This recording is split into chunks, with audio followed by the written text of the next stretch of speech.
Good morning, everybody. How are we all doing on this beautiful Thursday morning? It is kind of nice out there this morning. Rain kind of cooled it off a little bit, so we'll take that.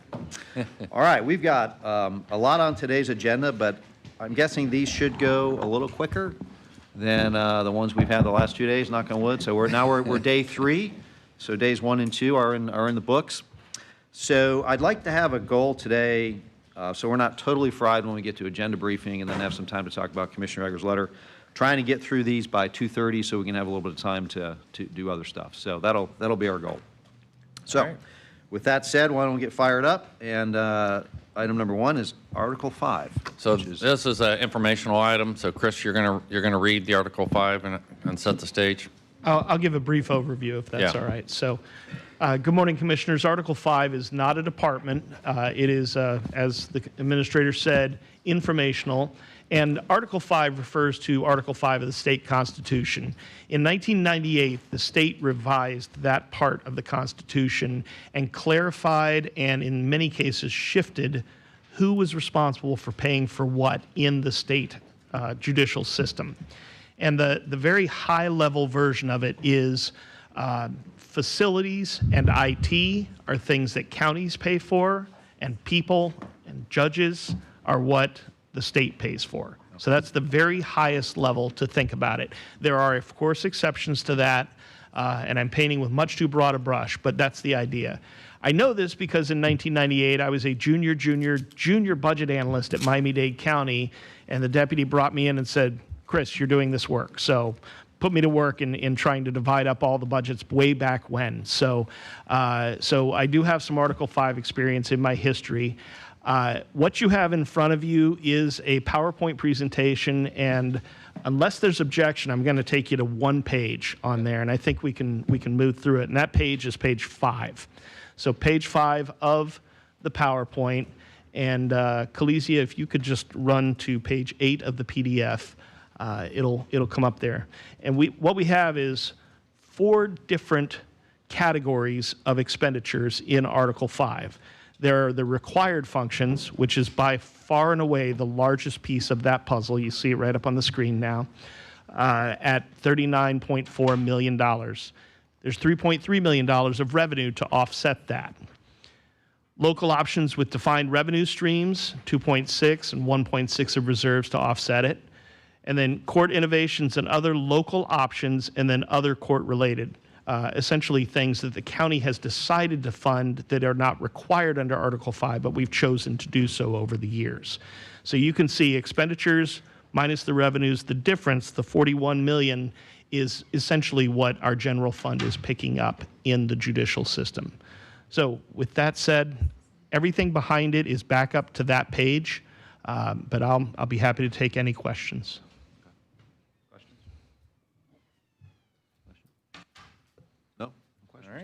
Okay. Thank you all.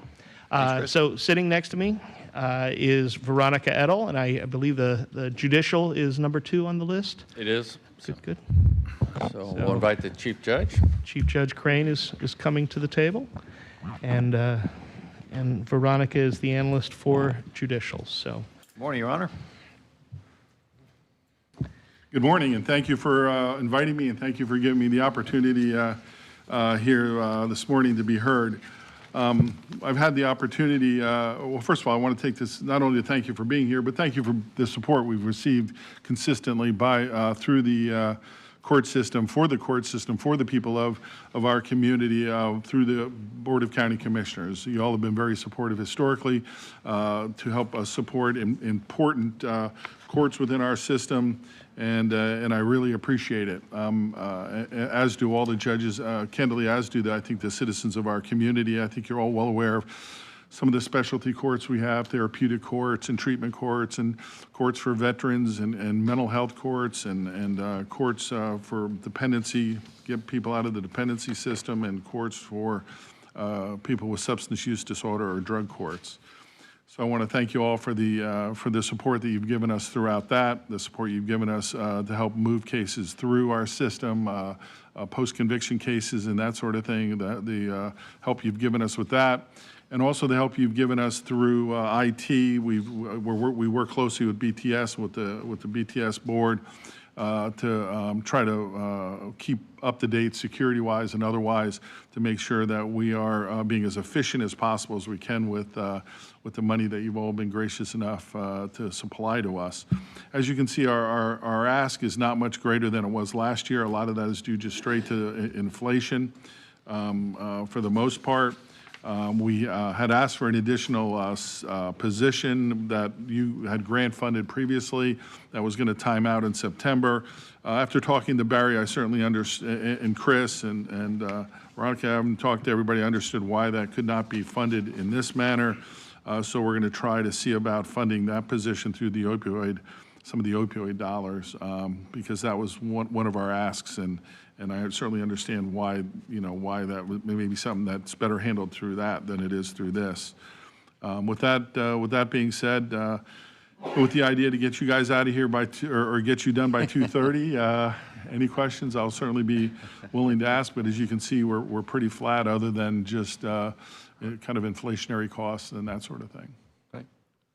Any questions? Any things you want to outline? Okay. Okay. Hearing no questions. So that was easy. Okay, I'm good. Believe me, I'm good with that. I got all. It's like studying for the bar. I've got all this paperwork here and stuff, and you never know what's going to be on there. It's like, what question is going to be on there? So, but as you see, we really try to be good stewards of your money. We understand we're certainly part of government, and we're not immune to the fluctuations that you all are experiencing with some of the property tax issues and stuff. And that's why when we spoke with Barry and Chris, and we thought that there may be other ways to fund, for instance, that other position and stuff, we take advantage of that. And once again, try to be good stewards of the taxpayers' money, and we understand the importance of that as well. We appreciate that. Actually, we do have one question from Commissioner. Yeah, I didn't want you to feel like, left out or anything. So I was thrilled when you brought in the mental health court. It's been, over a year now? Yes. Almost 2 years. So I was just wondering I have not gone to watch, so shame on me, but I'll get there. But I was just wondering, how's it going? Are we seeing great success? Do we need partnerships? Is there anything else that we could help bring to the table if it's, Well, much appreciated, and yes, kind of to all those questions. We are, as with kind of all of our courts, part of my deal is we need to try to be better every day. We need to try to better serve our populations. And mental health court's going quite well. I've actually filled in there for a couple times just so I can get a real good feel of what's going on, how it's going. I can tell you that it's the impact we can have on folks' lives in a very positive way is really rewarding. And to give you an idea, I just filled in for 2 days, and one of the participants sent me a whole folder of everything he's done this summer. It's like, my summer vacation report, and then I have pictures of everything. This is me fishing. This is me going to the doctor's office. This is me going to church. And I got a booklet of all of his, and he goes, I just thought it was important, because we had such a good relationship. But here's somebody who we've taken out of the system, who we've kind of taken out of kind of being a burden to the taxpayers, and really trying to bring that person back into our system as a productive member of our society, and to stay after that. And so we really, I love the question. I think we're really doing some very good things in there. I was really impressed by the staff that's in there and everything when I went in there and filled in. And I think they're doing a good job. And what's interesting is these are people, when you go, and you'll see this, and I'll invite you to go, that the people who work in there are doing it because that's their passion. They have a passion for helping people. They have a passion for addressing mental health issues, and really addressing them. I don't mean just on the surface. And as I tell people, and as I said when I was filling in, my job is to help you from the top of your head to the bottom of your toes, and that's what we aim to do. So if there's any other partnerships, so Creative Pinellas partnered with Judge Todd for drug court, and I thought it was fabulous, right? I thought it was a great partnership. I know Creative Pinellas has to raise money now because they lost all the funding, state funding. So they were saying, if you're going to partner, we need money, and I know the courts can't do that. But if any of your judges think that they could use some other partnerships and we could facilitate other partnerships, I would love to help do that, because That is a I great facilitated offer. that with Creative Pinellas, and I thought that was so outstanding that these folks that have really struggled could take their artwork that has been their therapy and actually have an art show at a gallery. I thought was very cool. But if there's other agencies that we can help, I know you use the CAM. I know they're using CAM to refer people Right. into treatment, and drug court can do the same, because substance use is using that too. But if there's any other partnerships any of your judges think we can help facilitate, we'd be happy to do that. That is wonderful. And if you ever want to sit down and talk, I can come visit with you and go in a little bit more detail. Or if you ever want to come out, you have a blanket invitation, as do all the county commissioners, as to pretty much anybody, candidly, who wants to see what we do out there. I would absolutely offer that up and see some of the good things we do. I've often said, as a circuit judge, the best thing I do is adoptions, because I put families together. I like that. But the second best thing is watching people who kind of come into the system that are literally broken, and really revitalizing them, giving them self-esteem, showing that they are worth, that they're a good person. We just have to bring that out of them, and they're certainly a worthwhile member of our community. And being able to do that and watch them graduate. Well, I guess I'll give you an example. About 3 weeks ago, a month now, I married 2 people who graduated from drug court 5 years ago, and I did their wedding ceremony. They wrote me an email and said, "Will you please marry us? We went through all this with you, and now we want you to marry us." So that was kind of cool. That is cool. Well, thank you for sharing, and thank you for all the good work that you guys are doing over there. Thank you. Commissioner Sherrod, did you have Yeah, anything? thank you, Chair. Chief, I'm new, so I don't understand how do you prorate the cost of your department from Pinellas and Pasco County? Some of the things it depends what it is. For instance, like IT, when we're talking about users for licenses and stuff, it's just how many users there are. If there's, 100 users here and 50 users there, that makes a difference in kind of how we have to, prorate that we just do it by the number of users. Otherwise, you're seeing, I think what you're seeing is more of a movement when there are shared expenses, that there's more. It used to be like, and I want to say, and Chris can probably help me with this, it used to be more like 70-30 just because of the population, 60-40, and now you're seeing much more 50-50-ish, getting much closer to that to share those expenses, and we're actually doing that with one of the programs through BTS, and it's more of a 50-50 kind of share. We're working on adjusting those costs and having those conversations with Pasco County to make sure it's properly aligned with the Because impact. We share BTS costs with them. Well, as and we've done a really good job with most areas. There was one area where we weren't charging Pasco, and so we've sent them a bill, and we're having those conversations. But no, I'm having those conversations directly with Mike, and they've been good to work with, so it's not anything bad. It's just trying to keep cost and make sure it's just adjusted proportionately. And just to let you know, I've also brought that up to Pasco when I was in front of the Board of County Commissioners. I go, hey, look, you guys are talking about growth. Well, you guys need to be ready that there needs to be more proportional sharing going on. The other thing, Commissioners, I just wanted to make you aware of, and the Chief Judge he's been very gracious with time and meeting with like Karen and Lourdes, because specialty courts, you're hearing the good part about it, and they are life-changing. They absolutely are life-changing. But they're resource-intensive, okay? So it's not just on the court side, state's attorney, public defender, it's also in human services. So there's a lot of other resources that go into having those wraparound services and making them effective. I'm very concerned about cuts to grants that a lot of those positions are funded with. And so as we get further into this, there may be impacts. And so we've talked about, how can we be efficient with that? But if we receive cuts in there, we can't absorb those cuts. And so those are some of the things I just put on your radar. If they come up, we're going to have discussions about. So far, it's fine. But the efficiency and how these specialty courts work, because the cases you have a low number of cases because they're spending a lot of time. But when you come to court, if you have three different types of specialty courts that run on a Friday, well, then I got to have 3 people from Human Services to be able to have that coverage. And so, you know, there's a lot of that goes into that. But the courts work great with Karen and Lourdes and everything. And so those are topics, just so you know, that we've had discussions about. Mr. Eggers? Yeah, good morning. The more we sit here, the more I, think about different things. But I really appreciate the comments that Commissioner Peters mentioned, and then and your response and the attitude of our judicial system, trying to get people back on their feet. It doesn't do anything to be more, I guess, create more issues for folks when they come walking out of whatever situation they're in. So I really appreciate the approach.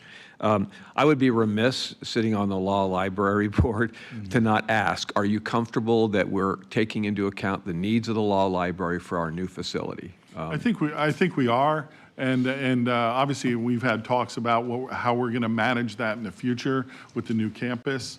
But I think you guys are doing a fabulous job. I think the funding is appropriate, and I think we're able to maintain, because those costs are just kind of what they are. I mean, and that's kind of where we are on it.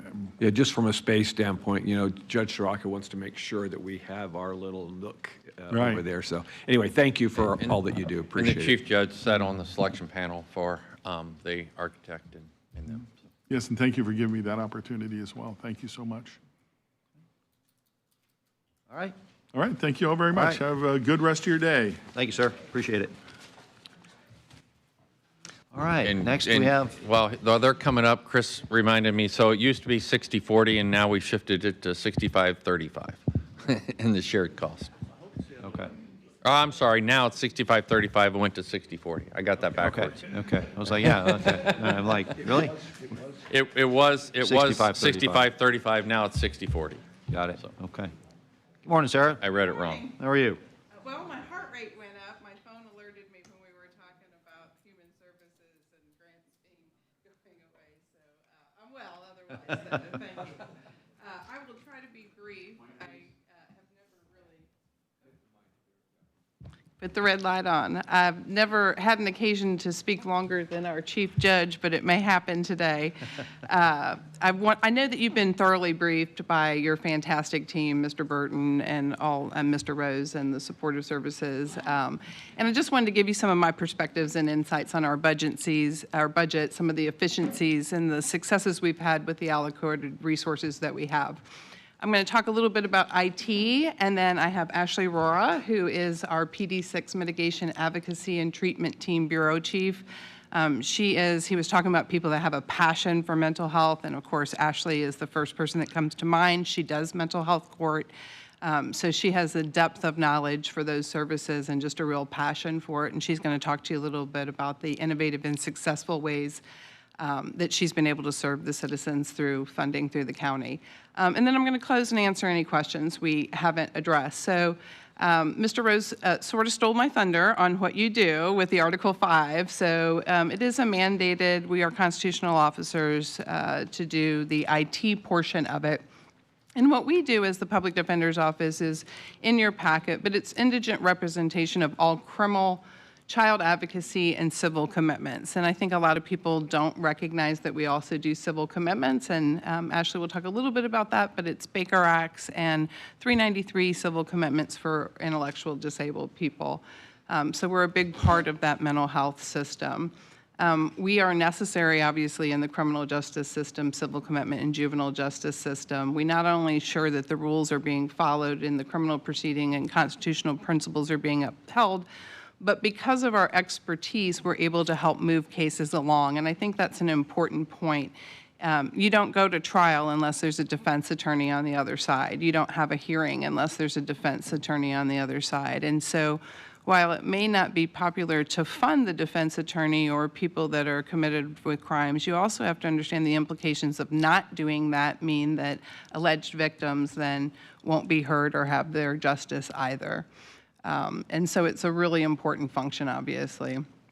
Our budget is really divided into two major categories.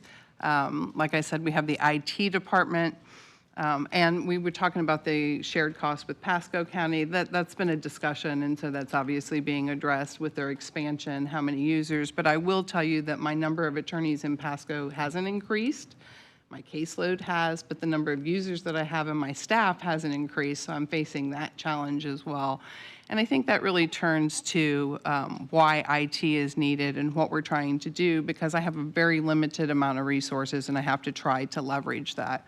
We currently have 23 cases where the state's seeking the ultimate punishment of death. The amount of data that's provided in those cases is massive. The amount of data that's provided in even the simplest of cases is massive. And so with a stagnant resource of full-time employees, I have to leverage technology to be able to do that. And that's what we've been trying to do, is to be innovative and try to figure out how to leverage that technology with the finite allotment of resources that I have. Outdated systems can lead to ineffective assistance of counsel. It leads to lack of security, lack of reliable information, all of which ultimately will inflate human and monetary cost in these cases. Florida Statute 96106 provides up to $2 million for wrongful incarcerations. And so the consequence of being ineffective and the consequence of not doing a good job is you're going to get wrongful convictions, and those can cost you currently by statute up to $2 million, and there's been some recent payouts on that. We have 2 change requests in IT. Axon is one of them. It's a digital management system. It uploads evidence. It integrates with Stack, which is really helpful. And AI is getting really smart to be able to help us review those hundreds of hours of data. The Public Defender's Office did ask the state to fund that last year, and we were successful with that. Sometimes we can kind of push it in there for a startup cost and say that it's related to cases, which it is. But we tried to do it this year, and unfortunately we're unsuccessful with that, and they cited the things that Mr. Rose has talked about, the requirement that the county fund those types of things. I do have some good news. The other change request is for Blue Zone office management systems. So that has, what is happening is the Judicial Administration Commission has a program that, thank God, they are finally changing because it was severely outdated. And there's a cost, obviously, to update that. They had contracted with CIP, who is also the owner of Stack, to do that conversion system. It was initially slated for JAC. It then got passed down to the state attorneys and public defenders to fund. That's why it's in our budget. We did ask for state funding on that, and as of the latest sheets, that has been picked up. So it's not over till it's over, as Representative Latvella can tell you. It's not till the last day that it happens. So it has been picked up, but we'll see where that goes. But hopefully that'll be a good $30,000 that we don't have to spend. Our IT costs are up this year. That's in your packages, the reasoning for that. There's a 3-year refresh. We did spend a lot of time going through each of our IT items and seeing whether or not they were necessary, whether or not we could eliminate them, whether or not we could leverage our relationship with BTS in that. And so on that note, I normally wouldn't talk about another department's request, but I do know that BTS has asked for 2 positions for support for the Public Defender's Office and the State Attorney's Office, and I support that request. Technology is growing, growing. And we're going to need help with programs as they evolve.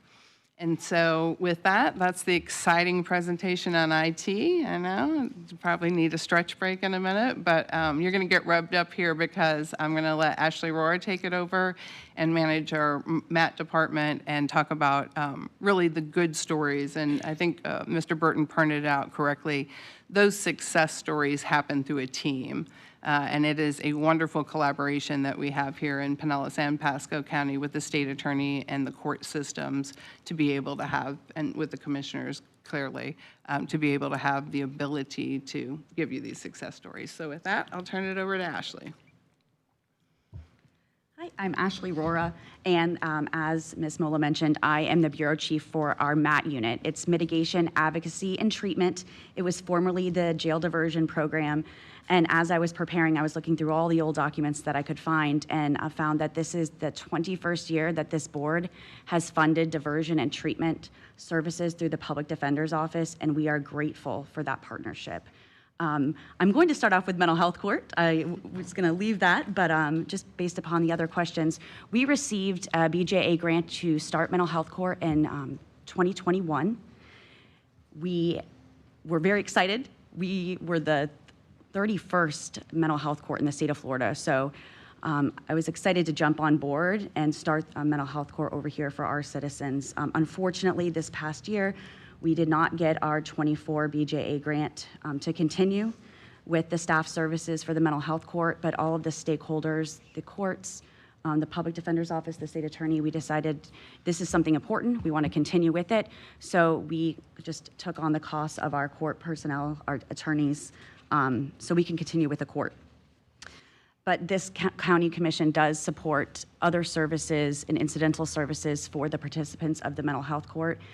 The treatment dollars that actually go into helping them succeed, and that is what's just really needed. I have one little story from a participant I asked if I could share.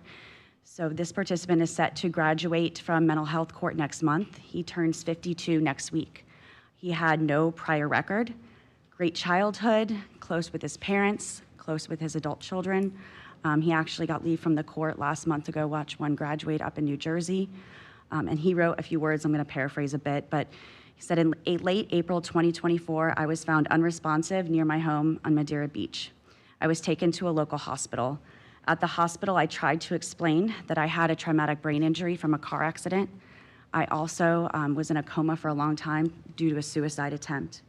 Unfortunately, the situation escalated at the hospital and law enforcement became involved. He is represented by the public defender's office. We reached out to him, thought maybe based upon his circumstances, he might be a great candidate for mental health court. He had a traumatic brain injury, but also suffered from severe mental health issues and postpartum depression.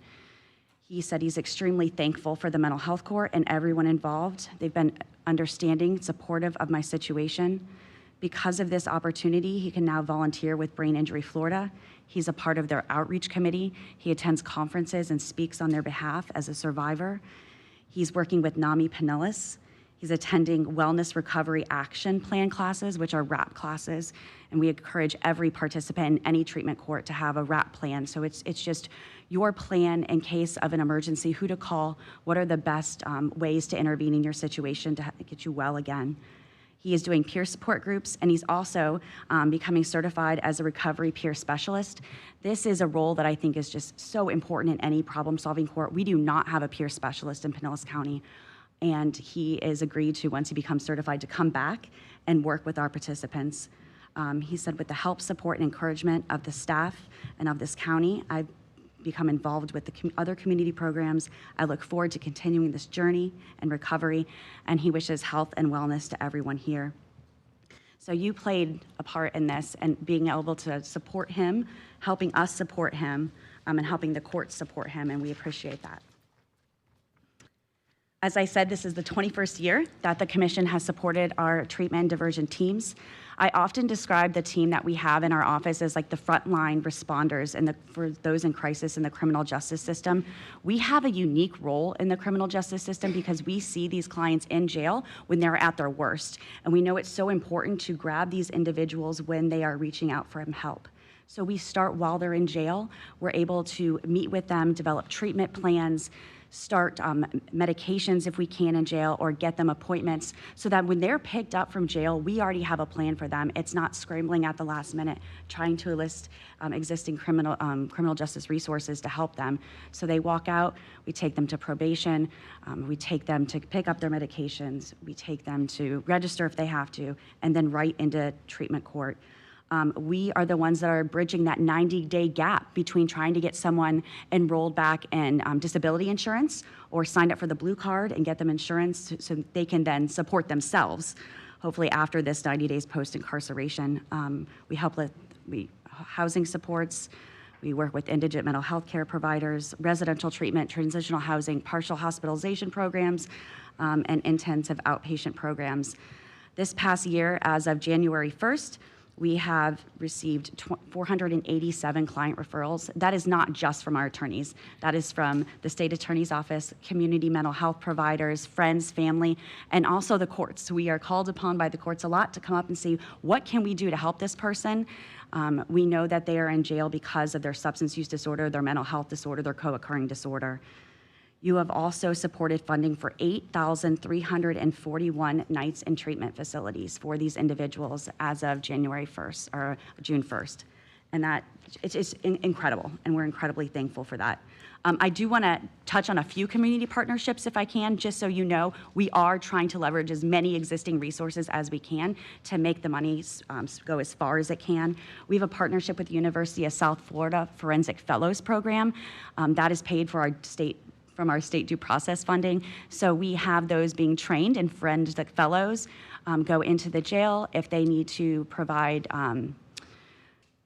scripts. So they write prescriptions for the clients. They will see them on the outside if needed. They can also help us prepare more comprehensive forensic examinations, directions for living, Pinellas County Human Services, and the Bayside Health Clinic. We have partnerships with the University of South Florida and Florida State University. So we host year-round graduate level interns in social work and counseling to work with the individuals that the county does help support. So we're trying to expand those resources. So we get free interns, we help them get their clinical hours, and they help us serve our clients. We work with Suncoast Centers, Bowleys, PERC, Career Source, Gulf Coast, PSTA with their disadvantage, transportation disadvantage program, Safe Harbor. It's just a few of the many, many organizations that we work with. I could go on for days. I have more testimonials, but I'm also, I want to be sure I don't take too much of your time.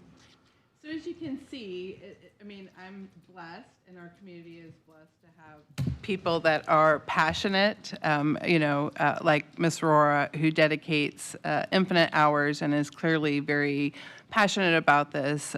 It takes a community, and I really am proud to be the public defender, and you all should be proud to be commissioners in this community. We've done a lot.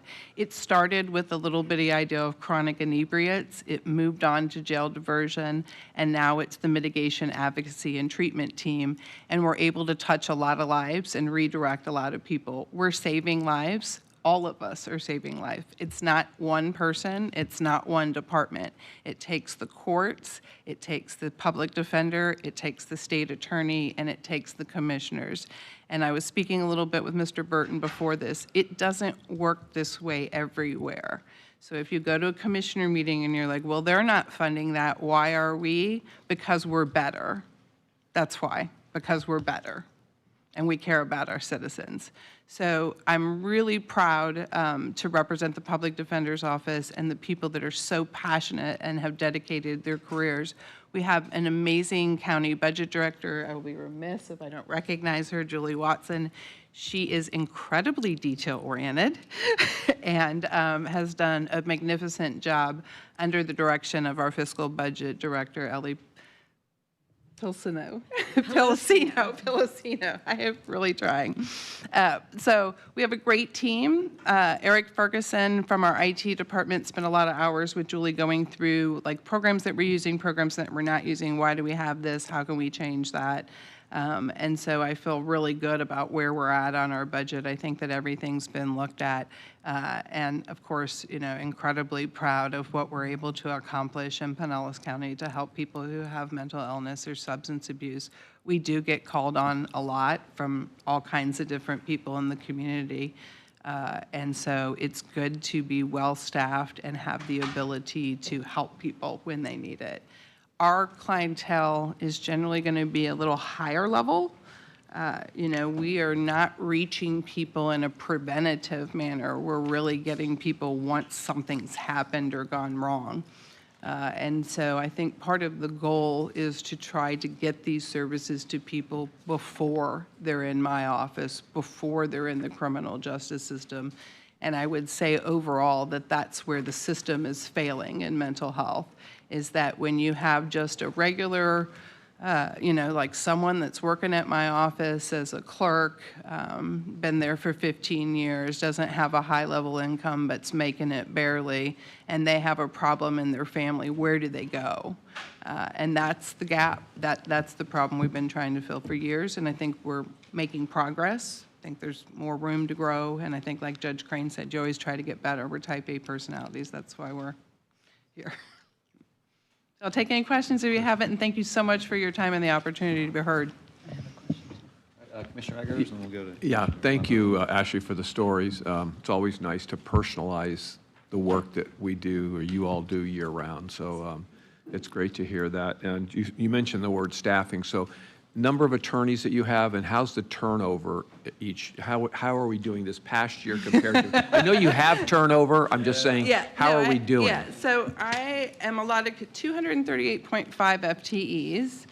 We have about 140 some that are allotted for attorney positions. I currently have 123 attorneys, not including myself. Turnover is vicious. And if the session goes the way that the sheets have been accepted, I will be at a deficit of $1 million in competing with the state attorney. And the more problematic one is the public defender in the 13th and the state attorney in the 13th will get $1 million cost of area differential. They call it a CAD that I did not receive. So if that goes forward, my competitiveness is going to be, it's like a small pond. We're all fishing out of it. I don't have a bait and I don't have a pole. And they got a real nice piece of bait and a new fishing pole. So I'm going to be hurting.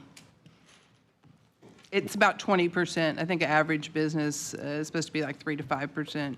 It's bad, but we plan for that. And we really have gotten a hold of that, I think, in a very good way over the past 4 to 5 years. I have a recruitment director. We focus on Stetson and law school students coming in to try. I'm projecting, right? I already know I'm going to lose 24 attorneys this year. I don't have 24 new attorneys hired, so what am I going to do?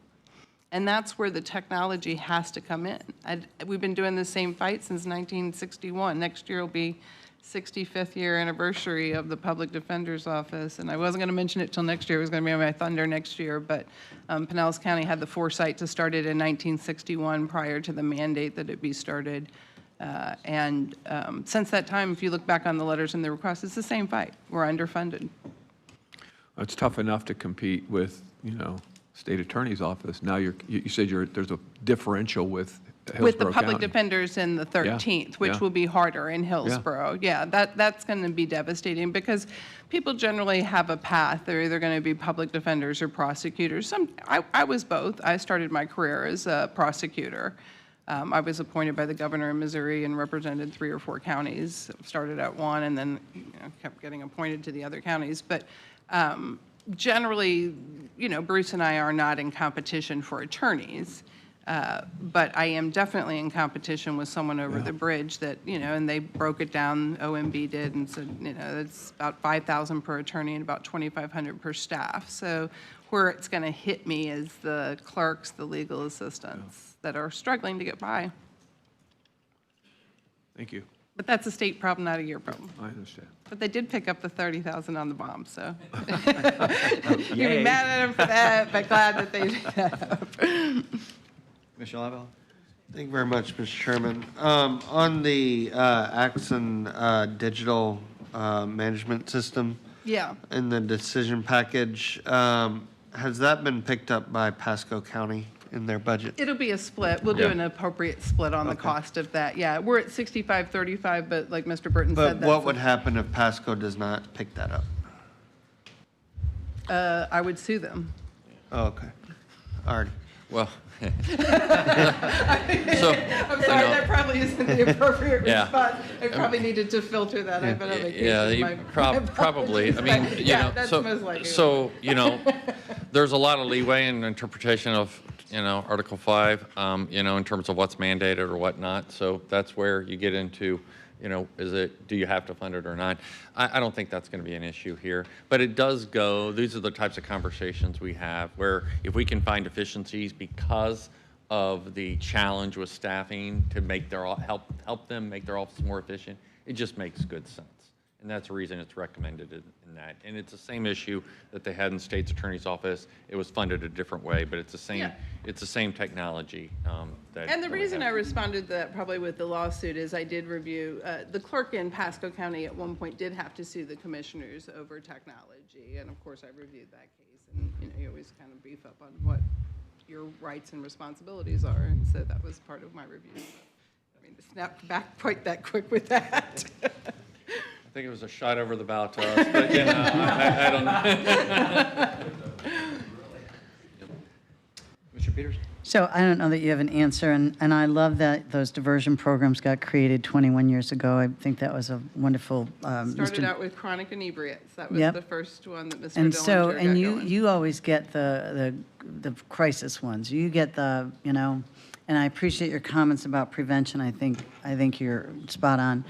When Mr. Dillinger was doing this, all the diversion programs, and I know the sheriff partners and the state attorney partners, I know we all partner because we know there's benefit. But did anybody ever do an ROI on the benefit for what we're spending on the return? I mean, it's hard to prove prevention, but when you're doing the kind of intervention you're doing, the recidivism rate, it's significant.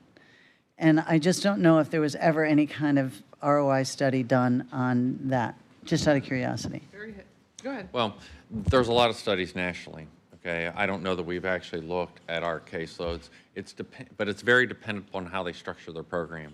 Where do they bring somebody in, And you've heard Senator Roussan talk about this a lot, that for you to be successful, you got to kind of be tired and be willing to accept that. And so the way in which they structure the programs is key to that.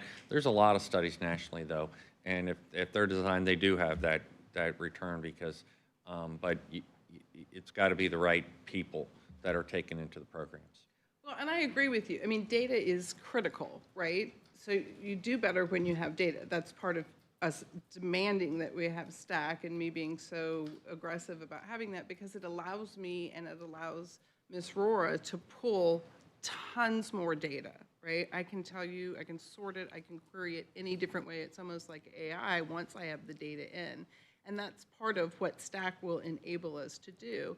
And I do think there needs to be better updated live counts of where did they come in, where did they go out, and what the result was. It does get sometimes hard to collect that data, but you always have to try to do it. And so I'm big into the data collection. I think Ms. Rora has some numbers. She always has tons of numbers. No. Coming from someone that worked in the STACK program that we are now implementing, I could give you those numbers. It is so easy to put in prompts, query, and at any point in time, I could tell you who, what, when, and how much I spent on someone. So I cannot wait to have STACK in our office to be able to do that. We work in Excel documents. I have them from the beginning.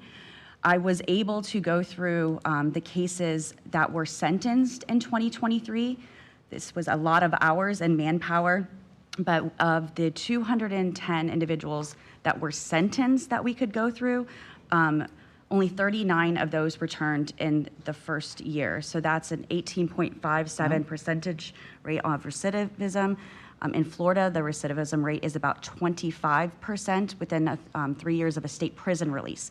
And so this is from the Florida Sheriff's Association, really the only place I could find the data, but they wanted to say this does not count those that are coming back to the county jail. I'm only counting the ones coming back to the county jail. So that 25% number statewide is much higher if you're not talking about just going back to prison, you're coming back to county jail. So I can't wait for next year to be able to give you more of that ROI, but I can tell you the people that we are working with and that are coming back to us, even when they fail, we're improving the lives and we are saving money. Thank you. Thank you, Chair. Sarah, it's good to see you again.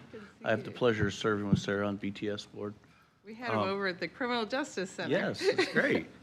I remember at our last meeting, you said that translation costs were very, very high. Yes, sir. And that it was a lot for your department, for the state's attorney, for the chief judge. Yes, sir. I don't know what, and then I saw some on our budgets there coming through, and I was like, I know that you spoke about using AI to replace translations, and you were working on that, and I thought since you were the head of that committee, If you want to touch on it now I do, or in the yeah, future. no, absolutely. Thank you for the question. I do, and that's one of we have been, as I think most people have been going through line item by line item budgets and trying to figure out where are we spending, how could we reduce that, and part of that is due process, which is state funded. This is state money that we're talking about, but in that due process fund, we are allocated, again, less than the 13th by about $1 million, but we were going over and looking at where our costs were, and we had huge translation costs here in Pinellas County and in Pasco. And so I had talked to the chief judge about that because the court orders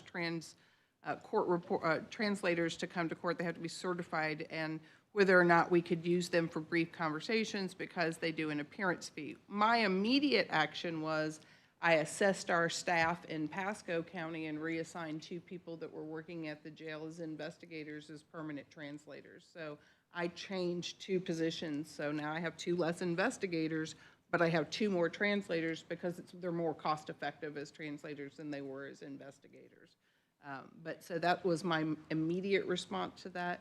We are still looking at what we can use as far as ILA and other services like AI, and cell phones were what came to mind for me. Really, it's those conversations. And sometimes, if I'm on a death penalty case and I need someone to translate, I think a live translator is appropriate in that case. But for office visits and stuff, we are still looking at other things. The immediate thing we did was transfer 2 employees, but we're working on that very heavily. We need a rule change from the Supreme Court that requires the translator to be court certified or to reduce that standard, because that's where the cost and the fees come into it. Hey, Sarah, I got a couple questions. Is the Axon software, is that the same that the sheriff uses, or is it something different? It is. Okay. And Bruce will probably ask him for the same thing. Okay. That's where most law enforcement upload their digital evidence to that. There are still some that are not using it, and we still get some formats that are a real trick to translate, but the majority of it is Axon, and Stack is able to use Axon and upload that immediately into that case file, so that'll be very helpful. And give a portal to allow your client to see it, which is a huge drain on resources, right? So the sheriff's office just went to iPads, which I'm really excited about. I think he probably did it for safety reasons, but it really is in for me because I can send the inmate, eventually we'll get there, and that's the importance of having extra people on BTS, is that I can then send the inmate a code. He can log into that portal and he can see all the video, versus now I have to send an investigator, an attorney, or a law school student over to sit with them and watch the entire thing. Oh, wow. Hundreds of hours. Right. Yeah, that's a And they're big- entitled to see all of it. If you were going to lose your liberty and someone's going to send you to prison for the rest of your life, you want to see it. Are there any, I'm sure this probably already been thought about, but are there any bulk buying opportunities between all of the different agencies, or does everybody do their own contract with Axon? Do you do your own, and the state attorney does his own, and the sheriff does his own, or? We do. That's not a bad point, and that has been done through the Judicial Administration Commission on like Westlaw and things like that. So there is no, I would be really happy if the county wants to take over negotiating those contracts. Okay. That's something I'm more than willing to give up. I don't know, Barry, what would that look like? I mean, could the county do an RFP for, master RFP for all of that?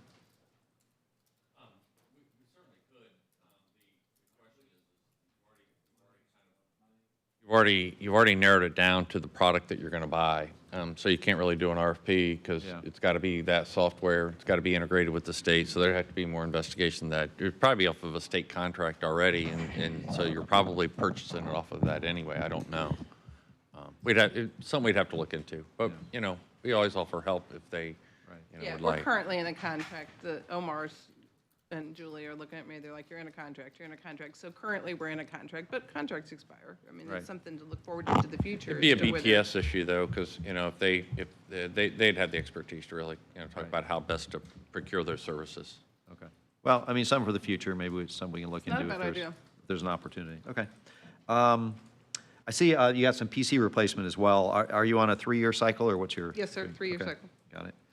And then on the case managers working diversion clients with transportation, $776,690 in that. Are you guys working with PSTA or to see if there's any more cost-effective opportunities in I am going to there? let Ms. Rohrer answer that question because I know she has spent hundreds of hours on those line item expenditures, and I have looked at it overviews. I Okay. think that is, so for the case managers, we fund 3 case managers and 3 therapists, the positions. We do not use $776,000 for transportation. Okay, That's that's good. incidental services. Absolutely not, sir. We have actually found, I know this might sound odd, between Uber Business and Lyft Concierge in order to pick them up from jail. We also have some programs that will provide transportation, but they won't take them directly to probation, directly to register. So because we don't put them in the cars with our young ladies, we follow them in our cars, their lifts, and then we sign them up for the PTSA, Transportation Disadvantage Program. Yes, sir. Or the Flamingo cards, we have some of those for emergencies, but yes, that is not for transportation, sir. And we do use state funded, yeah, we do, like that, transportation guy's like, wow. No. We have a bus, it's, we contract with Scott. Yeah, right. No, we do use the state vehicles, though. Apparently not. They have designated cars for the MAT department, and those are state-funded vehicles. I stopped allowing them to transport people into, I just thought it was dangerous and could get dangerous, so I wasn't real happy with that. So I begged Ashley to come up with a different idea of how do we get people, because it really does become a problem. I'd love it if the sheriff would help us with that, but, you know. Transportation is always an issue, so we've tried to be creative as we can with that without putting anybody at risk. Okay. All right. All right, any other questions? Thank you so much. Okay, thank Appreciate you. it. Thank All you right. for your time. You all are doing a great job.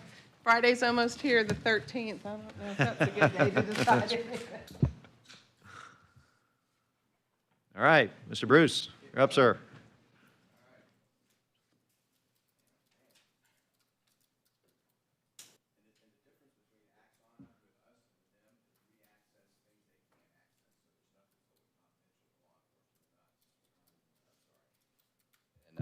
So we have access to it, then we feed it to them. So it's kind of a different base contract on Okay.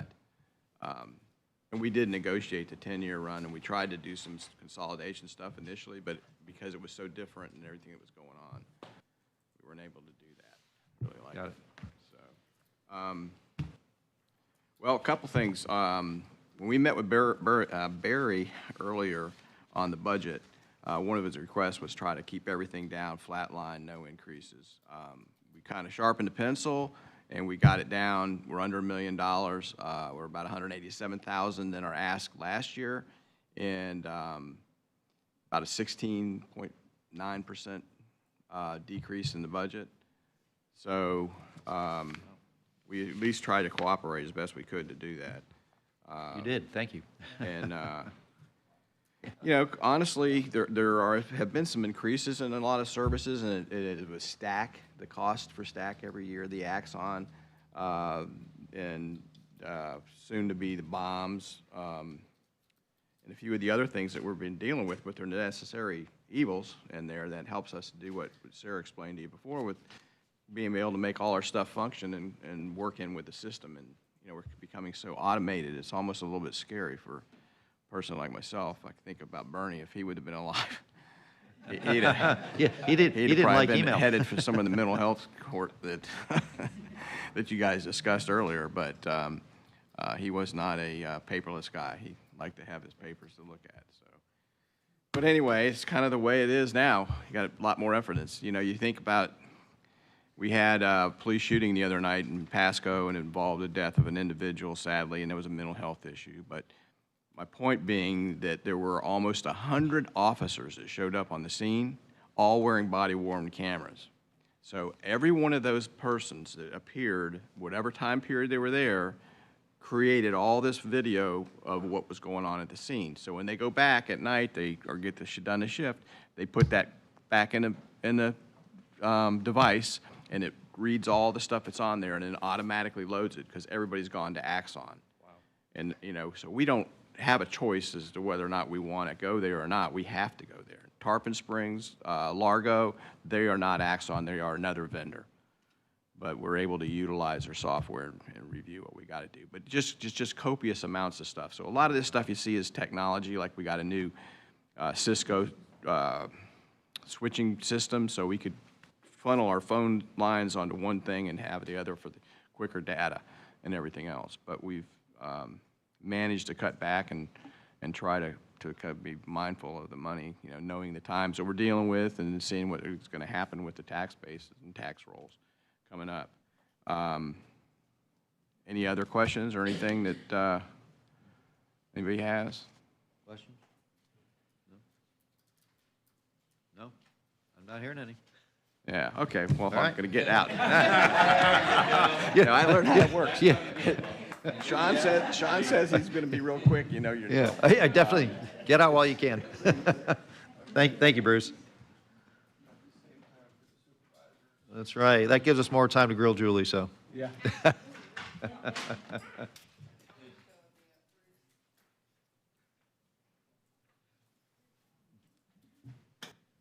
And Dave, I'm very happy to see that you've got a coffee with a lid on it, anti-spill lid. So. Thanks, Julie, for sharing that story. No coffee in the ballot. I mean, there's strict rules there because of that. There really is. Yeah. Am I show and tell? Hold on a second.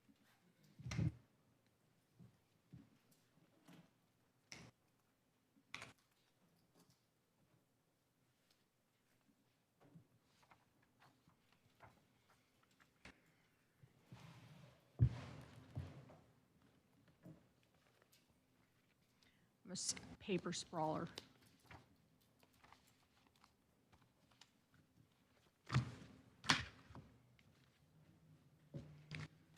All right. Good morning, Commissioners.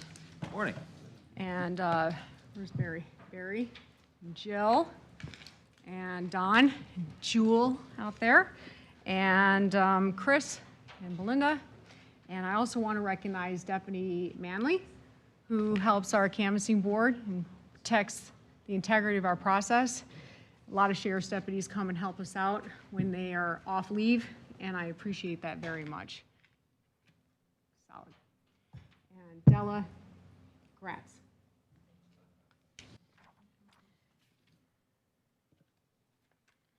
So last year, I was invited to speak at a club that represents like our beach communities. And Commissioner Scott, you were in the front row. I remember you smiling and cheering me on, and I really appreciate that. And I was asked to come there to speak about the upcoming elections, but generally I allot a lot of time to Q&A because I just find that people don't really want me to word vomit all over them. They want to ask the questions they want to have answers to, which is fine with me. But at some point, and I have no idea if this was even in context, but I remember a man in the very back of the room who sharply shouted out at me, "You cannot put a price on integrity." Now, of course, philosophically, I understood what he meant, that integrity is priceless. But his words struck me deeper as an election administrator because it reinforced my approach to how we do things in our office. Integrity is not something that you just get to claim. It's not something that you just get to spout out and just say that this is what we are. It is something that you build. It's something that is carefully and intentionally put together piece by piece, and it takes election after election to be able to say we run elections with integrity. And this principle guides every aspect of our election, especially when managing a $12.4 million budget that we are proposing for fiscal year 2026. Yet here's the challenge. 98% of our budget is mandated by law.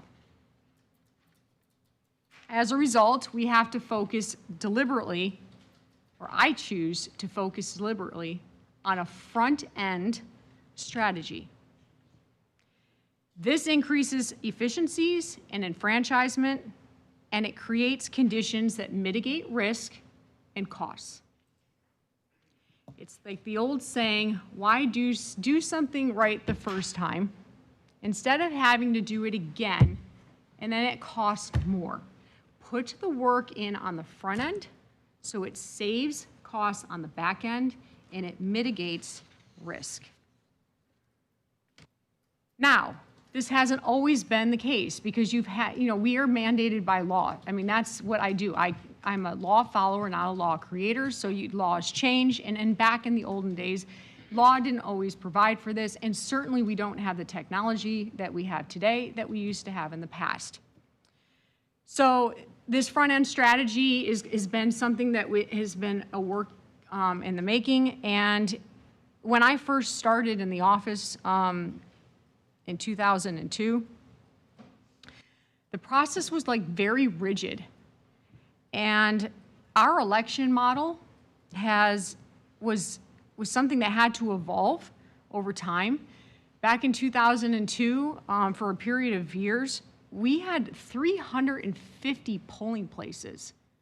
We had nearly 5,000 poll workers. And there are immense logistical challenges to that kind of process of running elections. And those challenges were immense. You had long lines, of course, you had frustrations, and then you're just guaranteed to have more procedural errors because you just have way more people involved in the process. So this shift to this more efficient system is, again, like I said, because of law changes and because of technologies and ways that we've been able to change the process. So, but it didn't happen overnight. It required tremendous planning, long-term thinking, gradual changes, consistent investments in technology, training, and significant focus on voter education efforts. Investing annually in voter outreach and education isn't just a line item. It's essential for getting people ready to vote. And through informational sessions, community events, and communications, and proactively educating our voters, we try to make it as white-gloved as humanly possible.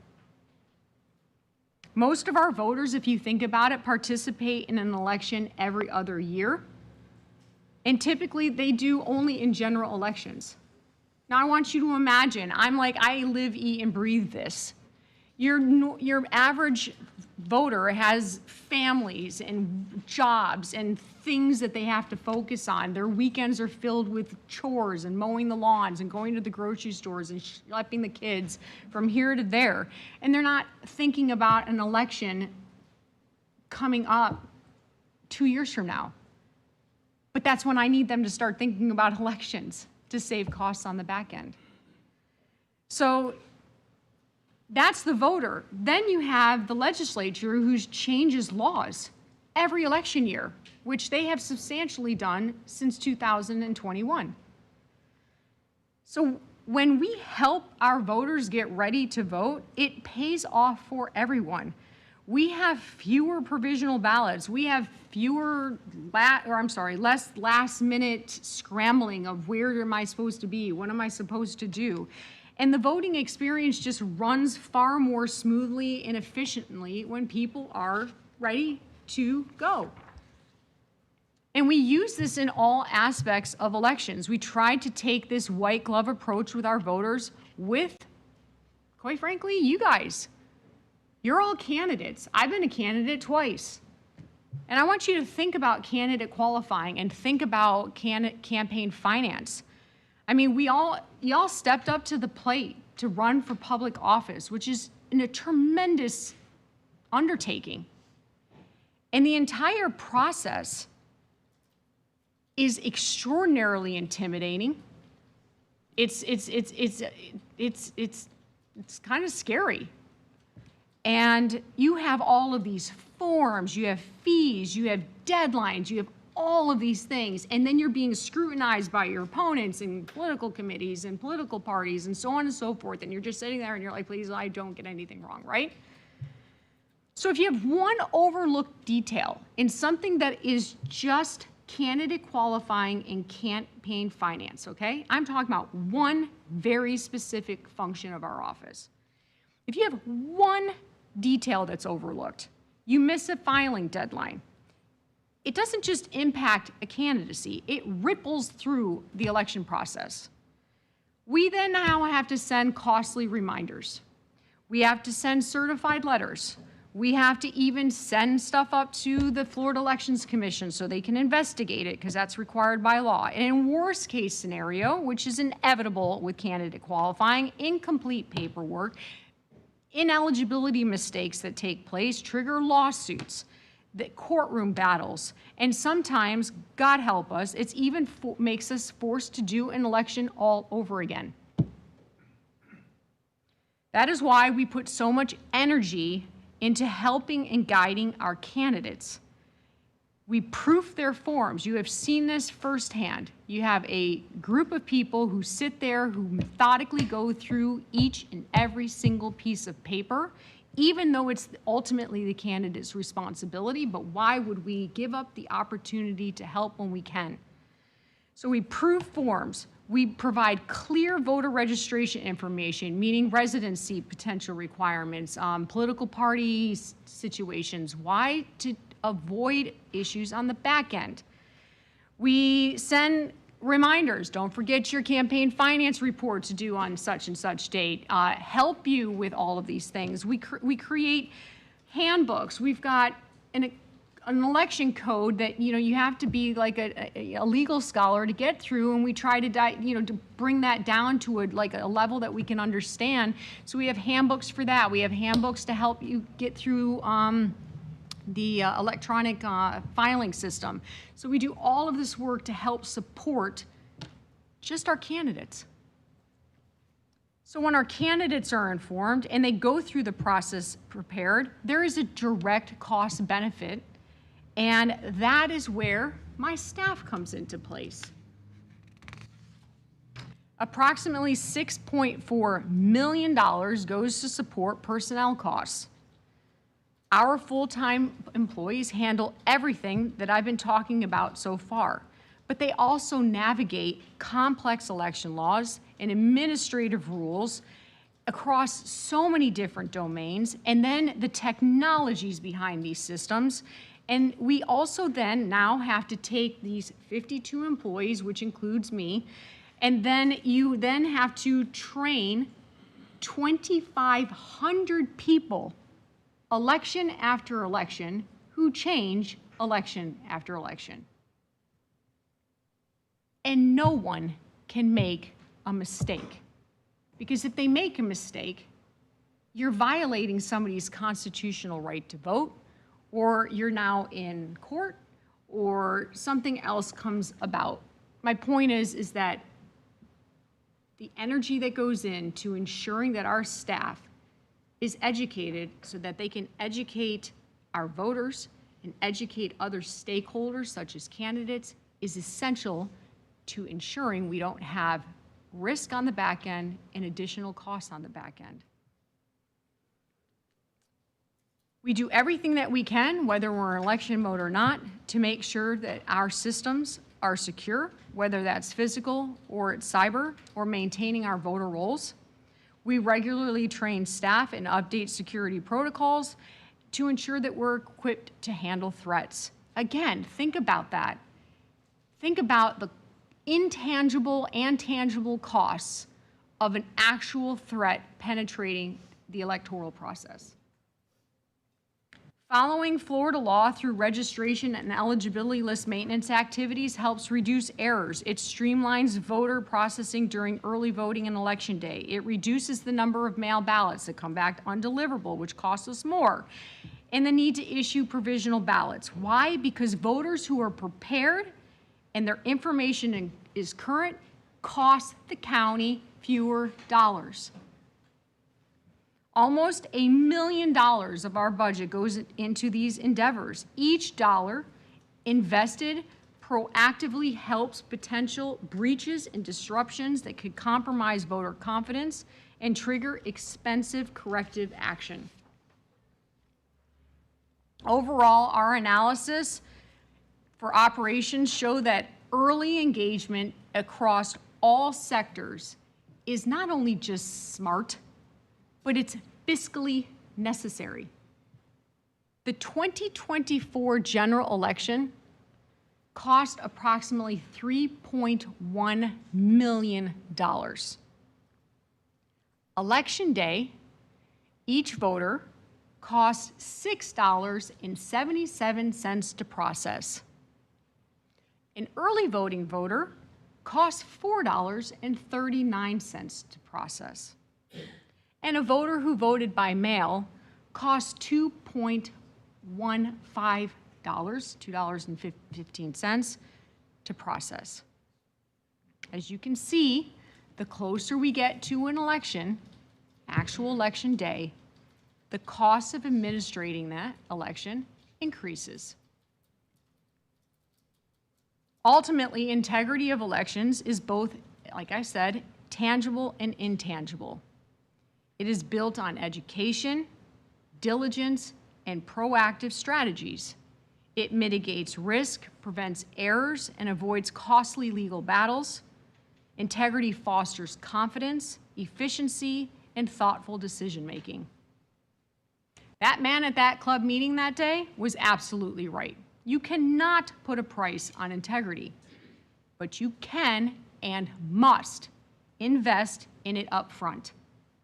Because integrity is not just some lofty idea, it's not something that you just get to put out into the ether.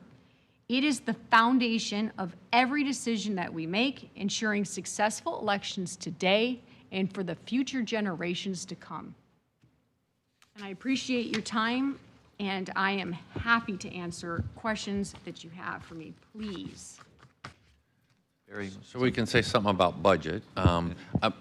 Especially for the newest commissioners, I want you to understand, Belinda can go through any particular details, but their budget will always change because you'll have election cycles, okay? And remember, like for 26 budget, you're actually spending things in 25 because ahead of October 1, which is our date. And so those are the types of things where you see fluctuations each and every time within their budget. But we go through those in great detail with the supervisor elections to establish those thresholds. So just so you understand how those fluctuations occur. Yeah, it is a bit of a roller coaster. Yeah, it's between presidential and gubernatorial and what you're spending before October 1 versus after. And so, Commissioner Wiki? Thank you, Chair, and thank you, Julie. I really appreciate your focus on voter integrity. I guess I was one of those $6.70 voters, so I'm happy to reimburse the cost for that. Would you please? Would you?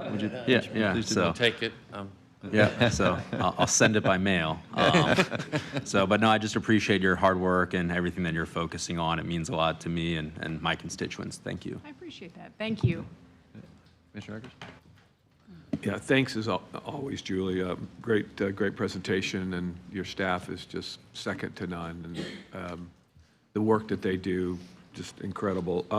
Just real quickly I was just intrigued by the cost per vote, you said, on $6.70 day of, $4 and something mail-in, $2 early voting. Obviously, the cost side of it's one thing. Is it driven by the number of people that are voting? We're getting more turnout early on, and that's driving the price down, or what's that one factor on the cost side and that's different, that makes those numbers so different? So don't forget your question, because you know how I am. I go into a story and then I never truly come back. Don't let me forget my this question. is the tall tale of how I do things. So I acknowledge that 100%. But let's go back in time a little bit, because I think it's important that we have context. So this is the luxury of having folks with long-term institutional knowledge. So I had the privilege of working with my predecessor, Deborah Clark, since 2002. And we have a mission statement, basically, when it comes to budgeting, that we never ask for something that we don't need. And then I remember becoming deputy in 2007 when we were hit with the Great Recession. And so not only were we not asking for what we need, but we were also like sitting here as a community deciding whether we were going to have social services, whether people were going to be fed, whether we were going to be able to support, you know, the folks that were here before me, the judicial system, so on and so forth. And we were like really sitting there coming together going, how are we going to not only manage what we have, but actually kind of get into the bone marrow? And one of the things that we told voters that quite frankly nobody hell knew is that you didn't have to have a request to vote by mail. Nobody knew this. This came out of the 2000 election. It was part of the massive election reform act of 2001, where they took that away, and nobody knew. So we went out and we told people, we're like, did you know you can have a ballot mailed to your house? And people were like, no. And so in 2008, in the presidential preference primary, we started off with about 44,000 mail ballot requests. By November, we had 100,000, and by 2010, we were up 400%. And since 2010, 50% of all ballots cast in an election, in a general election, have been by mail. In primaries and municipal elections, it's upwards of 70, 80, 90%. Because we were able to educate our voters on this option, and they saw the convenience of it, and because we provided a procedure that they felt secure and safe. Keep in mind, I also wanted to say, because I love giving my staff kudos for this, but the 2008 concept of dropping off a mail ballot, where we were able to have all of these locations where people could have this convenient way of not only getting their ballot, but returning it, versus extraordinarily costly early voting sites. That procedure of having it manned, having ballots being brought back every day, all of those procedures are in current law. We made that happen. Another thing that we did that was extraordinarily cost effective is we put a little checkbox on our certificate return envelopes, where people since 2008, basically because they were able to check the box starting in 2010. So we've had 15 years of our voters who have had the opportunity to renew a request through 2024 by checking a box. And we were able to put them back on without some laborious, cost-effective, bureaucratic freaking method of renewing a request. However, laws change. And to your point, Commissioner, about the cost-effectiveness of voting by mail, which is extraordinarily convenient, because I don't believe standing in line for 4 to 8 hours is a convenient way to vote. I think getting a ballot in your home and then choosing to whether you want to return it by prepaid postage or dropping it off at a manned ballot return location is a no-brainer to me. But to Commissioner Nowicki, if you want to vote on Election Day, then that's your right. And if you want to vote in person early, that's your right. I'm just giving you the stats. The stats are that if you choose to vote by mail, as a voter to a commissioner, it's cheaper to vote by mail. It's cheaper to make sure that you tell us that you changed your address, because if I mail a ballot to you, it's got to come back to me undeliverable, and now I've got to contact you with a letter, and now I got to send it to someplace else, and that compounds, which is why we educate people on the front end. But back to the mail ballot thing, yes, mail ballots have helped us manage election costs for almost, 15 years. But I'm going to kind of weave in a couple things that I kind of wasn't sure if I'm going, but I'm going to go for broke, right? So, well, you know what? One year you said, you never talk about any money, Julie, in your presentation, so I'm going to say and talk about money. So here's our current situation. 2024 general election. We had 280,000 mail ballot requests on file. To up that, in 2022 general, we had 346,000. Today, I have 30,000 requests on file.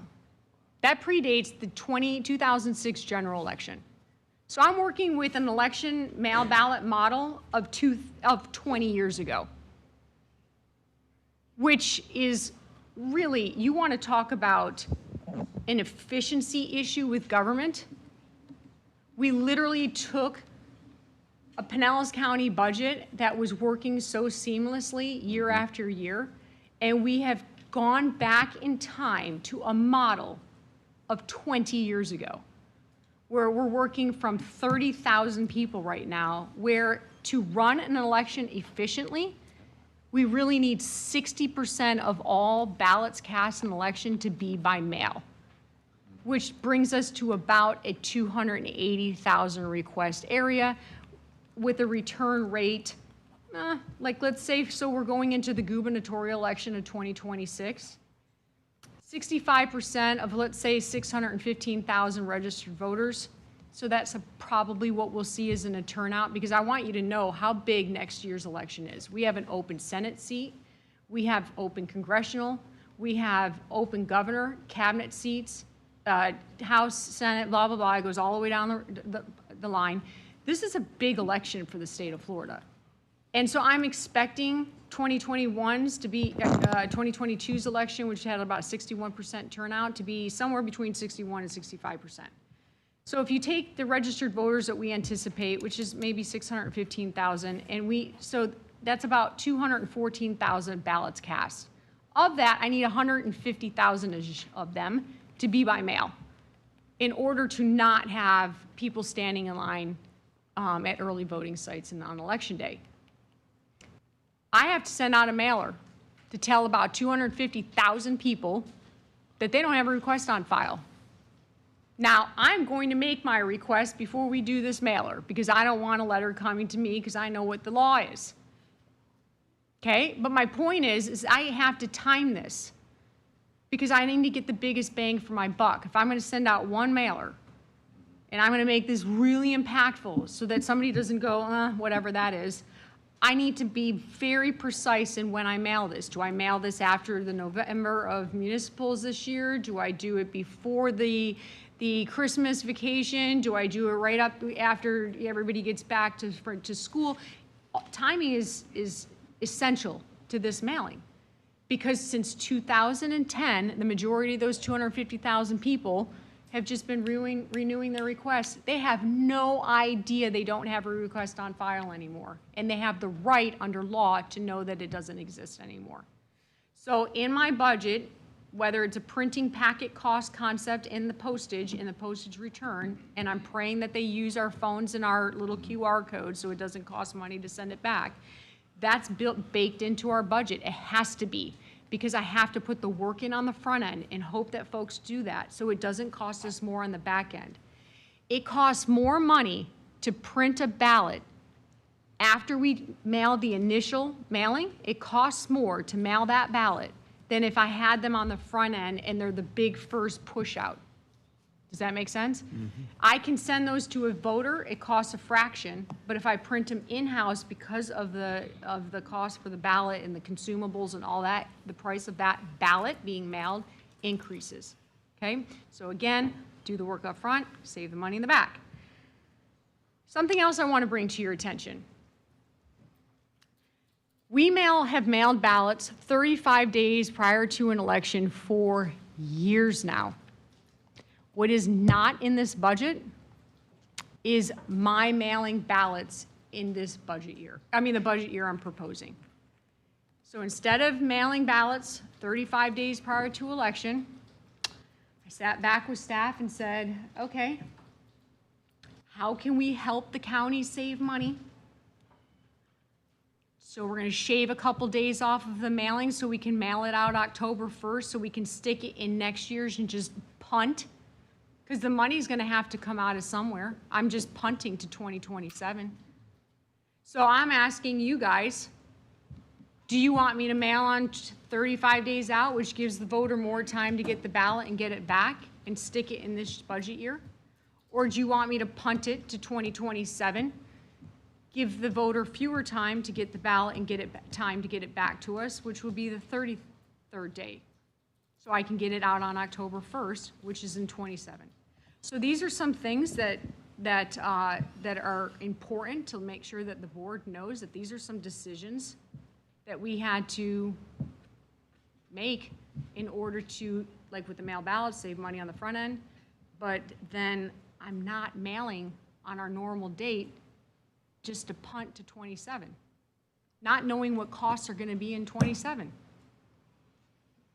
And hopefully that somehow closed circles your question. But it was an opportunity, and I appreciate it, Commissioner Eggers. It was an opportunity for me to just share a little bit more about mail ballots. She's really went over a lot of the things that we discuss when we meet and go through their budgets in detail.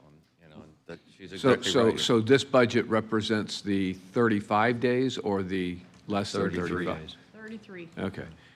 Is there a legal requirement for when you have to? That's literally the deadline, is 33 days. So God bless that that October 1st date happens to be the last day I can drop ballots.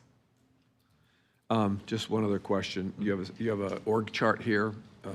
They're all gray. Does that mean they're all filled, or do you have vacancies? I have no vacancies, and I would love to talk about my staff. And I'm not going to cry, Commissioner Latvala. She should. They're amazing. But this is going to give me an opportunity to show all this stuff that I made Dustin schlep here for me. The importance of staff and why it's important to make sure that they stay around, especially in a niched concept like elections. There are different departments who get to have the luxury of a daily transaction, okay? So whether you're issuing a driver's license or you're issuing some certificate or what have you, it's something that can be trained daily. Elections aren't like that. I don't get to have a presidential election day every day. I get that once every 4 years. Same with the gubernatorial, same with certain primaries, same with municipal elections. I don't get to have early voting every day. I don't get to I want you to think about what it takes to put together a ballot. We get all of the ballot language from you, we get from the county, we get all of the language from the municipalities, we get the language from the state, we then have to push it all together, we have to create 80, 90 ballot styles for primaries, for example, then get multiplied by the number of precincts, so we're in this 1,500 ballot range of styles, and then we have to proof them all and make sure everything is perfect, because the last thing you want, Commissioner Latvala, is your name spelled wrong on a ballot, right? Because you're certainly not going to sue me for that. So the bottom line is that that's how much detail goes into just proofing and creating a ballot. Then we have to make sure we test them so they go through the machines and all this good stuff. And I can't do that every day. I mean, it would be like, that just happens when we start getting into election mode.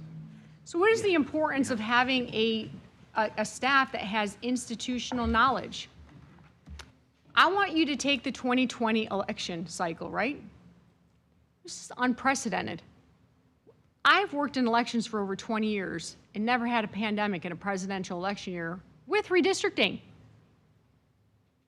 So I'm sitting here and I'm watching, it was the start of redistricting, by the way, okay, so because it really flushes out in 2022. But the bottom line is that the closest concept you can come to that year was 1918, when we had the Spanish flu, which was a gubernatorial, yeah, do you remember that? Yeah, I know, because I hear that there's a lot of banter about age in this group. But Commissioner Eggers, I know you don't remember, and neither do I, so God bless us. But the bottom line is that in 1918, we had the Spanish flu. It was a gubernatorial election year. 1 million men were overseers fighting World War I, and women didn't have the right to vote. Now fast forward to 2020, when we had an electorate that wasn't even remotely close to what it looked like in 1918, in a presidential election year. My highest level administrators who worked the 2024 election cycle were the same people who worked in the 2020 election cycle. I can never recreate what happened in 2020. I can't. But what we learned from that, the pandemic, the stuff we had to prepare for, the things that we had to learn, the lessons, how can we do this better, how can we prepare better? Guess what that helped us do in 2024? Get through 2 major hurricanes just weeks leading up to a presidential general election cycle. I cannot tell you what that group of people had to do a week before early voting started. Not only, I'm sorry, let me just talk about Helene. Helene was days before we did our mailing for mail ballots. And then we had made all these changes because all of our polling places were flooded and all this stuff. And then we come back and Milton just slaps us in the face. And we were like, okay, now we have to redo all of that. And it was unbelievable. And then we conducted this presidential election with an 80% turnout, which was the highest that we've seen in decades. And then we get to do a countywide recount. And you want to talk about people who had to grind it out? You want to talk about the exempt employees who don't have to get overtime, who sit there? Yes, they get salaries, but man, did they work for it. And so I'm really proud of the staff because of what they can carry from election to election. And I'm going to give you an example of this law. It's 7 words. The supervisor of election shall conduct training. 7 words. Do you know what 7 words equals? 7 words equals 2,500 people who have to learn all of these procedures, and none of them can go wrong. And we have to do that election after election. There is no other department that has to stand up that many temporary employees anywhere. And so the importance of these 52 full-time employees, knowing what they're doing and not letting them leave because of circumstance, and making sure that we have that foundational institutional knowledge that then gets passed down to the next layer, who then passes it down to the people who are on the front lines at early voting and election day, is absolutely critical. So yes, the org chart looks the way it does, but if it wasn't for those 52 people, then who's training the other 2,500 on this? Thank you for your comments, and I have one more question. You sure you don't want to know how the watch is built? No, but I do appreciate the way you started with the word integrity, and I think you kind of ended with talking about your employees and what they do to make sure the system works. So appreciate all of your. Mike, please. I'm done. All right. Commissioner Peters. I had a question, and I hesitate to ask it now. They loved it out there. There you go. I want to go see who's out there. You know, it's funny because Dustin jokes about contract negotiations because I've been hearing this from time to time. And I'm like, you know what? I love contract negotiations because I will sit there and I will just beat you to death over a consumable. I'm like, shipping costs $400. Let's talk about that for 3 hours. Bring it. So That's we're gonna go for a Commissioner. shorter, concise answer, and it may be an easier one for Jewel. But I understand you've had a lot of lawsuits. Some I think are frivolous. So my question is, how are we doing on those numbers of lawsuits? Are we still continuing to acquire those same kind of lawsuits? And if we have any idea of what those lawsuits are costing the taxpayers? Yeah. It could be a short answer. No, it is a very short answer. So the bottom line is that I'm going to address it in just a couple ways. One is that, yes, this is unprecedented. So since 2020, we've had 24 lawsuits. One was just filed weeks ago because of the initiative petition bill that we got tied into, which is a 500% increase of the previous 17 years. It does not even address the thousands of public records requests that we've received. And when asked why the county attorney is involved in any of this or why we have in-house general counsel, it's because one, the charter requires that the county attorney assist us with this, but she has an amazing litigation team that assists us. And our in-house counsel ensures that we have quality control and that we are in compliance with both federal and state law. And yes, there are some lawsuits that are still pending. But we have, there's lawsuits that we're just kind of in because it's about a law change and we have to carry out that law.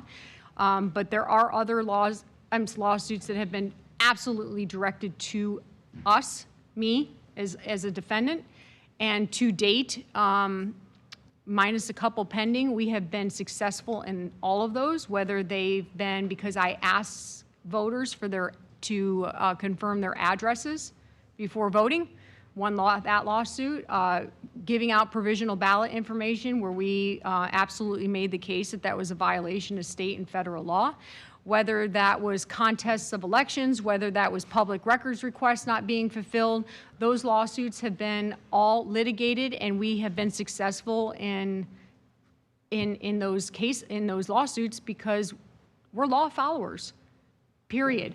That is the standard in our office, and that we will never, we'll never deviate from that standard.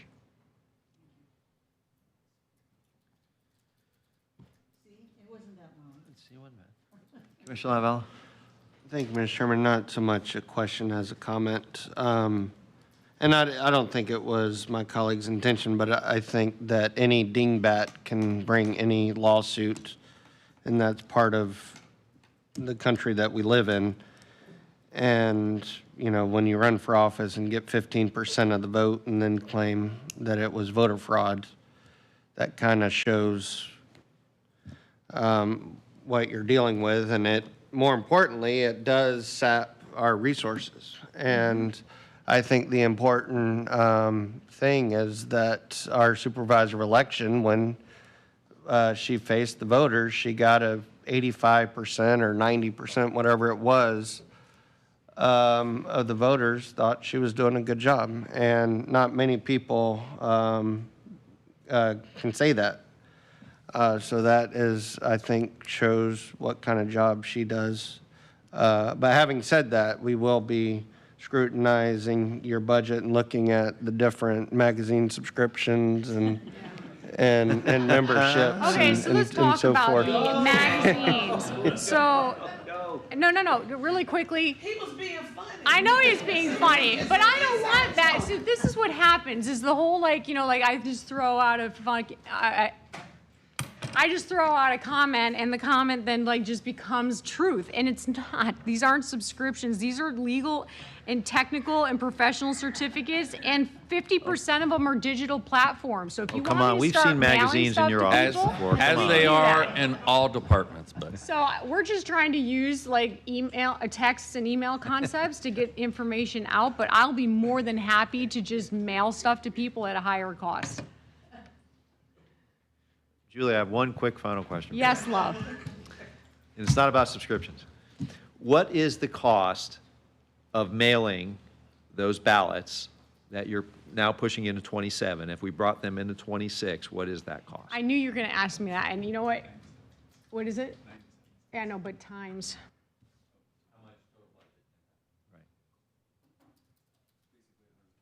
Yeah, so we're looking at $150,000. $150,000. Okay.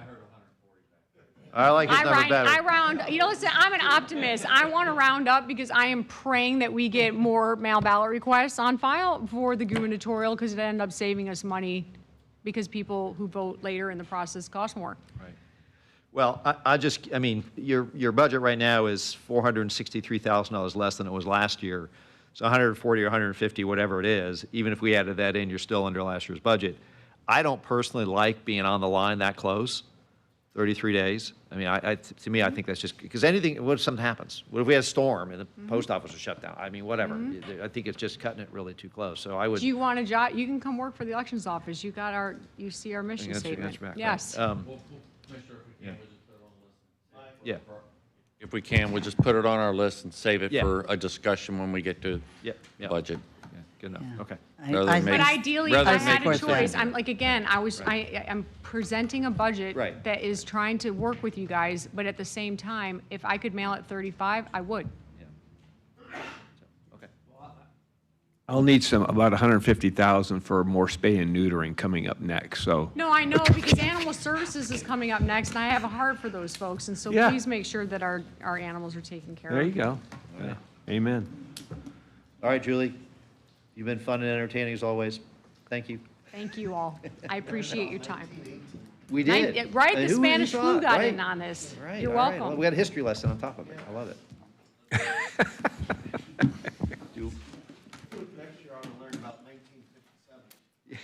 5 minutes. Yeah, let's take 5 minutes, come back to 11:15. Okay, thanks.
Good or still morning. Good morning. How are you?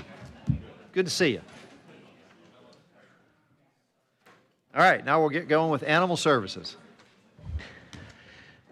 So thank you, Mr. Chair. We do have Jennifer Renner, Director, and Collis McKenzie next to her. So they are great partners putting the budget together with us.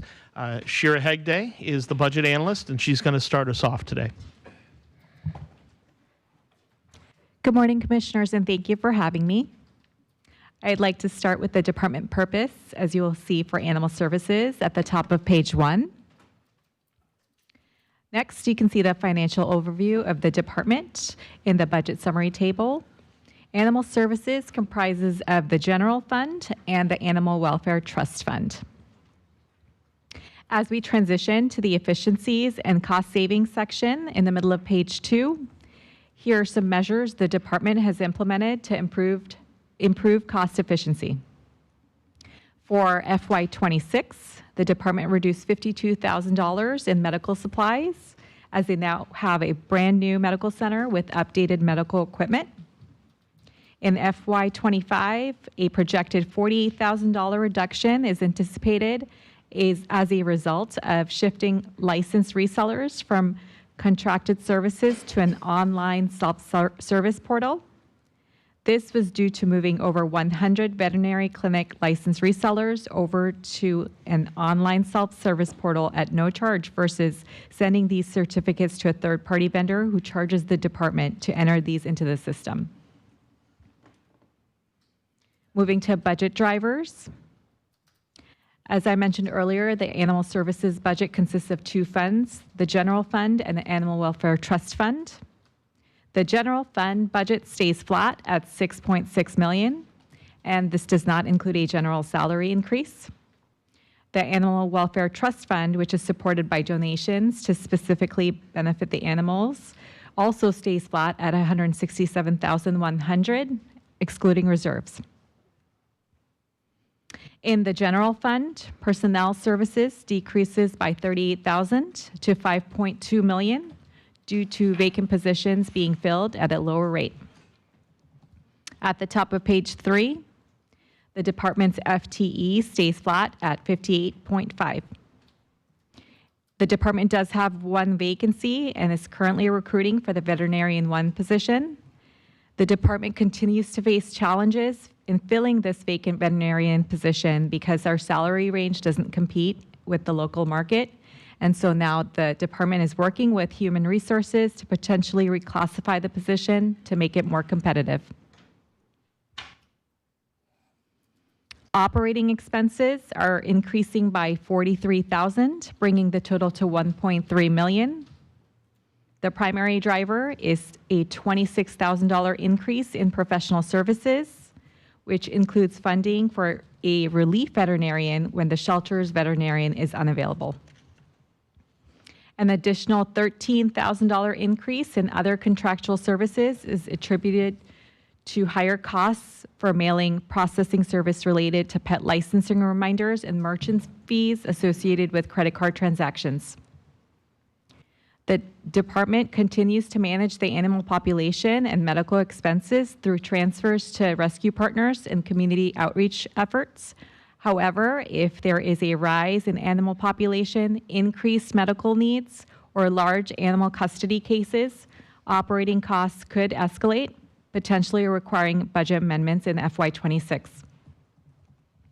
Capital outlay is decreasing by $5,000 due to decreased need for equipment purchases and building maintenance and repair in FY26. In the Animal Welfare Trust Fund, there is an increase of $215,000 in reserves from the FY25 budget.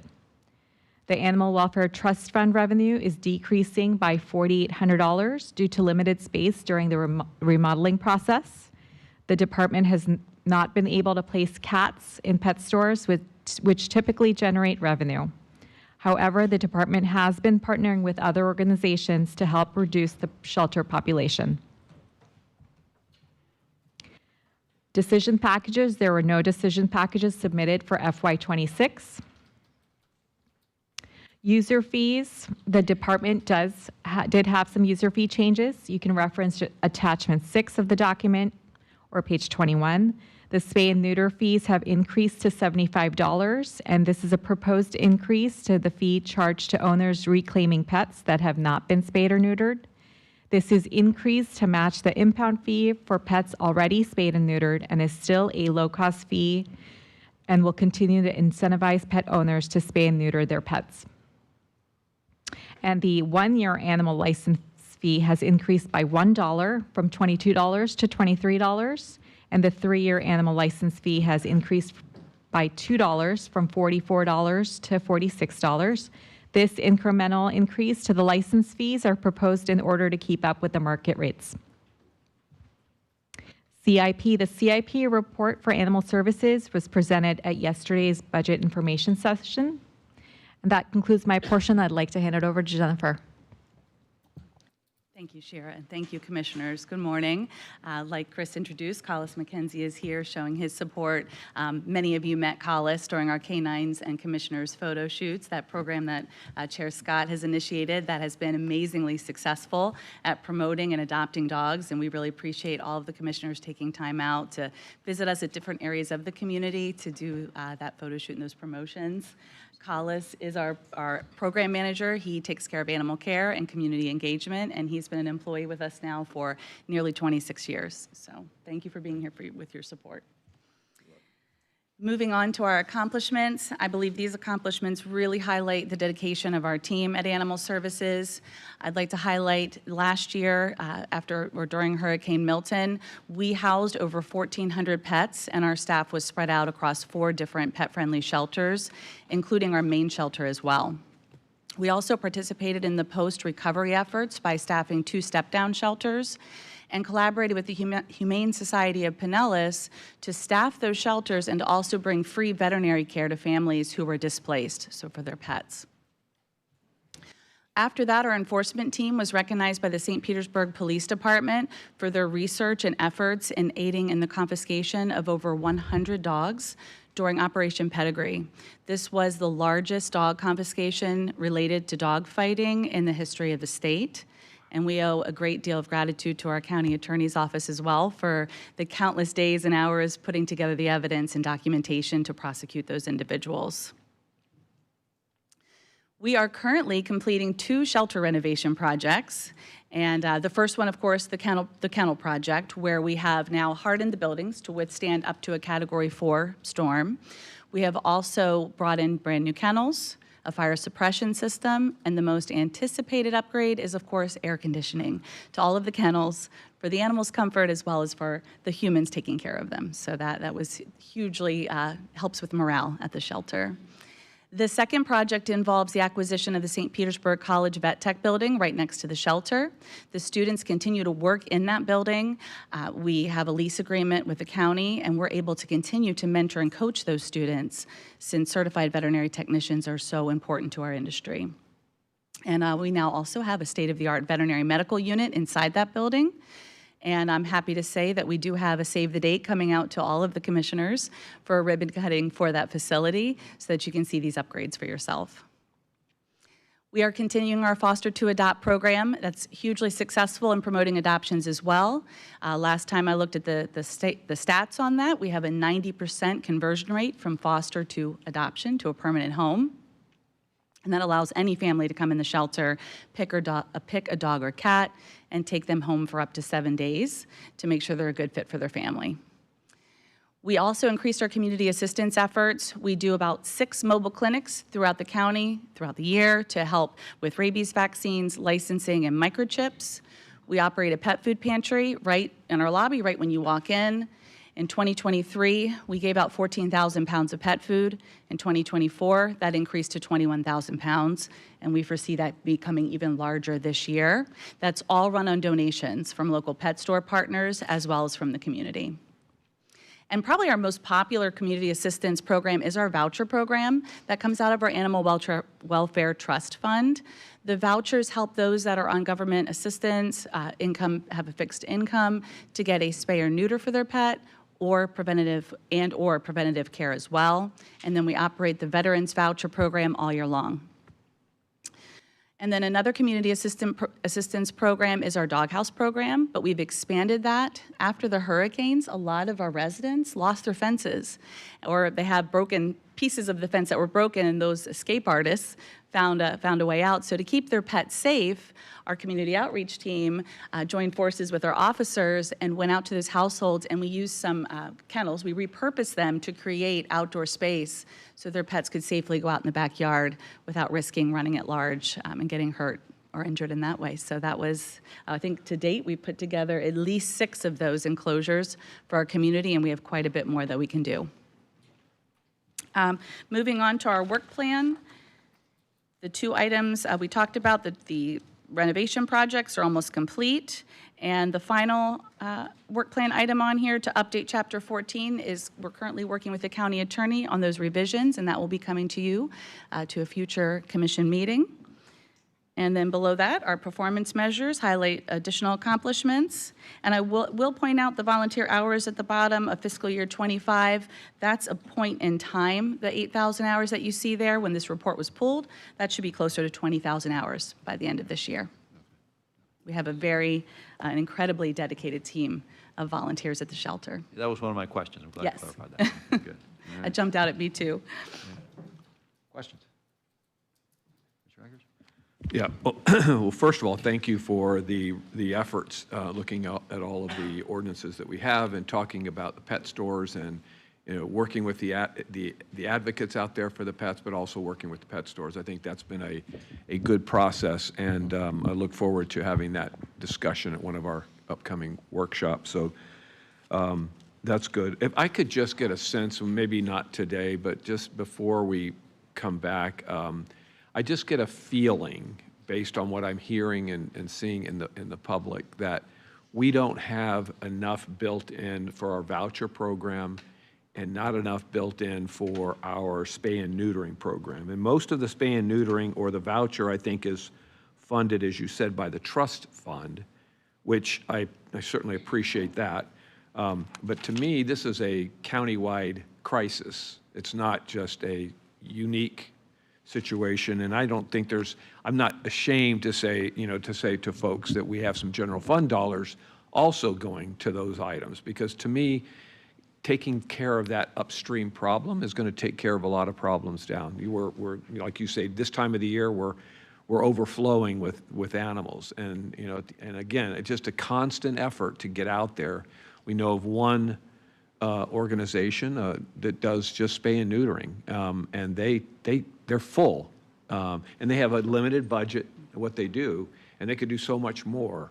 And I just think we need more of a statement and more dollars on that. So maybe you could give us a sense of those voucher dollars and where we are today. For instance, we're 9 months into how many voucher dollars do we have left, and what would it take?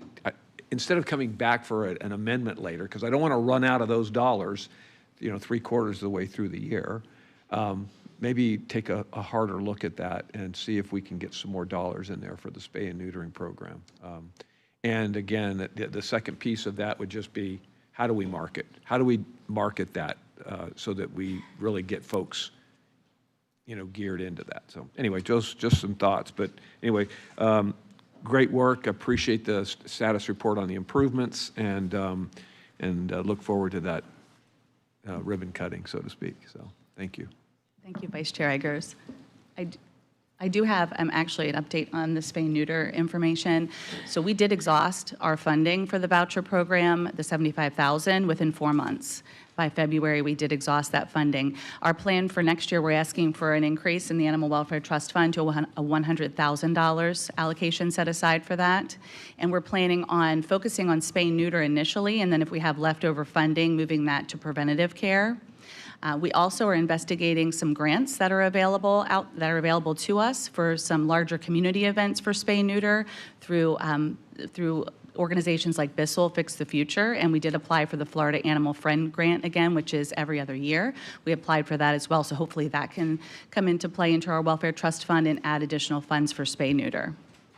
That is definitely a priority. Again, I hope that we're not shy about coming back. If we're going to, because 75,000 gets us 4 months, 100,000 is not going to get us the remaining 8 months. So again, you know, to do it for 6 months and stop basically being able to provide voucher program. And we know right now, even more so than normal, folks are hurting in this county. They're strapped for funds, and this is one of those things. Well, we won't do that because we don't have the funds for it. We just won't take care of that problem, and it's a major issue. So I would prefer having it budgeted in at higher numbers, but the flip side is if we're not, then we need to come back here and make sure that we continue to fund that for the year, not just for 4 months or for 6 months or whatever it comes to. So, and that's my only comment. Thank you, Mr. Chair. Commissioner Sherrill? Do you have anything? Yes, Chair. I had a question. I think it's for Chris, but it might be for the director here. On the trust fund itself, I don't understand where the funds for the trust fund come from. And I'd specifically like to know where the $214,000 increase in reserves for the trust fund will, I don't know where that comes from. Either one of you. Go ahead. Our Animal Welfare Trust Fund is all funded by donations. And so we have customers that come into our shelter every day and give us donations. They go directly in there. We have the Murals for Mutts, which is a fundraiser in our shelter. You'll see paintings around the shelter. A percentage of those goes into the Animal Welfare Trust Fund. We also have mailed-in donations, and we have wonderful individuals who leave money in their wills and their trusts that go into that program as well. Okay, so you're anticipating somebody's going to bequeath another $200,000 to the reserves? That is based on, I believe, historical data that we've seen year after year. Okay, I didn't see anything in 24 or 23, so. Well, they only carry it forward, so you only see kind of what's left over. Okay. Thanks. Thank you, Chair. Good to see you, Director. Always a pleasure. I think you're doing a great job. Nothing relevant to your budget. I was actually at an event last night. And if you don't know right now, you know, we can connect later, but I figured since I had the opportunity, if somebody actually was, you know, had an incident with an animal, they called St. Pete Police instead of Animal Services, and I guess they said that St. Pete Police can't see, like, Animal Services database of animals, and so I didn't know if there was anything, like, communication that could be incorporated or anything. Go ahead. Yes, we certainly, we are constantly in communication with the police departments. Our officers work very closely with all the local police departments and the sheriff's office. We always have an officer on standby as well for emergencies. So we do have someone available 24/7, and we have a police line dedicated to them. As far as the database goes, we can look into some way to get them to be able to communicate with our database too. Okay, great. Thank you. You're welcome. Thank you. Just a couple real quick, Jen. I think you're doing a great job, and I appreciate all the work you did with the in helping us get our ordinance. You know, getting all the parties together in one room and trying to get everybody on the same page. It was amazing work. So thanks for doing that. Since 23, there's been on the cruelty and neglect investigation, there's been over a 50% increase. Is there anything particular driving that? The linchpin there is our assistant state attorney, Natanya Beltran, is just very much invested in prosecuting those cases, and we have a very good relationship with her. She actually volunteers at the shelter, and she makes herself available to our officers and works with the police departments to help train and educate them on collecting evidence and making sure that we're able to move forward with prosecution. And of course, our county attorney as well. It's just a very collaborative effort with the police department to the attorney's office and with our officers. And we do have ACOs that are level 2 certified in cruelty investigations and veterinarians that are local and available to us to perform those forensic exams and write those reports that are necessary to prosecute those cases successfully. That makes perfect sense. Okay. And then just last quick question. The courtesy notices that state law requires us to mail out, letting them know you know, when their animal license is going to be expiring. Is that required to be physical mail, or can that be electronic? We're actually looking into electronic options. It does say that we need to mail out one reminder, and we have taken the 3 reminders, consolidated it to 1 reminder with more information on there on how they can actually renew the license to make it more simpler and to reduce the strain on our phone systems and to alleviate also them having to travel to the shelter. We're also working on an electronic renewal portal so that it's more accessible too from home to renew that license, and all of those factors coming together should help reduce the amount of mail that we have to send out, reduce our printing, our postage fees. And so we're already working on consolidating that and collecting email addresses and working with potentially other vendors to help us with online licensing, which I think will move us in the right direction. Yeah, great, perfect. All right. Any other questions? All right, thank you very much, appreciate it. Thank you very much. All right. Good job, thank you. All right, let's tackle utilities before lunch then. That'll make us hungry, I'm sure. Yeah, right. Thank you, Mr. Chair. So while folks are coming to the tables, I'm going to have Shane Kunze, the operating budget analyst, on my right, and James Lewis, the capital budget analyst, sitting over on my left. Remember, this is an enterprise fund, so James will be presenting the capital. Let's see. We have Director Waugh at the table and Linda Benoit with him. She's a very good partner. She and I work on many things together, so welcome. We also have Nori Hancock and Gunnar Mitchell in the back over here, there, a couple places. So well-represented Utilities Department, and thank you for being here. Shane, the floor is yours, sir. Thank you, Chris. Good morning, members of the board. Thank you again for having me today. We're going to discuss the utilities budget, and I have the unique pleasure of representing the first enterprise of the year. And we're going to talk about what that means and how my counterpart and I work together with the CIP and the operating and tangent. So to start things off, beginning on page 1, you'll see your budget summary by all funds, and there are 7 total that make up this department, including ARPA and the solid waste fund, aside from the things that you'd normally expect, like water and sewer. There is no general fund dollars attributed to this budget whatsoever. And it's going to be several pages that we have to scroll down to get to our efficiencies. It's going to begin at the top of page 4. In FY26, the department recognized $2 million in savings. Much of this was attributed to insourcing some services, various plant efficiencies that reduced chemical and supply quantities, prior year purchase of some equipment previously rented, meaning things that we were renting in the past, we found it to be more fiscally responsible to purchase that item moving forward. In FY25, they have found $3.1 million. The bulk of that was from various consulting right sizing and also the ending of non-recurring items that were no longer required. And then FY24, they found $4.1 million.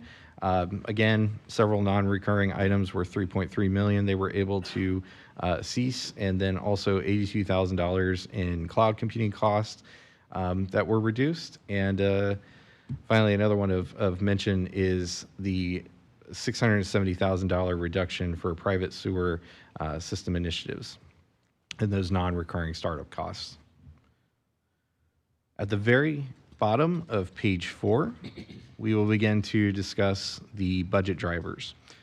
Now, as I previously mentioned, this is an enterprise fund, and this is made up of seven funds: ARPA, sewer renewal replacement, and water renewal replacement are capital, and they are going to be discussed in more detail with James.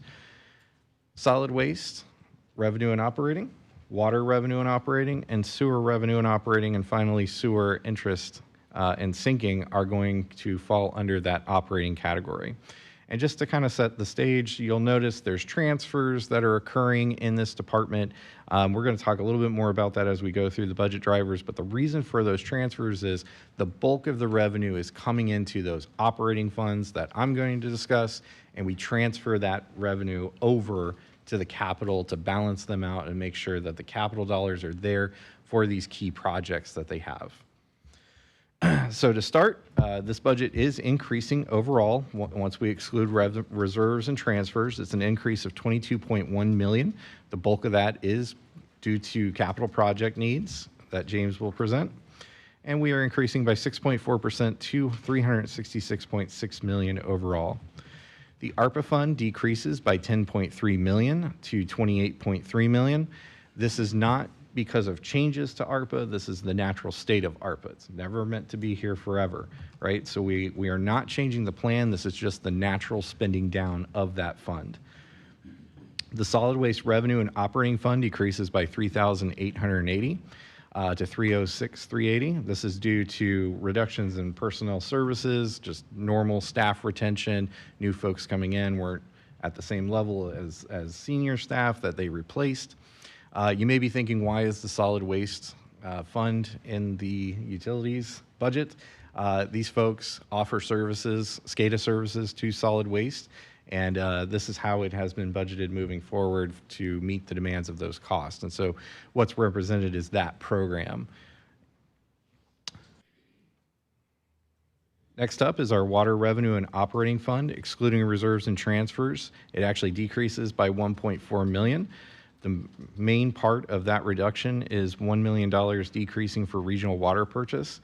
That is Tampa Bay water. That is the water that we're purchasing from that group. And I know a couple of you are on that board and probably a little more familiar with that. But we do purchase that regional water from them. The water renewal and replacement fund, again excluding reserves, is going to be increasing by $8 million. That's due to planned CIP projects that James will discuss. The sewer revenue and operating fund, excluding those reserves and transfers, increases by 1.7 million to 67 million. That is primarily due to increases in vehicle and heavy equipment purchases. This is a very cyclical thing. We've had supply chain issues that have caused some vehicle deferments. There are also just the natural state of, okay, we're at this 3 or 5 year or whatever cycle for an equipment, or 9 years for a vehicle. Now it's time to replace. So this is a particular area where that will ebb and flow, and we'll talk a little bit more about that in our capital outlay section. The sewer renewal and replacement fund, excluding reserves, increases by 24.1 million to 100.4. Again, this is due to planned CIP projects that James will discuss. And then finally, the sewer interest and sinking fund, excluding reserves, increases by $11,000. And this is due to the debt service schedule. And I do believe this is the first department to talk about a debt service schedule in front of you this year. So we're going to talk a little bit more about that too in that section. So revenue. For the proposed FY26 budget, excluding transfers, increases by 18.1 million to 253.7, and this is primarily due to an increase of $4.1 million for intergovernmental revenue and 11.2 million for charges for services. The water revenue and operating fund increases by a total of 6.6 million to 171.2. This is again primarily due to charges for services. We're going to talk about the user fees in this budget that are being presented. There are multiple increases, and that is what is tying there. It's the proposed increases in the user fees, or those charges for services that you're seeing going up in the water and also the sewer fund. Excuse me. Yes, sir. Did you say that those were part of the planned process? We're not addressing rate changes this year. Not rate changes, no, but user fee changes are being looked at this year. So every 4 years, we take a look at it.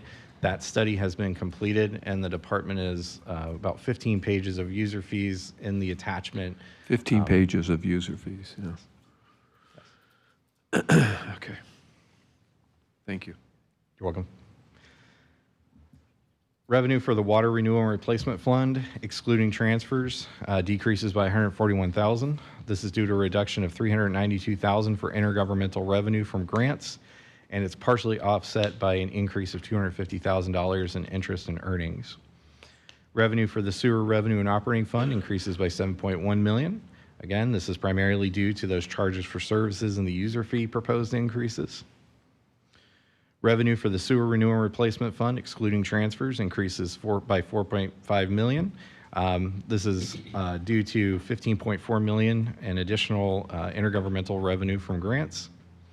And then finally, the revenue for the sewer interest and sinking fund remains at zero. This fund is completely dependent on transfers from the sewer fund or spending down fund balance. And you may have heard me say, you know, we're excluding transfers when we talk about these. When you vote on your resolution, it's important to know the total package of those transfers because that is your spending power of the department. But when we talk about budget and actuals, it's almost like double counting. So we transfer that fund, those funds over. We don't want to double count it, if that makes sense. You know, if you have $6 million here and you move it over there, really we're going to spend it out of that capital fund. So that's why we take it out and back it out. Very similar to the reserve conversation. All right, speaking of reserves, at the bottom of page 5, it is actually decreasing by $6.4 million or 5% to $119.3. All of the funds are decreasing with the exception of the water revenue and operating fund. That one is the only one with an increase. You've heard the rhetoric over the years that these reserves were increasing due to future needs of the capital plan and that one day they will be decreasing. Well, that one day is here. And so that is why. It's been the buildup of we're going to need this for these projects. And so now those projects are coming to fruition, they're planned, and that's why you're going to start seeing these come down. Now to get into a little bit of the more of the meat of the operating budget. So their personnel services actually decreases by $105,000 overall to 45.8. This is due to many things factoring in, but the bulk of it is due to a reduction of 5.2 FTE. Their FTEs are decreasing due to the advanced metering infrastructure program. The transformation of that program is leading to natural attrition of those positions. And so what we're seeing is the first year of those major decreases. Operating expenses for the proposed FY26 budget decreases by $885,120 to $112.1. There are various reasons for this, but the bulk of it, again, is that regional water purchase. The Tampa Bay Water uses a formula based on not only our usage, but the usage of our partners out there, like Pasco County, Hillsborough. And so based on their needs, based on new customers, they create a rate for us and how much they think we're going to need to charge us and how much we think we're going to need. Based on all that calculation, we're actually looking at $1 million reduction for the next fiscal year. Operating expenses for the sewer revenue and operating fund, that one increases by $758,000. And again, that one is due to increases in rental and leases, a decision package, which we'll talk about a little further down, increases to repairs and maintenance on equipment, and it's also been partially offset by reductions in contract services, utility services, including like natural gas expenses, right? It's utilities and they have reductions in utility costs, but there's other things that they need, right? Natural gas, waste management, things such as that. We're actually seeing decreases in there. And also reductions in grit and rag dumpster hauling. Capital outlay. Now, this is capital outlay for the operating budget. It's different than James's capital that he's going to talk about.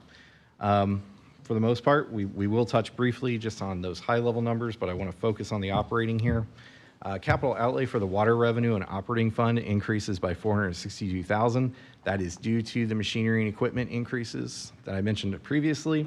And then the same is also true for the sewer, increasing by $839,000. It's due to that vehicle and heavy equipment purchase plan.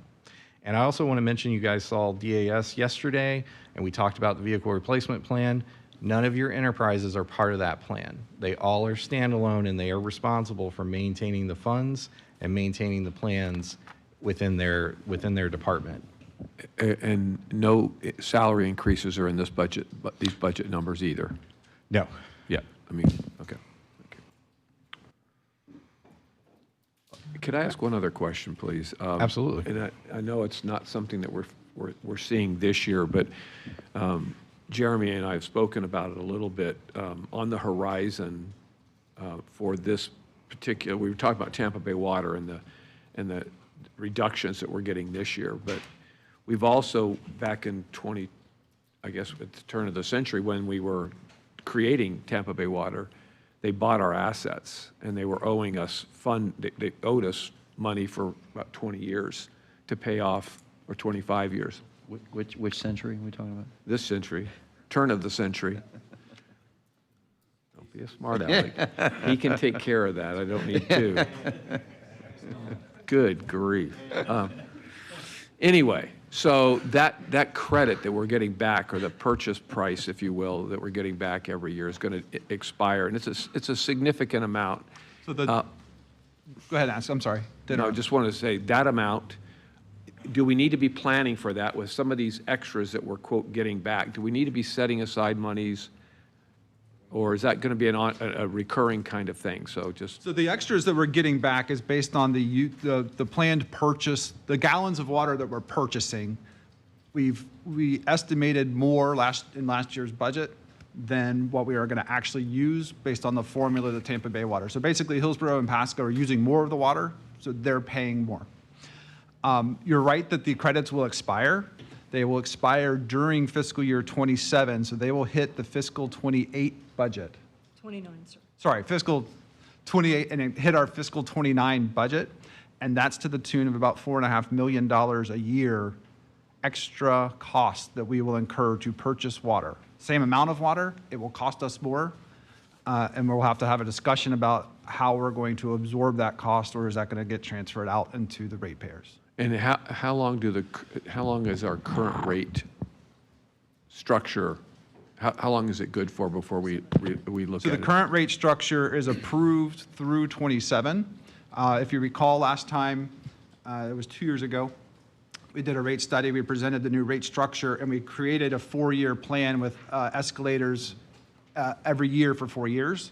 So it didn't hit as a slug, that there was a gradual increase over a 4-year period, and that the current rate structure is approved through 27.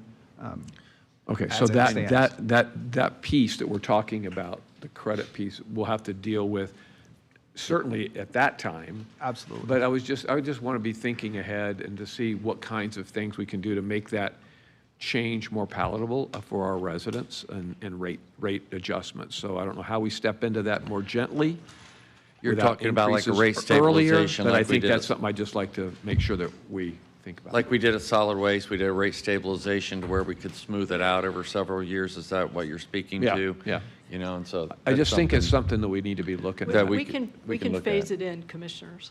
We And don't just- have to take that whole cost at one time. She's saying you got enough in your reserves to be able to phase that in, but you could include that into the study that you're going to do for 27, which will be done next year. Correct. You know, and so they can bring you options at that time. Yeah, okay. All right, thank you. Any other questions? All right. Well, to reorient, we are at the bottom portion of page 6. We are going to move to debt services. For FY26, the proposed budget decreases by $8,340 to $14.6 million. This is due to, in the water fund, this is due to the 6-month average of the 13-week treasury bill rate. And in the sewer interest and sinking fund, this is due to the debt payment schedule. Grants and aids for the proposed FY26 budget remain flat at $300,000. This is just based on the anticipated usage of that private sewer lateral program. Transfers to other funds for the proposed FY26 budget, we actually had a slight adjustment here we need to make. It's actually increasing by $13.7 million. That is due to a recent adjustment that we had to make to increase the reserves on the sewer renewal and replacement fund. Again, it's due to that capital project. We wanted to make sure that they had a pretty healthy amount there, so we moved that from the sewer revenue to the sewer renewal, so moving from operating to CIP. On the top of page 7, oh, yes, sir. Debt service. It's like we proudly say that we don't have much debt in this county. This is one of the areas that we do. The only area that we do. Thank you for that correction. So what's the term on the debt that we have? And is that policy of debting our sewer, water and sewer, something that we're going to continue to pursue? So those two questions. I'm actually going to turn Linda loose because she is by far the expert. Thank you. We have 3 outstanding private loans in our debt. So they are tax-exempt debt, like a tax-exempt bond, but with a single bondholder, if you want to think of it that way. They're held by financial institutions. One of them gets paid off in 2028, one of them in 2031, and the other one in 2032. And thanks to the hard work of people before me, I'm going to tell you that our blended interest rate on this debt is only 2.89%. Yeah. Okay, we're doing very well with this, all right? And so over the next 7 years, we will have that paid off. Any decisions to borrow in order to fund capital projects are made with great care and great deliberation, and they always come before this board before any additional borrowing would take place. But Commissioners, the previous programs that you approved, if they're successful in implementing these, so this is the find and fix and all those different programs will require issuance of debt. We're looking at those and trying to time those out between their cash and their construction. The biggest thing is getting through all those studies. It's taken several years to be able to figure out, and now we're going to be having those discussions in these future rate discussions. Yeah, and that's the kind of philosophy I wanted to talk about, not necessarily today again, but whether it's water or sewer, these are not just being paid for by the residents of tomorrow or the next year or the following. It's being paid intergenerationally. Yeah. And to me, those are areas where it justifies getting low interest rate debt, not only to transfer that cost to other generations because it is 20, 30, 40 years of use, but it just makes it more reasonable for the current taxpayers, that they don't bear all of that burden. So I just want to make sure that when it comes to utility stuff, that we look really carefully at even expanding that use, because we've not done it traditionally in the water side, right? No. It's been It's on the sewer side, and you're going to need that because you're trying to eliminate these SSOs, and those are significant capital cost. You know, and so those discussions are coming up. Okay. Thank you. And our current debt level is what, about 60 million-ish, something like that? We are at 69.4 million, sir. 69.4, okay, thank you.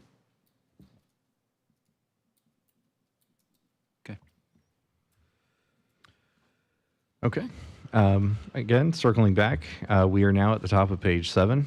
And speaking of SSOs, the first request in the decision package is for a pumper truck. It's going to be in addition to utilities fleet. It comes at a non-recurring cost of $337,000. This vehicle is very critical to meeting the needs of addressing those sanitary sewer overflows and cleaning up when they occur. The department has done an analysis and looked at the average cost over the years, and it's about $196,000 to rent these per year. And we have found it's a little bit more fiscally responsible to purchase this, actually a lot more fiscally responsible in the long run, to purchase this vehicle outright and add it to the fleet.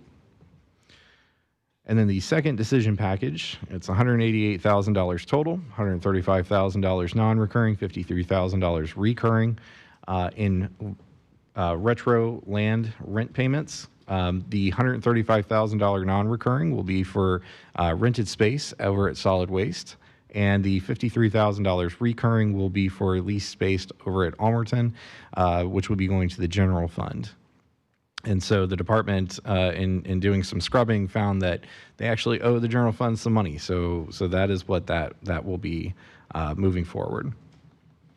Yeah, we don't want to have to send them an IOU or a late notice and charge them interest.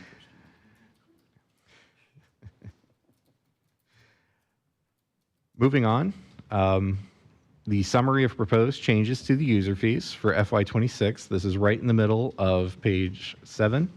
The department recently completed a 4-year user fee study with their consultant and has submitted the changes in attachment 7. It starts on page 196, and it is for your consideration. This studies the last 4 years of inflation. Taking those into account, there are some fees that have not increased in many, many years that actually go beyond that 4-year review. Linda, I think if you told me there were some from the 2000s that hadn't increased, so potentially 20 years.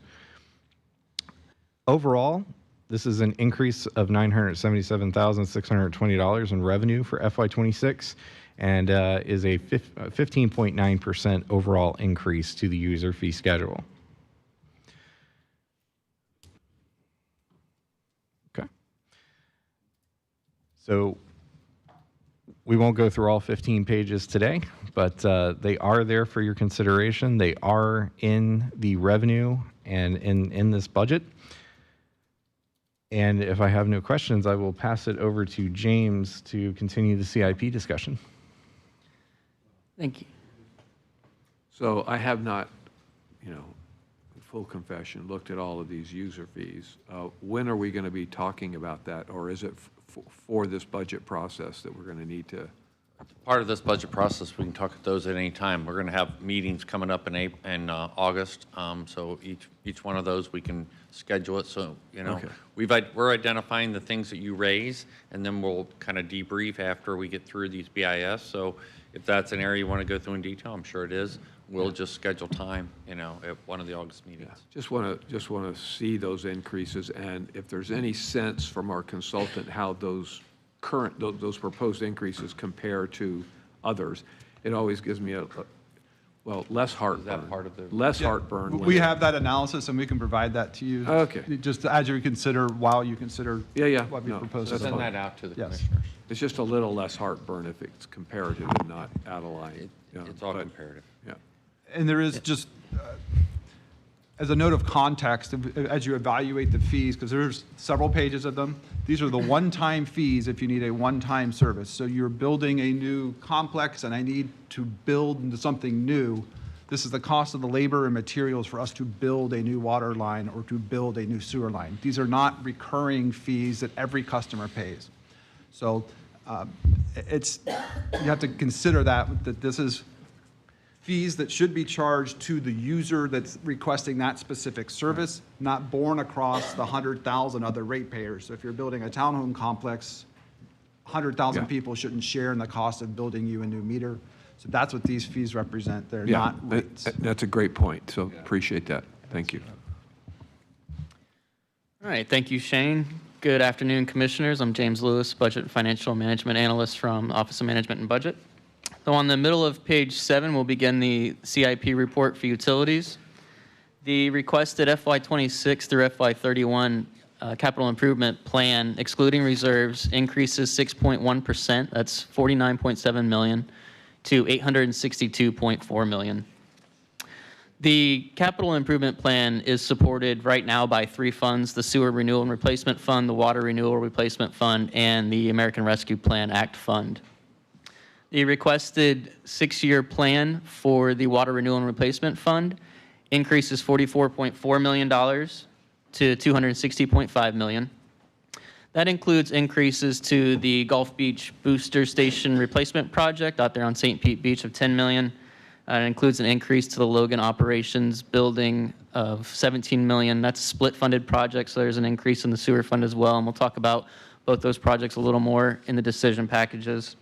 It also includes 14 different projects that would replace cast iron and galvanized steel water pipes well beyond FY31, so beyond the end of the 6-year plan, an increase of $50 million, a lot of that being in the future years. This is offset by some decreases in other projects, so I just gave you amounts that were greater than the total increase. And then projects that are not increasing but are rather large in the water plan this year include the relocation projects associated with the FDOT expansion up on US 19 in North County from State Road 50 to County Road 95. Also includes the advanced metering infrastructure project, replacing all of the potable water meters at about $20 million this year, and that's expected to complete or come close to completion in FY26. The requested FY26 through 31 plan for the Sewer Renewal and Replacement Fund increases $15.6 million to $573.5 million. That includes increases to the pump station improvements parent program project all the way out to FY37 of $40 million, and that's improving all 300-plus pump stations countywide on a 30-year replacement cycle. So that's kind of a continuous program that's always operating in the capital plan. It includes increases to the Pinellas Park Interceptor improvements of $17 million, Pump Station 16 improvements, that's one of the, I think, the largest pump station in the county at $10 million, and then again, that Logan Utilities operation building a $10 million split funded with some water funds. There are also new project requests that I'll discuss later on in this report, mostly for the sewer fund of about $53 million.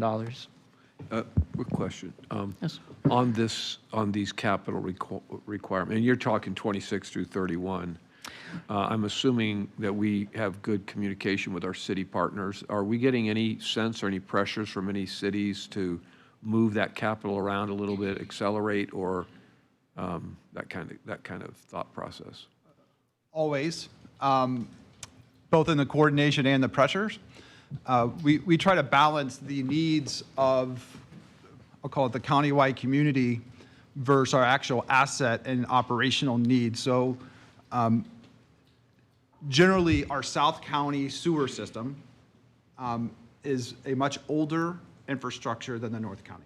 So we have less operational problems in the North County than we do in the South County. So we focus a lot of our operational and CIP rehab energy on these assets that are over 50 years old. So you have a 30-year pipe in the ground, it's 50 years old, it's 20 years past how long it was supposed to live, and we're frankly lucky that we have as few breaks as we do.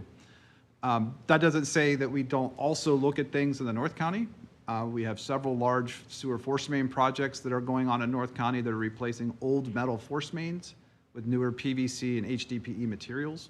If you recall the break we had at Omaha and Alderman several years ago, that was a catastrophic failure of a large force main that was a metal pipe.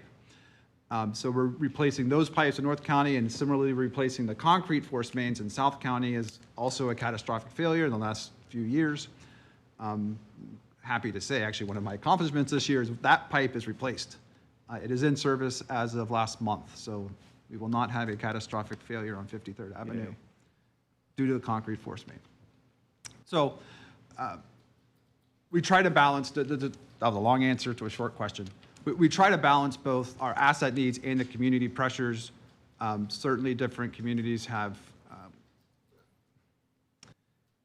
different types of complaints. Some, you mentioned Pump Station 16, that sits right in the heart of city of Seminole, it's right by Lake Seminole, and it is a sewer pump station, so there is odor involved with that. That is a city complaint that comes around. This CIP program, you just heard James mention it, we have a CIP project to rehab that station, and part of that will be a more modernized odor control system. And we try to do that at the different stations around the county. Okay, so just, again, we were talking about debt a little bit ago. Yes. And we have these catastrophic things that happen, and we go in and take care of it on an interim basis, and then we make the permanent improvement, and on we go. And then we have this whole plan schedule, because we're taking a look at all of our pipes all the time to see where we're planning to do things.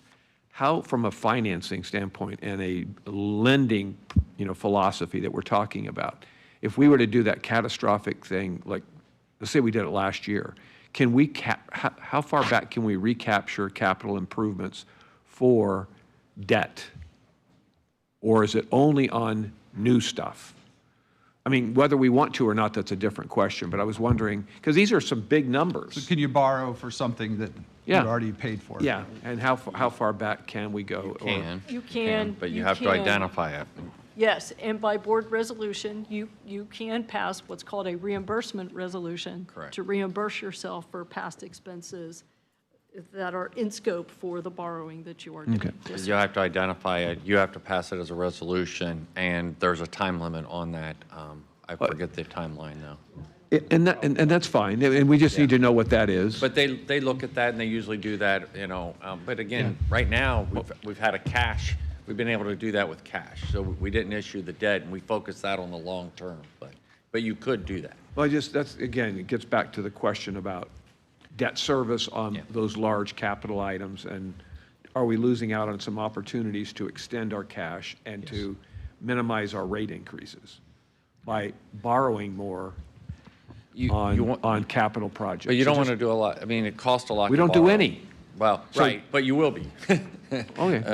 And that's part of, I mean, we could spend another hour really talking about them getting their capital improvement group together to be able to deliver on these long-term projects. Yeah. When they're able to deliver, I mean, James is wanting to cut out how much they want to spend because they haven't been able to spend it, not because the projects aren't needed.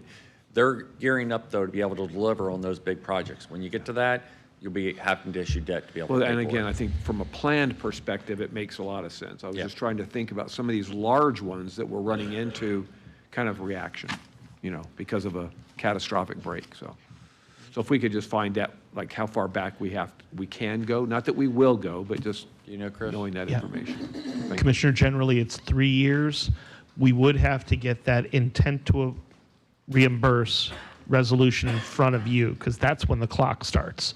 So it's an intent to reimburse yourself 3 years out when the bond comes through. All right. There's not a hard and fast rule on the 3, but that's generally the number. Okay. Thank you.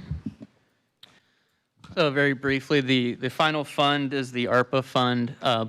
Following Treasury guidance, we are including the entire allocation in each current fiscal year. Treasury guidance said that we had to encumber or have a purchase order for all of those funds by the end of last year. So FY25 included the entire ARPA allocation. FY26 does as well. That will go a little bit into FY27 as they finish those projects. Grant funding does decrease for the FY26 through 31 plan as we spend down grant funding, particularly the Resilient Florida grant that we received for the manufactured home communities. Potential future financing, so much of what you've been talking about, both the sewer renewal and replacement and water renewal and replacement funds would require additional revenues, whether that's financing, bonds, rate increases, additional grant funding. That would begin in FY28 for the water funds and FY27 for the sewer funds. So of course, as Shane mentioned, most all of the revenues that come into utilities are receipted to the operating and revenue fund. The day-to-day operations are funded first, then the operating reserves, and then balance is transferred to the capital funds to fund those capital projects. So the need for financing would be for those capital projects. It would be to fund those capital investments. And we've looked at the forecast, and that's based, again, on certain assumptions about revenue. So if water and sewer rates change, that impacts this timeline. If the capital expenditures are less than what is planned, that pushes the timeline out. All of those things have an impact. And we did include expected reimbursement from FEMA and the expected increase in the Tampa Bay water expenses in FY29 in those forecasts as well. So what we see as a need for borrowing in the 6-year plan comes up to $367 million. That is going to change. It's probably changed since we typed this up 2 weeks ago. In the water fund, that would be $122 million, and in the sewer fund, that would be $245 million. And that takes us through FY31. But of course, that is all dependent on the assumptions we've made and is very variable, and we'll continue to monitor that very closely. On the top of page 8, we do have the FY26 summary. Shane has touched on that as far as the impact to the next fiscal year, which will be adopted for appropriation. Again, the rest of the years in the capital plan are just that, a plan. Briefly to your question, Commissioner Eggers, there are several of those joint project agreements that are moving to construction planned in FY26. They're all between $1 million and $2 million, about 5 or 6 of them, mostly with the City of Largo and the City of Madeira Beach. So those are included in the increase in the mostly the water renewal and replacement fund. Moving to the middle of page 8, we do have the CIP decision packages. Again, these are for capital projects that are either increasing or decreasing by $250,000 and 15%. Both of those criteria have to be met. And all of the decision packages for utilities are included in the packet. They're in the attachments, and you can review all of those. I included 4 of the more significant decision packages up here at the top for you. Those include the Gulf Beach Booster Station, replacement project out there on St. Pete Beach, so entirely replacing that facility. We are looking at the total project cost, so not just the increase from current plan to the next plan, but including any expenditures going back to the beginning of the project. We've wrapped that in here to give a more holistic picture.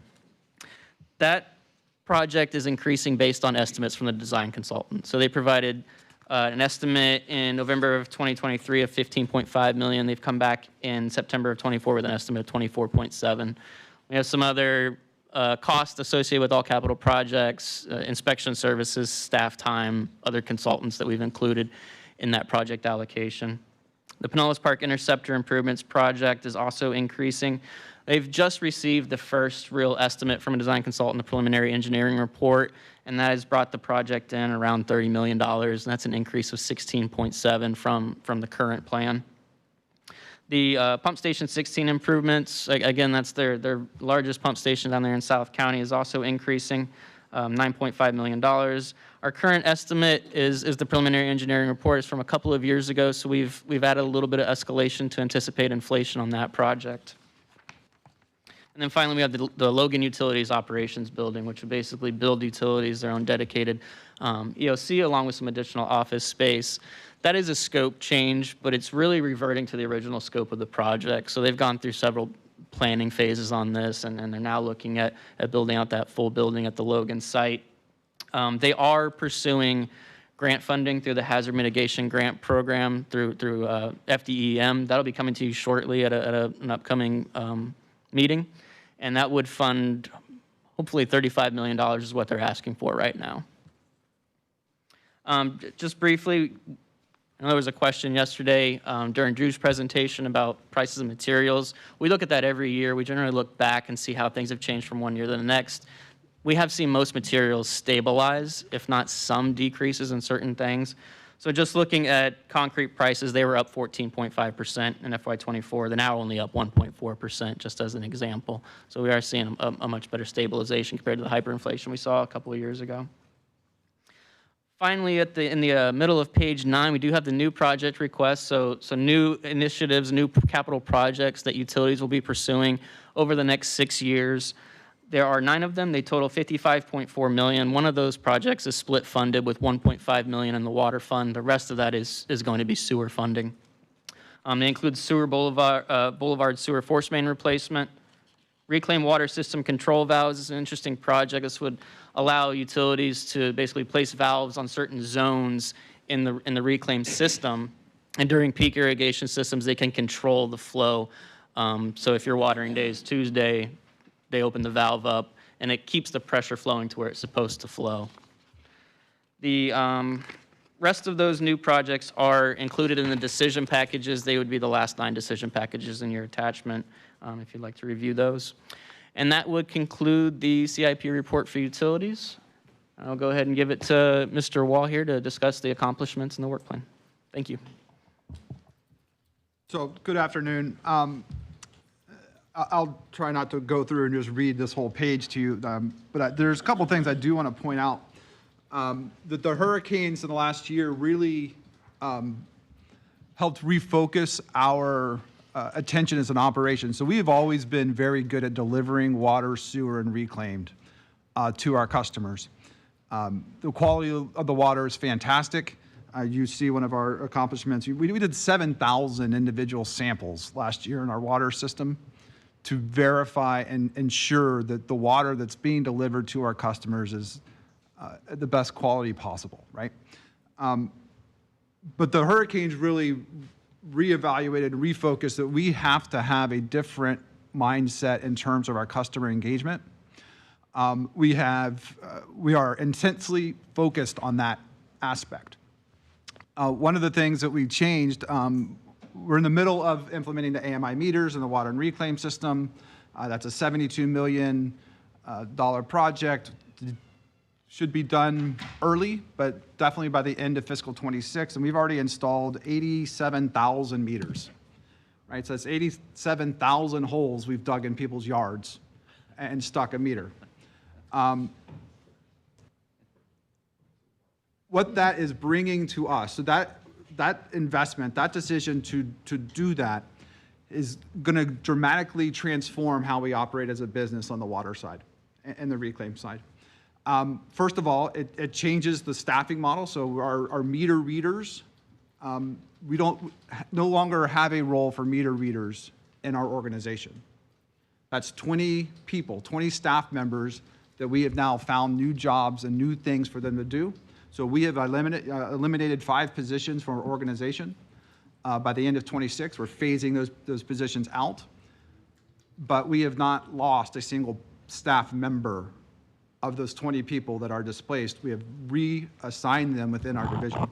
Into vacancies. Into vacancies. Not additional positions. Not additional, that's, the position count went down, and we're reassigning them within our organization. And one of the new teams that we've created was we're calling it the customer engagement team. It's essentially a new section within our customer service group. And that team's job will be to be that first interface with the customer, actually visit the property so that they call in, they have a problem, they're flabbergasted at they have this problem to begin with. And this team is actually proactively addressing items. So the new AMI meter is a tremendous amount of data. We stood up this new team in March of this year. We started off with 1 employee, and I think we're at 3 now in this new group as we transition staff. And the first 3 months that this team was here, we proactively called 80 residents that we identified were having high water usage. So they were gone, they were displaced from the hurricane, they were on vacationing up north, they were out of the country even, we called one. And we're calling them and saying, hey, your water bill looks really high in the last 3 days. Are you aware? Are you doing something? And they're like, no, I had no idea. I'm not even home. I don't know what's happening. And we've averted thousands of gallons of wasted water that would have gone through their meter, and then they would have been complaining to us, I have a high bill, like, no, you have a leak, and we get into that argument back and forth with the customers about, how this is going and why, when that wasted water occurs, Pinellas County Utilities bought that water from Tampa Bay Water. It is in our system. We have written that check, and now it goes to the customer's meter. Who owes that money? So just in the 3 months there, and I know 80 out of 100,000, 80 people out of 100,000 is not a huge percentage, but that's a huge impact on those specific people that didn't get a $4,000 water bill that month. So we recognize that we need a new mindset, and we're striving to get there and meet our customer satisfaction. Another thing that we did, I know it's really small, but for government, we have a Pinellas County Utilities app. Oh my gosh, you can go and look at your water usage live from your phone, download the app, and go and pay your bill. You can get services. You can avoid actually calling us because you just want to self-serve in the 5 minutes you have between this meeting and that meeting and do something with our organization. So we're trying to modernize how we approach and interact with our customer. I think one of the prior presentations today, since COVID, it's just a new world. The customer expectations are different. So I just wanted to point that out, that is where we're heading in the future. And there's lots of talk about AI. We are actively trying to implement AI technologies into our chatbot and our customer service, into our data analytics, and how we route and map our crews, right? So at any one time, we might have 30 crews distributed out in the field, and are we being the most efficient and effective at how we route them around to the different jobs? So we're trying to modernize from that perspective. That's it. Just in the future for the work plans, we are actively still pursuing our regional recovery facility for our biosolids. You'll see some conversations coming up at that in the near future. We are actively pursuing our manufactured home communities. So there are 7 of the 14 identified communities that are currently under construction. These are our high I&I communities, and we're repairing those systems and getting them to the point where we can reduce the flow to the plants. I heard Barry mention the Find and Fix program that is currently underway. You guys authorized that project. It's a 5-year project. We're We're going out into neighborhoods, so not just mobile homes, but we're going to neighborhoods that are high contributors and finding the problems both on the public and private side and getting the I&I out of the system so it doesn't get to the plant, so we can prevent SSOs, so we don't have spills. So we're striving hard to complete these things, but they're big, long-term challenges for us. With that, I'll take any questions or comments. 3 quick questions, each 15-second answers. How's that? Okay. So we Yes, so we yes, can no. keep. All right. First one is underground mapping of our water and sewer. We talked yesterday about our vertical asset program and trying to get a feel for that. How far along are we in understanding the condition of our water and our sewer line from a mapping standpoint? Do we feel good about it? Are we getting there? Are we still working on it? Are we complete? We are underground. We are 95% complete, and you may never get to 100 just because things change. And that's not only just mapping, but that is also condition assessment, understanding risk of failure, understanding useful life. You see a huge increase to our CIP plan. It's because of that analysis that we know we need to catch them now before they break. Perfect. That was a lot different than 20 years ago, certainly even. It's a lot different than 5 years ago. Yeah, I was going to say much better than 5 years ago. So, yeah.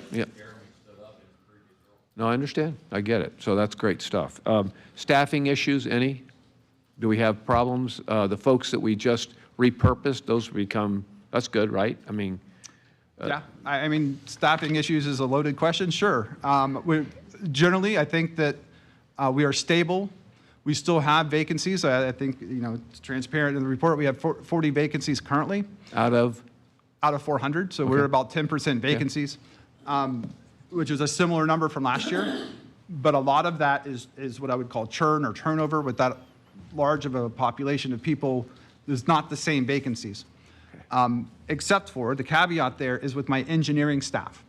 So you will see a repeated hole in our organization, our engineering positions.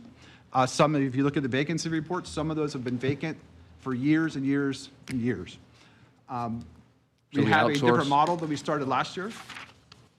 When that occurs, the work doesn't go away. He just shifts it to the private sector. Right, Okay. I understand. And so he's having augmented resources. So those are internal discussions about the right balance between internal and external, and how you manage your capital programs. And you'll see we have in the org chart, it's on page 25 of the book. We have 9 or 10 actual project managers that are private project managers through staff augmentation. That we're using the vacant engineering position salaries to augment our staff. We are evaluating this year, because last year was the first year we actually performed that. We're evaluating this year, should that be the permanent model? And then these vacancies go away, and this becomes a permanent model. We'll have an analysis on that. Okay. And then the last question I had on the recruiting of our cities for the pelletizer plant, how's that going? Any improvement? Getting partners on board to help fund this thing. Remember, we had a deadline, you said, sometime in the fall. Mm-hmm. So how are we doing? So we have great participation, right? And great active interest. There are some cities where financially, the scale of the project is probably bigger than what they're expecting and are currently funded to participate in. We have a meeting coming up with them, don't I? Yeah, Barry has a meeting on Monday with. So I have a meeting on Monday, and some of them are looking short-sighted, I think, because they're looking at the costs and saying we can't afford it. But everybody's got to deal with it one way or another. But the program is scalable to where if they fall off, we just scale the project back. Okay, so proportionate. Makes sense to do it all together. If they don't want to do it, but we'll get a handle on that, and we'll make that. We're meeting with all the cities on Monday. We'll make that decision here, right, about that breakdown. After we figure out where the cities, we'll bring it to you. All right, I'm done. Thank you. Any other question? I'm guessing everybody's hungry. All right. Jeremy, thank you very much. Appreciate it. All right, well, why don't we break for lunch, and we'll take 30 minutes, come back at 1:05.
Sorry.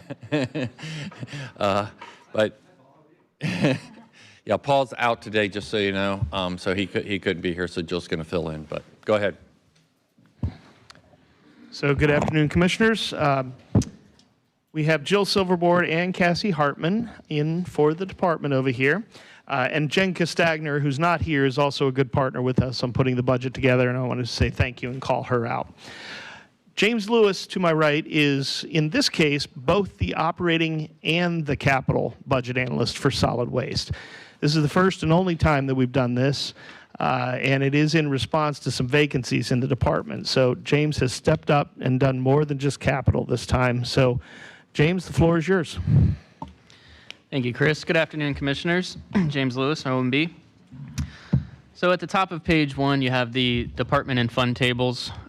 Very briefly, I want to point out 2 things here. First, down there at the bottom of the page is a table for general fund. There is no data there.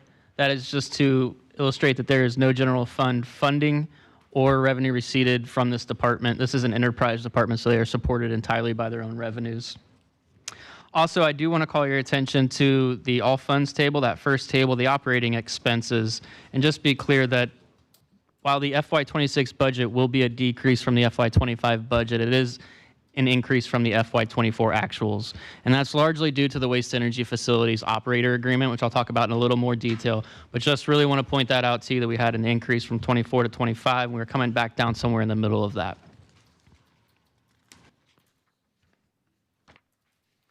All right, so now at the bottom of page 2, we have the efficiencies and cost-saving measures. I'll just highlight a couple of them for you. In FY26, the department repurposed a forklift rather than replacing their forklift per the recommendation of Fleet for a cost avoidance of $250,000. In FY25, by outsourcing water quality testing, the department reduced cost by $360,000. Also in FY25, the department eliminated 2 vacant positions, reducing their FTE count for a savings of $162,000. And in FY24, they also eliminated 2 vacant positions, reducing FTE for a savings of $150,000. I'll also point out, if you look at their FTE table on page 1, those full-time equivalents, going back to FY23, they reduced vacancies there as well. So they've been consistently looking at their vacant positions, eliminating where they can. They're doing that to build reserves in anticipation of the end of the power purchase agreement that expired in December, and we'll talk about that under revenue as well. Near the top of page 3, we have the budget drivers. So the solid waste department's FY26 budget request, excluding those reserves and transfers, increases $1 million to $115.7 million. The department is supported by 2 funds, the Solid Waste Revenue and Operating Fund and the Solid Waste Renewal and Replacement Fund. The Operating and Revenue Fund is where we receive all the revenues and expense all the operating and personnel, as well as some capital outlays such as machinery and equipment. Renewal and Replacement Fund is where all of the capital investments are expended from. The Revenue and Operating Fund FY26 budget request decreases $6.3 million to $83.9 million. For revenue, it's a decrease of $8.3 million to $88.3 million. That's primarily due to the expiration of the power purchase agreement with Duke Energy. That expired at the end of December. So the first quarter of FY25 included that particular agreement. FY26 will not include that agreement at all. The agreement included both electricity sales, so the actual purchase of the power, and capacity payments, which is essentially an agreement to provide power to Duke in exchange for payment. So in FY25, we still included $21 million for capacity payments for that first quarter. In FY24, that was $77 million in actual revenue. That is absent from FY26. The department continues to have electricity sales. They've begun brokering power on the open market, and those electricity sales are requested or forecasted to increase $2 million in FY26. There's also some offsetting increases to the tipping fees and interest earned on investments. Clarification. So you're saying that our utility agreement that we had that's no longer has been replaced successfully with open market sales? Correct. The agreement with Duke expired at the end of December. There have been, I think it was a combination of 3 agreements, one with a marketing firm. There is an agreement with Duke that they could purchase power at the as available rate, but the department is brokering that power on the open market. They started that in January.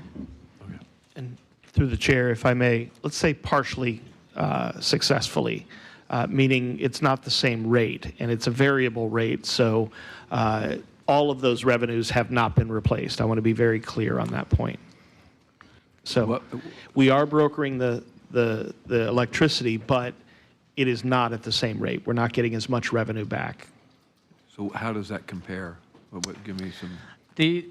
Right now, what we see is that the electricity sales portion is essentially comparable. If not, it may be a little more, but there was 2 components to that agreement. So electricity sales, which was the smaller component, and then the capacity payments, which was the $77 million in FY24. And that was basically the agreement that we would supply power to that entity in exchange for that payment. So that capacity payment is entirely gone. It is now just the electricity sales. Like Chris said, it's very variable. So in January, they were seeing very high rates that they were able to garner as we had that severe cold weather pushing all the way even into Florida. We may see it even higher in the summer as people are cooling their homes. We'll need a full at least year of data to really analyze where that is. And that electrical sales component is about? It is about, I believe, 20 million. Hi, Cassie Hartman. The total would be about 14 to 16 million is what we're projecting right now. However, like James mentioned, we really need some historical data and some work with the power brokering consultants. The Duke Energy standard PPA offer is available to us, and they by law have to offer that to us if we see the power brokering not being as lucrative. But we expect that this will prove to be more beneficial for us. Thank you. And I just would add, in January of this year, when we started the power brokering, we were getting like almost $85 per megawatt. Sorry, and but we saw that drop down to 32 in February. So it'll be extremely variable, as Cassie said. We're anticipating between $27 and $32 per megawatt. But again, as James said, we only have 4 months experience thus far. Long way to go. The budget does include a conservative number of what that per megawatt would be. Right. Yeah, so that's included at 14.3 in FY26. It was included at 12.3 in 25.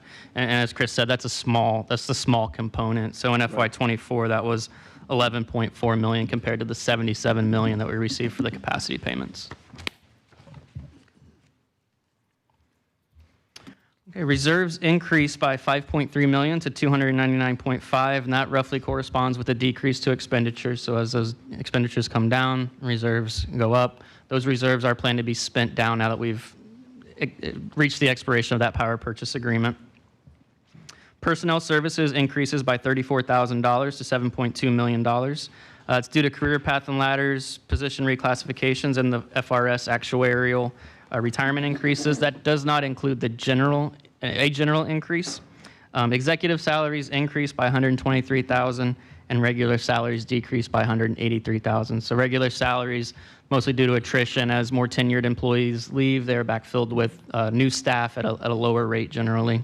Executive salaries, there was a reclass from a classified position to an exempt position as part of a larger reorg, and a couple of other reclasses within exempt up to a higher pay grade. The department FTE increases 0.2 to 70.1. That's an inclusion of a management intern. Now the operating expenses, and this is what I pointed out to you on the table at the top of page 1, the operating expenses decreased by 6.1 million to 76 million. That's largely due to the waste energy facility operator agreement. So that agreement also expired at the end of December, and there was an extension put into place at a higher per tonnage rate. The per tonnage rate in FY24 was at $28 per ton. The extension put that at $38 per ton. Right now, that agreement is being advertised. There's an RFP out to get a new contract in place. We don't know exactly what those bids will come in at. we are operating on an assumption of about $32 per ton, so right in the middle of the prior agreement and the existing extension. So from 24, we went up, in 25, and 26, we're expecting to come back down somewhere in the middle there. There are other large contract that is included in these operating expenses is the landfill operator. That's budgeted at $17 million in FY26. FY25, it was just below $17 million, so relatively stable there, just as built-in increases for CPI, fuel, and some other indexes. We also did see an increase last year of $1.8 million for utility payments to the city of Pinellas Park. Essentially, we paid a few years in arrears. There was a billing issue that we had to make up for. We've also increased those utility services for FY26 to account for those missing actuals in prior years. So those weren't in the data. They weren't estimated prior. There's a small increase there. Capital outlay within the operating fund, so equipment and machinery decreases $254,000. As Shane pointed out, in utilities, the enterprises are not included in the vehicle replacement program. They are on their own to replace their vehicles. They do not have any plan for FY26, so that is largely what makes up that capital outlay decrease. The solid waste renewal and replacement fund increases $7.3 million to $31.8 million, and that's driven by those capital projects, those capital investments, particularly progress from design to construction for the on-site net metering project and the beginning of design for the bulky waste processing station project, and some increases to the waste to energy facility renewal and replacement projects that we brought to you last year as part of the transition to the next waste to energy operator. Revenues remain flat at $30 million as a transfer from the solid waste revenue and operating fund, and reserves increased $13.6 million to $189 million. So the estimated actual expenditures for FY25 were below the FY25 budget. If you go back to FY24, the actual expenditures were also below the estimate. We use those estimates to calculate our fund balance, and that is what determines our reserves. So the balance, the difference between your fund balance, your expenditures goes into your reserves. So as we recalculate that, it's pushed the fund balance up a little bit in FY26, increasing reserves. At the bottom of page 3, we begin the decision packages. That'll continue on to page 4. The department has one decision package for you this year. That's an increased budget for training and education. It's $12,340. James, I just want to talk about that decision package real quick, as we'll be withdrawing it. After further review, we'll actually be able to reduce our budget by $20,000 or propose based on a specific conference that attendees normally attend within our department. They alternate between a technological one and a general solid waste industry. The one for FY25 was postponed to 26. When we proposed our budget, those attendees were moved to 26, and then we realized they combined the two conferences into one, and Paul had to make the difficult decision to reduce the number of attendees, so it's going from 9 to 4 based on those alternating, which is removing $20,000 from our proposed travel and training budget. Great, thank you, Cassie. So those budget adjustments will be brought to you and included in the proposed budget. On the top of page 4, we have the summary of proposed changes to user fees for FY26.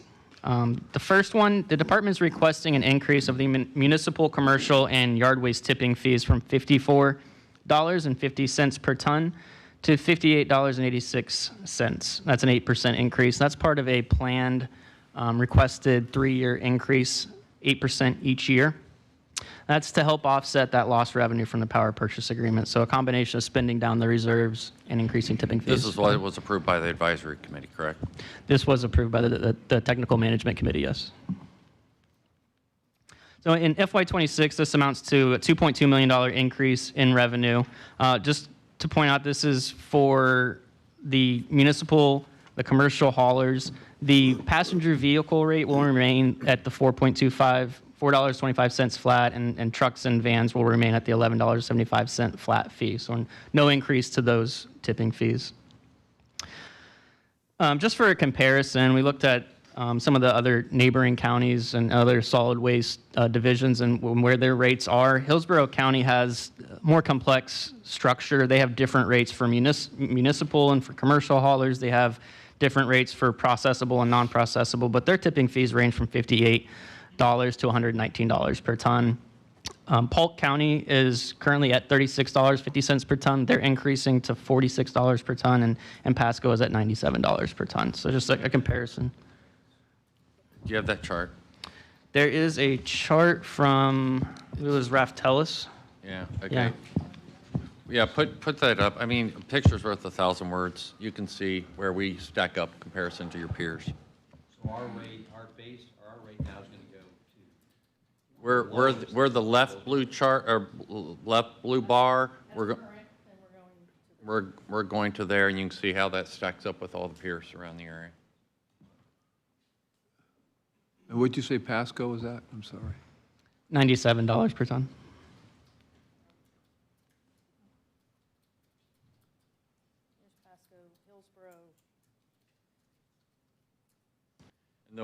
You can see the ones that have waste energy facilities. And the dark line's the averages, I'm assuming? That dark line? Yeah. That's the average.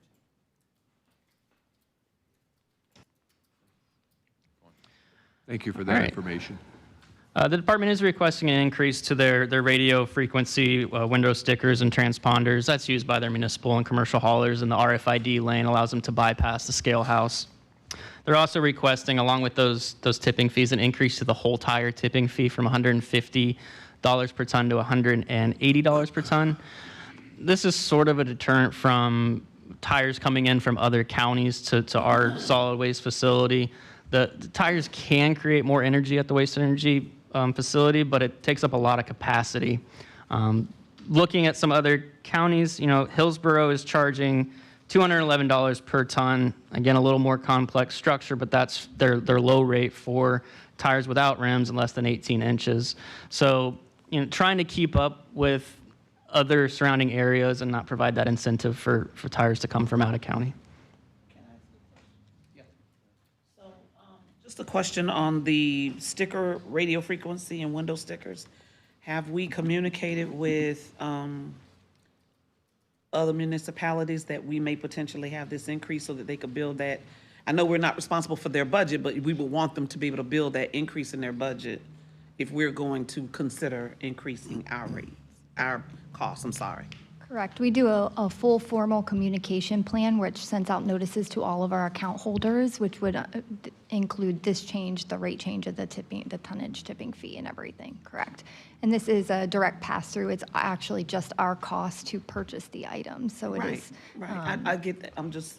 Yeah, we curious. have an entire communication plan that goes out with all our user fees, and our account holders receive that. When will that occur?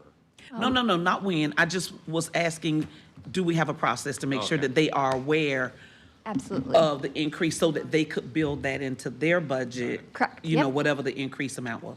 But Yes. thank you. Thanks. All right, and that'll take us to the middle of page 4. We have the CIP report. Again, this is an enterprise department, so their capital investments are included in their department budget.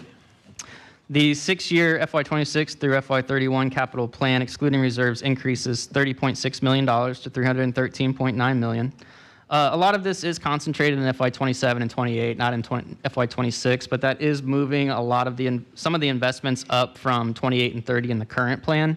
Particularly the bulky waste processing facility is a big part of that at $61 million over those 2 years, as well as the waste to energy facility renewal projects.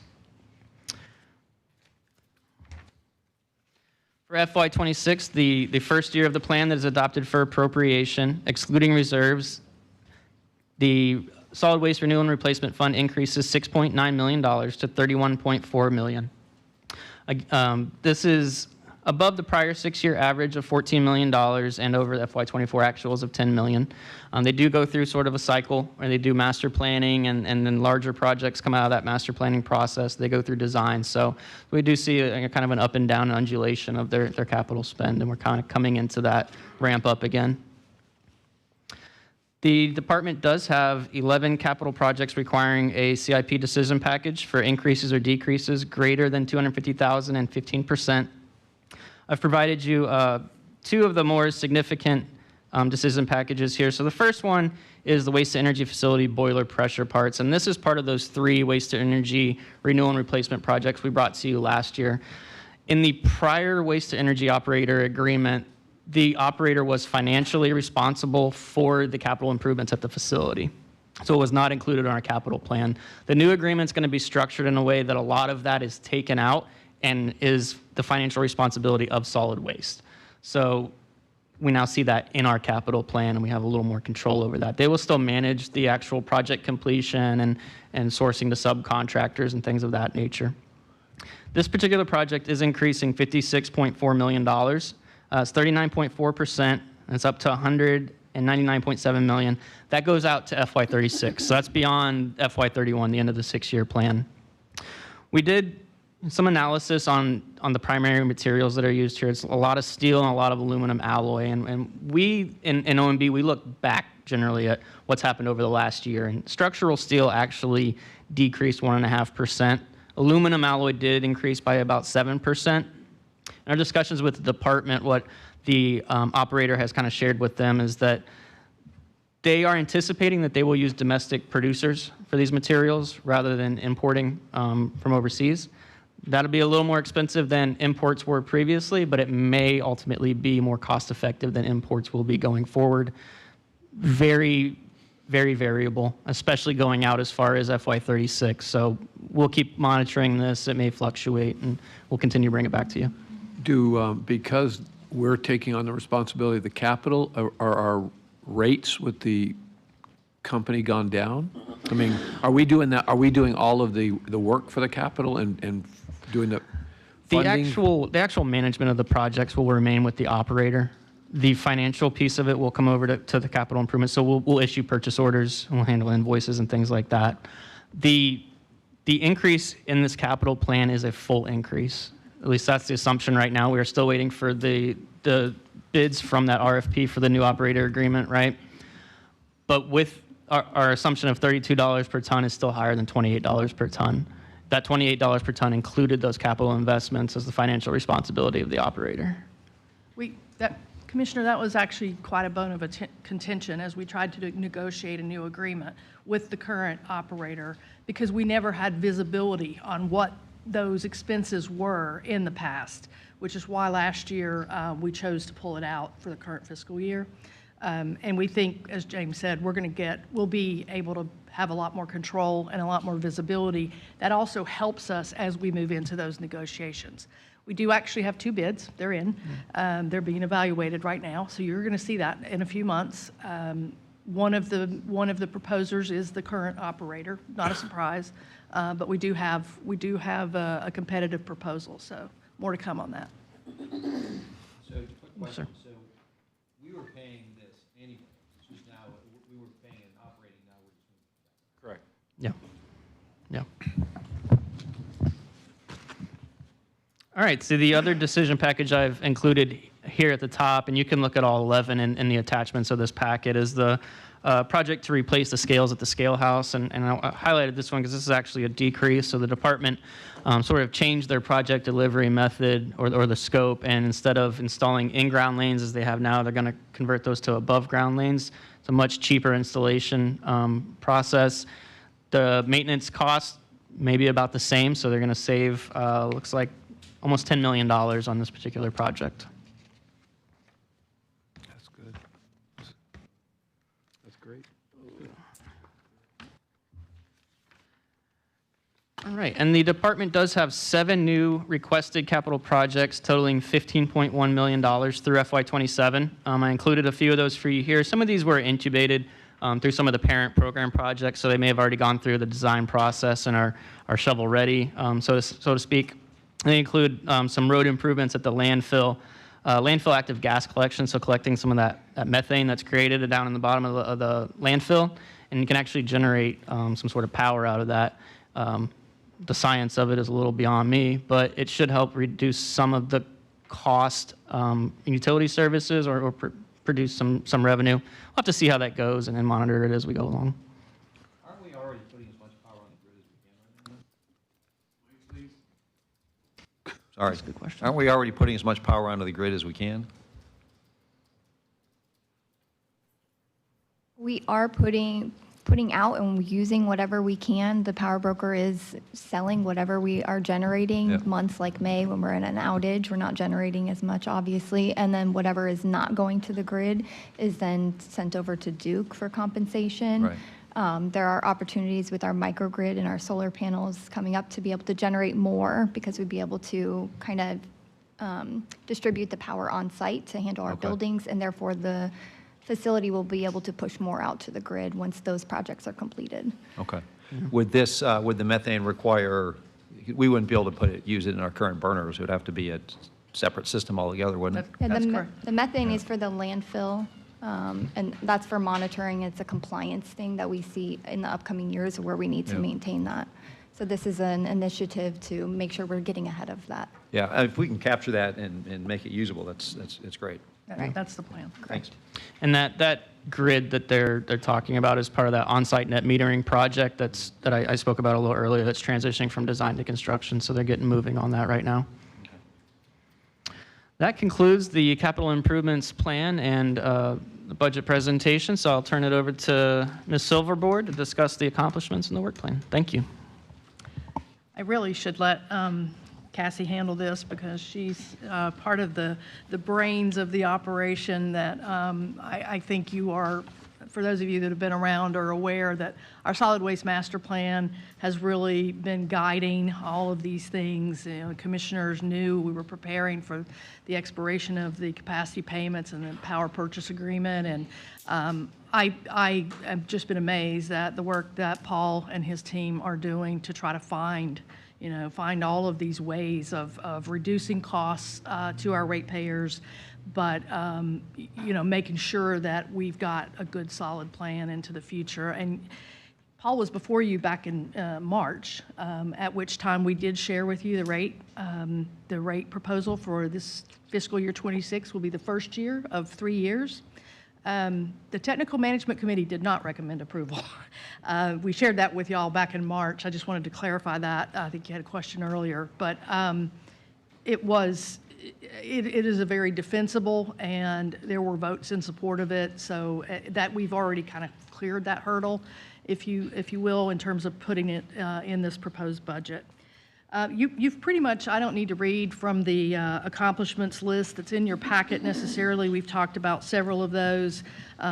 Clearly, up next for you is going to be the procurement of the waste to energy operations contract. So that's what I was just talking about.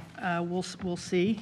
We've got until the end of this calendar year with our extension, our reworld extension for the operations. So we've got to get moving. So we're on our timeline for that. We mentioned the power brokering, and again, extremely variable, but it is a step towards having a little more control or alternatives to just selling it to Duke. Because we sell it to Duke, and then we pay more per our rates as a consumer, which we've never understood. That's a legislative fix we'd love to tackle someday.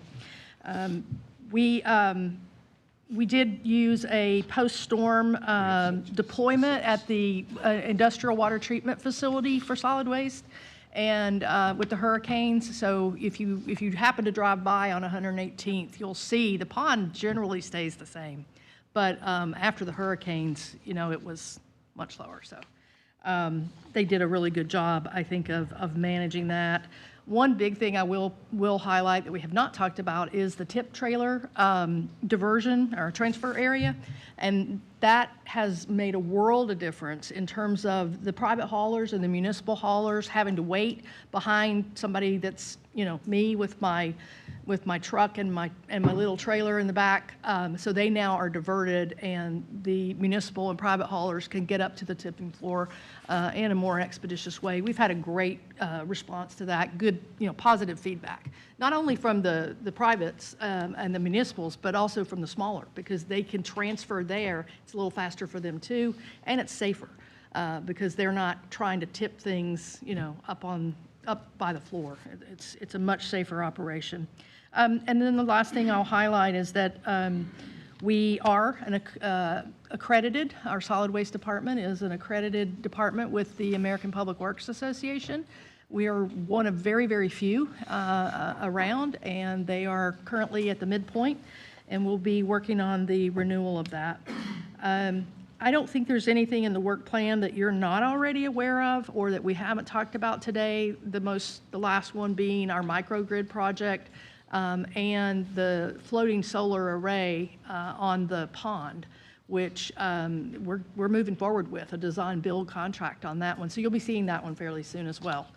So I think that covers the highlights. Cassie, do you have anything you would add? I just wanted to add and clarify your question earlier is right now we're pushing 60 to 65 megawatts onto the grid. As a qualifying facility, we have the ability to push out to up to 80. Okay, so we have some more room. Yes, we do. And that solar and the microgrid will help us to be able to reach that max. Great, thank you. No problem. Questions? Wow. And just so you know, Paul Sacco is texting Cassie and I right now. So he is listening. He is very much aware. We'll tell Paul we said hello. All right. All right, we also have the Lealman solid waste to cover that's for right. you very briefly here. A little less complex than the full solid waste department. I'm going to go ahead and take you right to the middle of page 2, the budget drivers. The Lealman solid waste department FY26 request increases $108,000 to $2.1 million. The Lealman solid waste department is supported by one fund, the Lealman solid waste collection and disposal fund. In that fund, revenues increased $311,000 to $2.2 million due to a per household served special assessment increase. That increase is from $240 annually to $288 annually.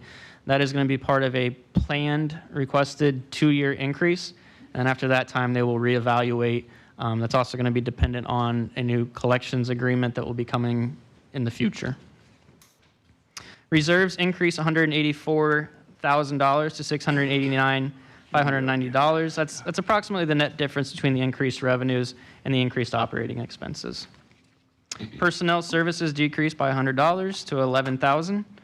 The department FTE remains flat at 0.1, so that's a portion of one employee allocates their time to working on this department. And the operating expenses increased by $104,000 to $2 million due to a CPI, fuel, and an indexing increase associated with the collections contract. It also includes the tipping fees that are paid when the collection contractor goes to solid waste to dispose of the waste that they've picked up from Lealman. So that increase over there has an effect on the operating expenses over here. There are no decision packages for FY26. The summary of proposed changes to user fees, that's just the special assessment that we already discussed in the revenues. That concludes the budget report, and I'll turn it over to Ms. Silverman again if she has anything to add on the accomplishments. Silverboard. AKA Sacco. Yeah, so you are aware that we did go back out, and we had a few little hiccups there with our new hauler, but those customer situations have been resolved to the greatest extent that we're aware of, and we feel like, you know, that the service level is improved over the prior contract, and that we're right-sizing what we're charging. And just last reminder is this is billed as an annual assessment on their property taxes. Which works out to $24 a month, so. Yeah, correct. Okay. Questions? Renee?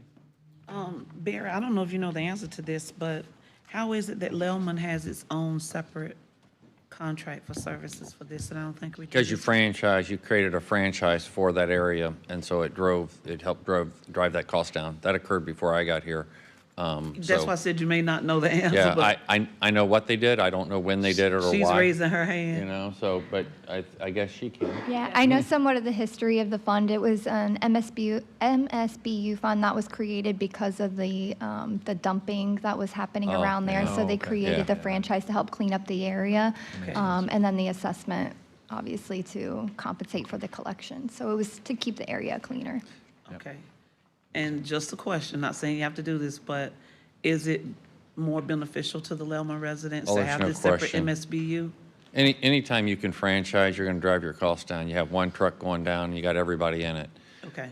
You know, there's no question franchises save significant amount of money. But in the unincorporated area, it's kind of wide open. And And remember, you got a lot of gated communities, and they have their own contracts, so they kind of drive that cost down anyway, because they consolidate that down, so. And Commissioner, I was taking part in code enforcement quite a bit myself back then, and it was a huge issue all throughout Lealman, like she Well, I referred to remember the when dumping. Mr. Neary was, and he would have his meetings at that VFW, and I would attend. I knew that was an issue, but I just was wondering why this was the only one that we had. They were even having trouble getting haulers to go in there to provide private service because they Well, were the saying streets on are any so street. narrow, yeah. Well, and on any street, 4 neighbors would get together and then just put their garbage in front of one house and only pay once. So they were just having a lot of problems there.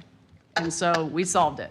It's a big process to go through, though. You have to put them on. Hey, notice listen, for- they figured it out. They get creative. I'm not laughing at, because that is sad, but, wow. Okay, I was just wondering. Thank you. Commissioner Nowicki. I guess that spikes a random thought in my head. I mean, it seems like in the Lealman CRA, there's healthy reserves, and they're doing alleyway cleanup and things like that. So, I mean, I don't know if instead of charging a special MSTU on property's owner's tax bill, if we're able to use money from the Lealman CRA to pay for that. So the Lealman, Joy's going to answer. Oh, go we ahead, can Joy. take, I doubt it, we could take a look at it. But again, the CRA uses, it's kind of like you hear me say with tourist development, all This is of a- our revenue sources have restrictions. and the solid waste service area is greater than the CRA. So there are parts of Lealman that are, a part of this contract and these services that are not within the boundaries of the CRA. If I may as well, this is residential collection, and the CRA is residential and non-residential paying for the CRA. So just consider that as you So as no you look commercial at it. properties in Lealman pay this MSTU? Correct. This is That's residential correct. only. Okay. Okay, everyone shot that idea down pretty quick. Any other questions? All right. Thank you all very much. Okay. Thank you. All right, next up we have Mr. Kazi. So as the Parks Department comes to the table, Veronica Attell is joining me here as the budget analyst. You've seen her already. And we do have Paul Causey and Spencer Curtis, and also in the room, Tammy Maloney, somebody that puts the budget together for the Parks Department and works with us quite a great bit. So Tammy, thank you. There she is.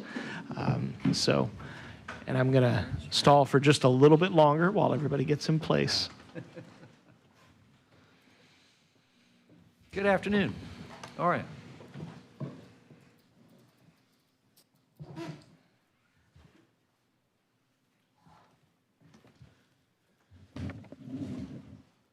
How's it going, Paul? So far, so good. So ask me in 45 minutes or so.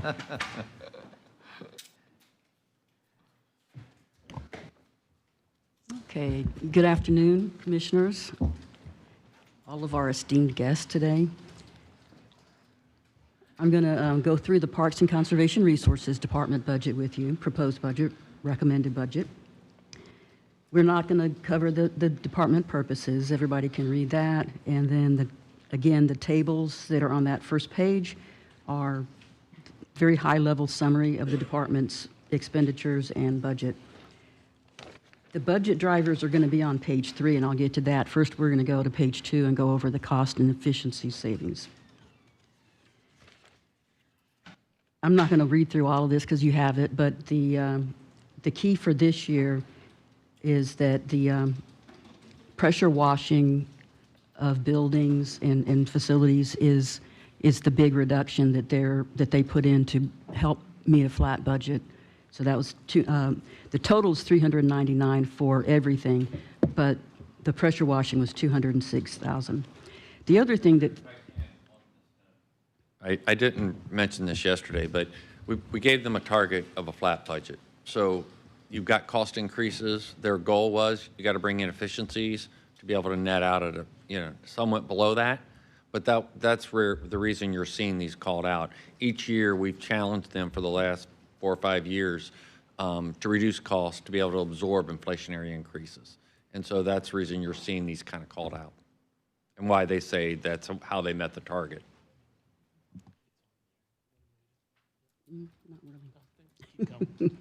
Okay. And then the other one is something that we were able to do over the last 2 years is identify staff time that was really being devoted to activity that was eligible for payment under the tree fund, the tree bank fund. So one of the things that they did, and you'll see in last year's budget, you'll see more actual in the tree bank fund because they were starting to account for that work and being able to charge it not to the general fund. Then in this year's budget, you'll see that increase where the budget is up, and part of it is about $97,000 added to the tree bank fund that will not be paid out of the general fund. So it's just an eligible charges. They reducing temporary staff, which, you know, will have some service level impact on maintenance, particularly in the summer season. So those are the ones that are really have some sort of an impact. One of the things that the departments are doing as a result of the goal to reach their flat budget, to try to come in flat every year, is absorbing some of the inflationary increases that everyone has in their budgets. Electric utility costs, water, electricity are two of the big ones. Fleet maintenance, their intergovernmental charges for services that BTS, risk management, and the general fund services, those internal service fund charges. So those are being absorbed in this as well for them to still maintain a flat budget. So what they did is they went in line item by line item to reduce line items so that they could reach what they needed to for projections for those services from outside, electricity, water, and then the internal services. I'm not going to go through the ones for 25 and 24, but I do want to point out in 24, there was one bullet that I really should have had separate. One of the things that that was an avoided cost starting in FY24 was that there was a level of service study done several years ago, and the recommendations from the consultant in that was significant increases in staffing over a 3-year period. And so the first year, I believe it was FY22 maybe, there was just the first year of that was implemented. So each year since then, there were actually quite a few park rangers that they had suggested to be added, and so we've avoided a lot of cost there. With that study, we only implemented 2 of the years of the 3-year phase-in, so we didn't fully fund up the recommendations. But that was like we didn't have any maintenance people down at Fort DeSoto, I believe, or you added 1 or 2 there.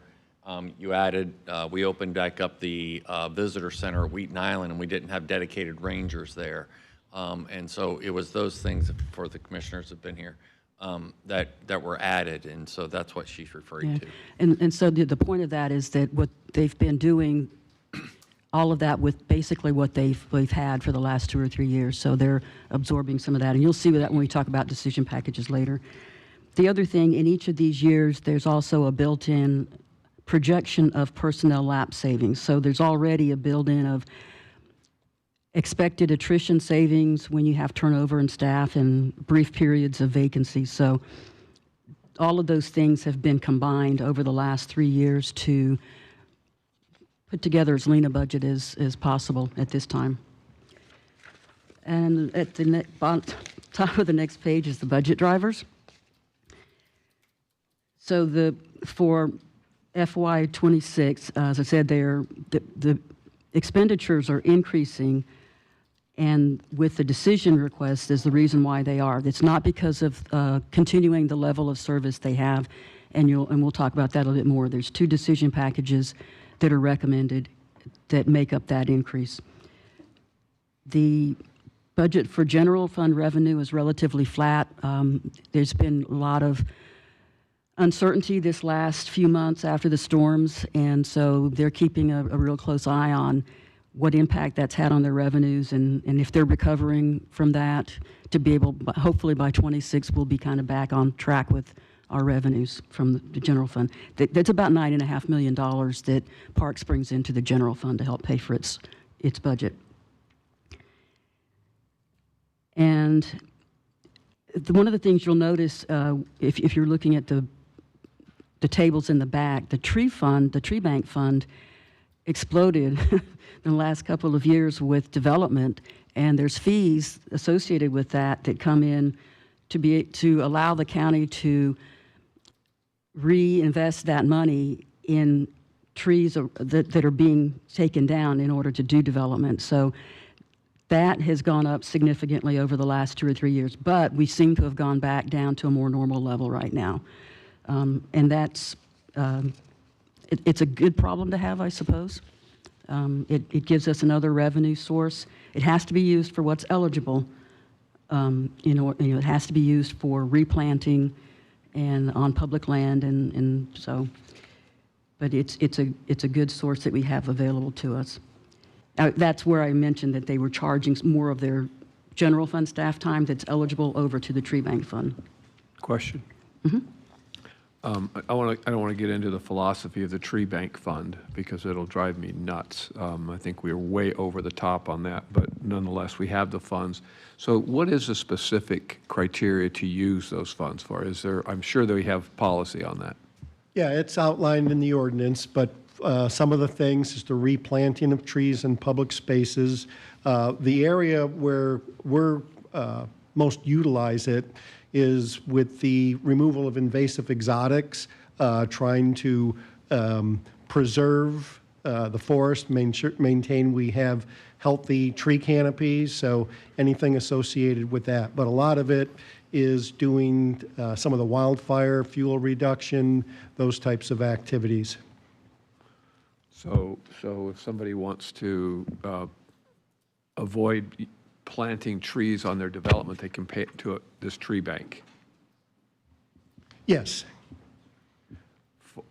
Sometimes, and I don't want to speak for BDRS, but sometimes it's not possible if you're removing a certain number of trees to replace them on site. We deal with it even with our own construction projects for parks. Yeah, and that's the kind of stuff that, we don't have room on the property to do more trees, but you're still going to have to pay a fee because there's supposed to be more trees.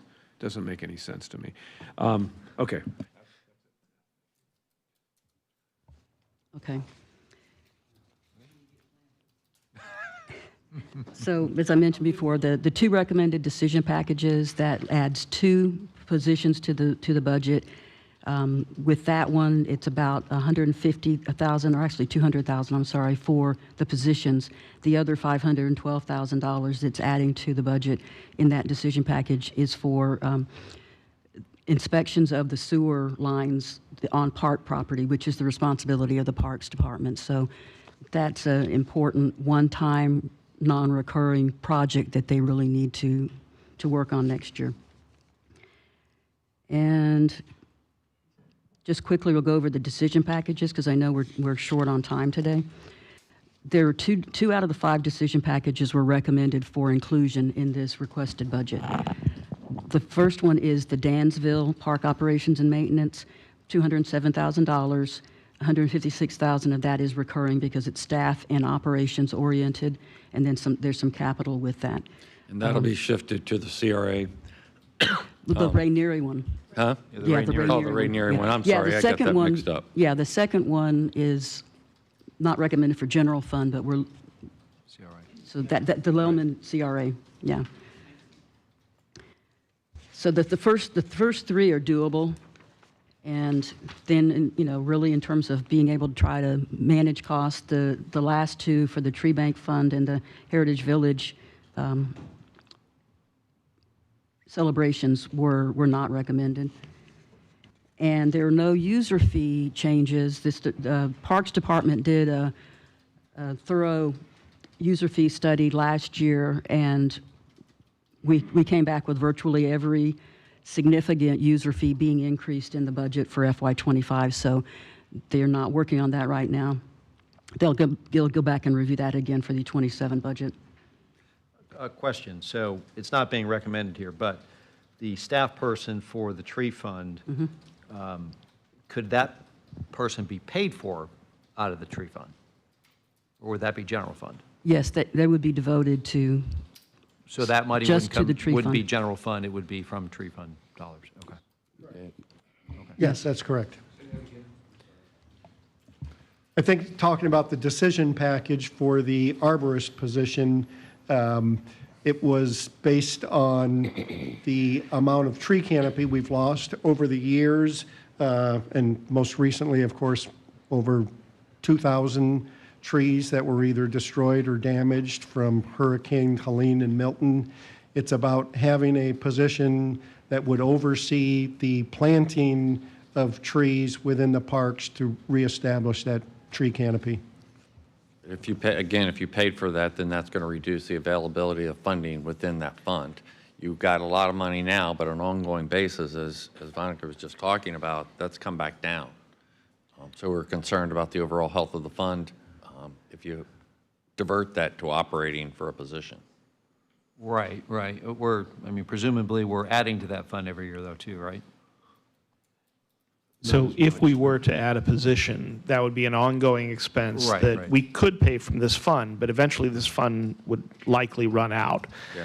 We can use this funding for other existing funds right now, and that way we can monitor it going I mean, forward. if we wanted to come up with a plan or something like that we could use a consultant and we could pay for it out of that, then it's a one-time cost versus ongoing. Yeah. That would deplete the fund at a certain point, though, if you funded this out of the tree fund. Okay, got it. Was that position that we're talking about just a short term, like 3 years, or is it, because we get this thing, I know it's going to be absorbed somehow, somewhere, but as far as using the funds for a short period of time to get the That wasn't the intention when the decision package was put together. the program of replanting the Right, things? it was an ongoing program, is intended to be an ongoing program. Okay, thank you. Okay, and so that takes me down to the CIP report. The decision package we were just talking about is at the top of page 4, so now I'm going down on page 4 on your report. And so the governmental CIP projects that include the PCR, or Parks and Conservation projects, were presented yesterday in the governmental CIP budget information session. And this is where I'm going to hand things off to Paul Kazi, the Director of PCR. Thank you, Veronica. Commissioners, just want to run through some highlights of the FY25 accomplishments. Starting with the playgrounds, we're continuing our American Rescue Plan Act playground replacement. We have installed 3 new playgrounds this year at Taylor Park, Walsingham Park, and Ridgecrest. We're also under construction for 2 additional playgrounds at Fred Howard Park and Rainieri Park, and then still to be completed prior to the ending of the ARPA funds is a new playground at Philippi and High Point Park. Also want you to know that we have 2 new concessionaires. Unfortunately, they started at the possibly worst time if you're working on the beaches. It was their new contract started in October of 2025. 2024. So they came in. They've been working hard to, especially at Fort DeSoto, where many of the facilities were destroyed. But we do have Explore US is at Fort DeSoto Park, and the Wright Family Concessions is at Sand Key Park. They're up and operational now and seeing good results. We will continue to evaluate potential property acquisitions. Of course, we just recently finalized the acquisition of the West Klosterman property in partnership with the West Klosterman Preservation Group and with the cooperation and patience of the Pinellas County School Board. That brings, in the last 12 months, that brings us to approximately 41 acres that we've added for preservation, and we will continue to evaluate projects as we go along.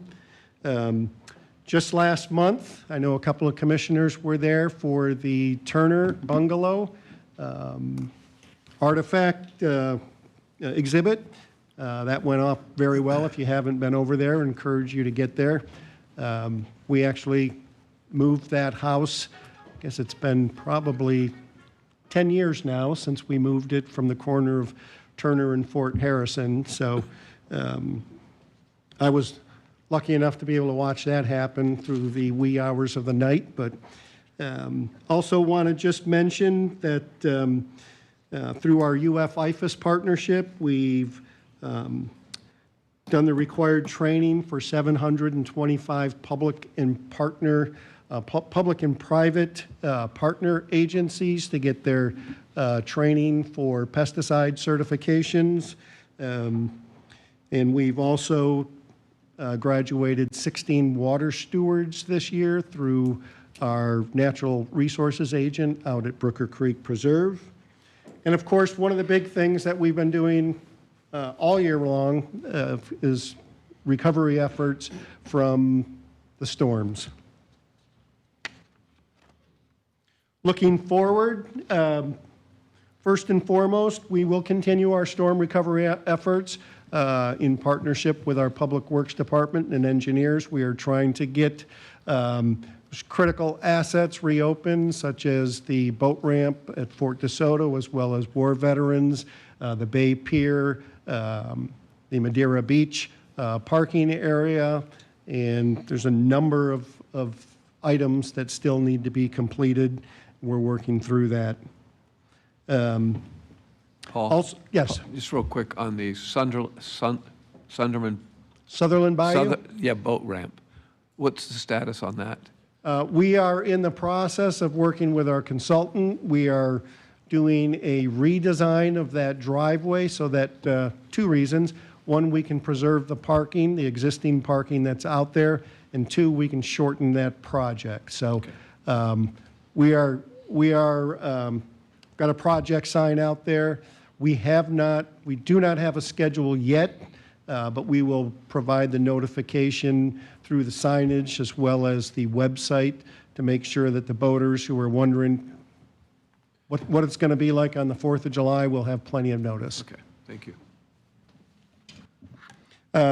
Also want to mention that as part of our work plan, one of the big things, our 5-year contract with our reservation software expires at the end of this year.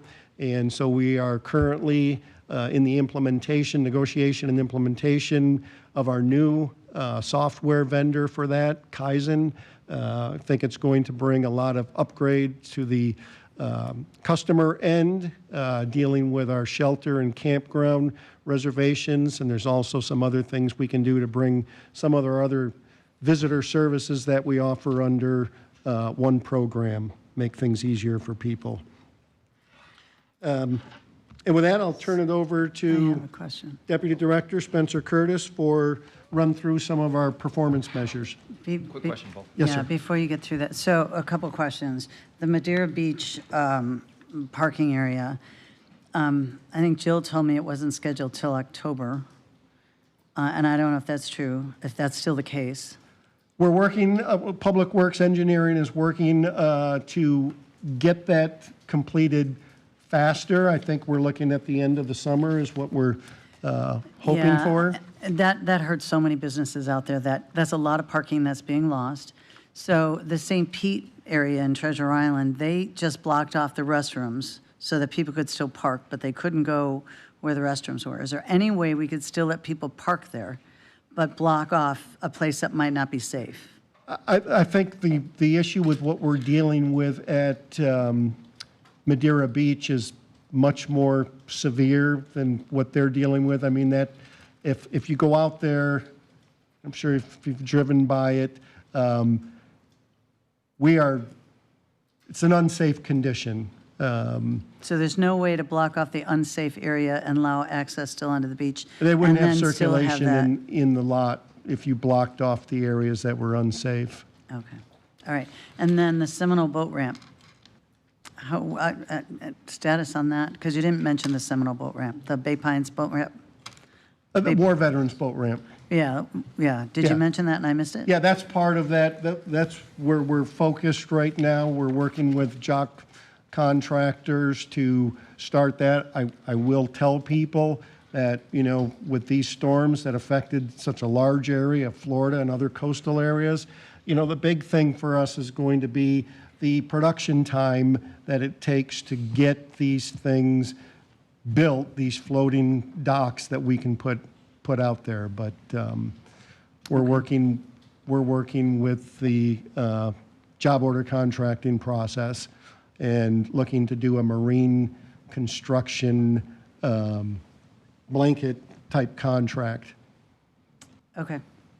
Okay, so they are trying to move up that Madeira Beach, because, I mean, once summer's over, they have lost so much access to have people come to that community and get those businesses built up again, and I'm sad that it's taking this long, that they're gonna lose the whole summer. Well, yeah, and it affects us as well, just from, you know, that's a significant source of revenue as part of our parking fees.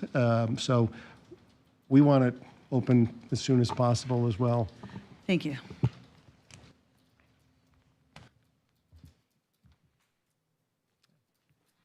Good afternoon, everyone. Just to touch briefly on performance measures, you'll notice there's some asterisk items in the list. Those are items that we look at in terms of measuring our department's performance against our national association. The standouts there are, as mentioned earlier in the presentation, your revenue number. We're very proud of that number. 40% offset to our operating budget is a pretty substantial one. Agencies our size, dealing with the population that we serve and the acreage that we manage, typically are around 27%. So that's a proud number for us and for the county. I'm happy to entertain any questions, but this performance measure listing, we've worked very hard on the last couple of years to try and get some information in your hands that give you a better snapshot of what the department's doing. It's always a challenge in how we provide services for some of the other departments, where you can line up some things and knock off some accomplishments through the years. We never know what we're going to deal with in terms of visitation, use, vandalism, storm challenges. So we try to look at these things that are benchmarking against other agencies equivalent to our size.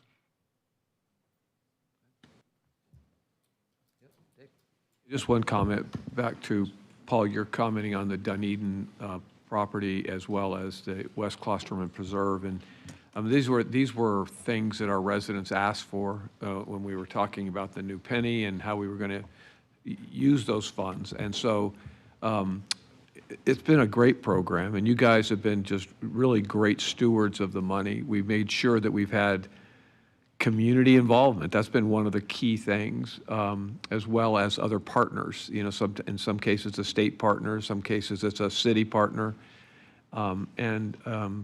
It's been, I mean, I can tell you, people that I run into all the time are just so excited about the effort to try to preserve as much of the environmental lands as we can, and yet not go overboard. Obviously, we still have some needs here in the county from a development standpoint, but it's just been a great program, and I just continue to keep your eyes and ears open for those opportunities.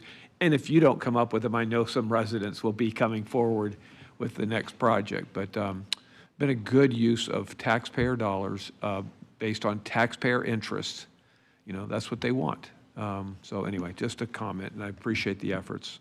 Thank you. I think it's important that people know that we look at these under objective standards to make sure that it's not, you know, this is something that someone just wants us to buy. It has to meet a threshold. We look at it under a variety of criteria and then decide whether it's a good investment of the money and if it meets the purposes of why we would want to purchase that property. And not in addition to that, we also look at the ongoing operating cost, okay? Because you expand land, then that drives our operating budget. So all those go in together when we're evaluating those opportunities.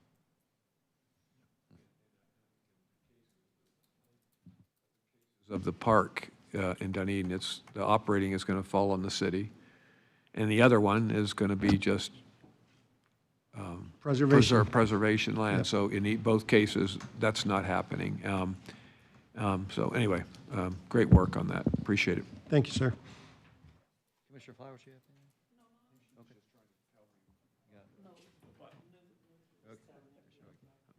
Thank you, Mr. Chair. Thank you, Mr. Cozy, Mr. Curtis, for your guys' leadership and all the hard work you've guys done.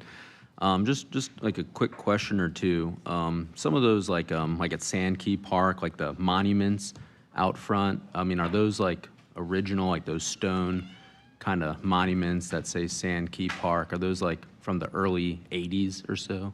Early 80s, some early, even earlier than that. Okay, and so like in addition, like some of those flag poles that are on these parks are in those early 80s and maybe even later that have never been improved or budgeted for changing out any of the flag poles on some of those older parks? No, not for exchanging them out, no. Okay, thank you. Anything else? No? Paul and Spencer, I just want to say thank you so much. Our parks are extremely important to our community. I mean, all you have to do is have them closed for a day because of a hurricane, and our phones and emails light up. So, Well, thank you. Fortunately, we have a dedicated and hardworking staff out there, and this is that time of the year when you probably don't wish to be working in the parks when it's 110 degrees. right. But appreciate your support. Thank you very much. yeah, thank you. And One Commissioner quick question. He said parks, and I was thinking about our trail, obviously one of our main parks, if you will. The repaving program on that system that we're continue to create and make larger. Do we have is there a planned program somewhere on that repaving efforts? Commissioner, I'm pleased to tell you that that's a public works responsibility. And, That was good. And not parks. Albeit one of our largest parks, right? Yeah, well, we patrol it, pick up litter, things like that, and do some of the mowing, but the actual pavement, we leave it up to the experts in Public Works. You mean you don't, and all that going around you don't tell them where you see areas of problems? Oh, certainly, Oh, yes. okay, all right. Yeah, and we'll grind down certain areas if there's roots coming up and things like that to try to. Yeah, there were some bad areas in the Dunedin south side. It was just really, people couldn't rollerblade on that at all. So Yeah. I didn't know if we got to that but periodic review. So I'll check with Kelly. Yep. Thank you. All right, thanks. All right, thanks. All right, moving on. Next we have Fort Pinellas. So while everybody's switching places, right. Veronica Attell is going to stay next to me. She is the analyst for this as well. And we have Whit Blanton and Rodney Chapman coming to the table. Thank you, gentlemen. All right, Whit and Rodney, welcome. How you guys doing this afternoon? Yeah, doing okay. Thanks for having us. Yep. Okay, and I know that we're trying to be brief because there's so much more to still cover today. So I can condense this into basically there are three key things to share about this budget that's been recommended or proposed for FY26. One is that the expenses are going down $610,000. And where that is a line item that had been budgeted for contingency on things that they would possibly need during the year. But in looking at their expenses over the last few years, when they were doing their stress test exercise, they decided that they could do without that. They reduced that one line by about $550,000. So expenses are going down. At the same time, reserves are going up about $993,000. And so that's why you see an overall increase in the requirements, so to speak. The revenues are going down about $132,000 in this budget, and the reason for that is that they're recommending, I believe they still feel that they want to do this, go down from the millage from .0200 to .0175, which is a .0025 reduction. It's a 12.5% reduction in their millage rate. So those are the key things. Oh, I'm sorry, and I'm turning it over to Whit Blanton now. Thank you. I do have a short PowerPoint presentation. Are we going to call that one up? There we go. Just be real brief here. Again, thank you for having us. Rodney Chapman is really the guy who's been working closely with OMB and putting the budget numbers together. And Rodney is the division manager of the Pinellas Planning Council. I have another division manager in charge of the Metropolitan Planning Organization. Next slide, please. I can't advance these slides. There we go. Thank you. All right, so just a little bit of history. It was 2014 when the governor approved the special act to merge the Pinellas Planning Council and the Metropolitan Planning Organization. The MPO was a division of the County Planning Department at the time, and we have aligned our, thank you so much, we have aligned our policies and strategies to integrate those separate activities into a single unified organization. And it took us, 4 or 5 years to really get to that point where I think we were humming along well, and feel like we are doing that now. What this significantly does is it aligns our budgeting process with the MPO's 5-year transportation improvement program, so that we know that there are transportation projects that are in the work program that are coming in the next 3 to 4 years, and we can work with our communities to ensure that they're prepared and ready to support those transportation projects as well. So that sometimes means looking at their land use, looking at their access management and other strategies to make sure that that's consistent. We've used this process to undertake several plans of countywide significance. A few of them are listed here. Some of those are the multimodal impact fee, for instance, which is a county ordinance that we're leading and shepherding that through all 25 local governments. The Target Employment Industrial Land Study, which provided additional flexibility to local governments to have mixed-use development in our target employment areas, which helps shift the cost burden from residents to others in the community, commercial uses in particular. And then the Gateway Master Plan, which is a 30-square-mile area encompassing 4 local government partners. One of the things that we did with this alignment, though, is we streamlined our process considerably. So we have fewer planning staff, we have more activities that are aligned, and a more efficient process than we were when these 2 organizations weren't unified. So what does success look like? In our perspective, the outcomes really are what matters. So we have a consistent set of policies and regulations countywide that I think means a lot for the development community. It means a lot for landowners who are interested in changing something in the county. They don't have to navigate 25 different procedures and processes. We've got an efficient countywide plan map amendment process. You can see the number that we've addressed there.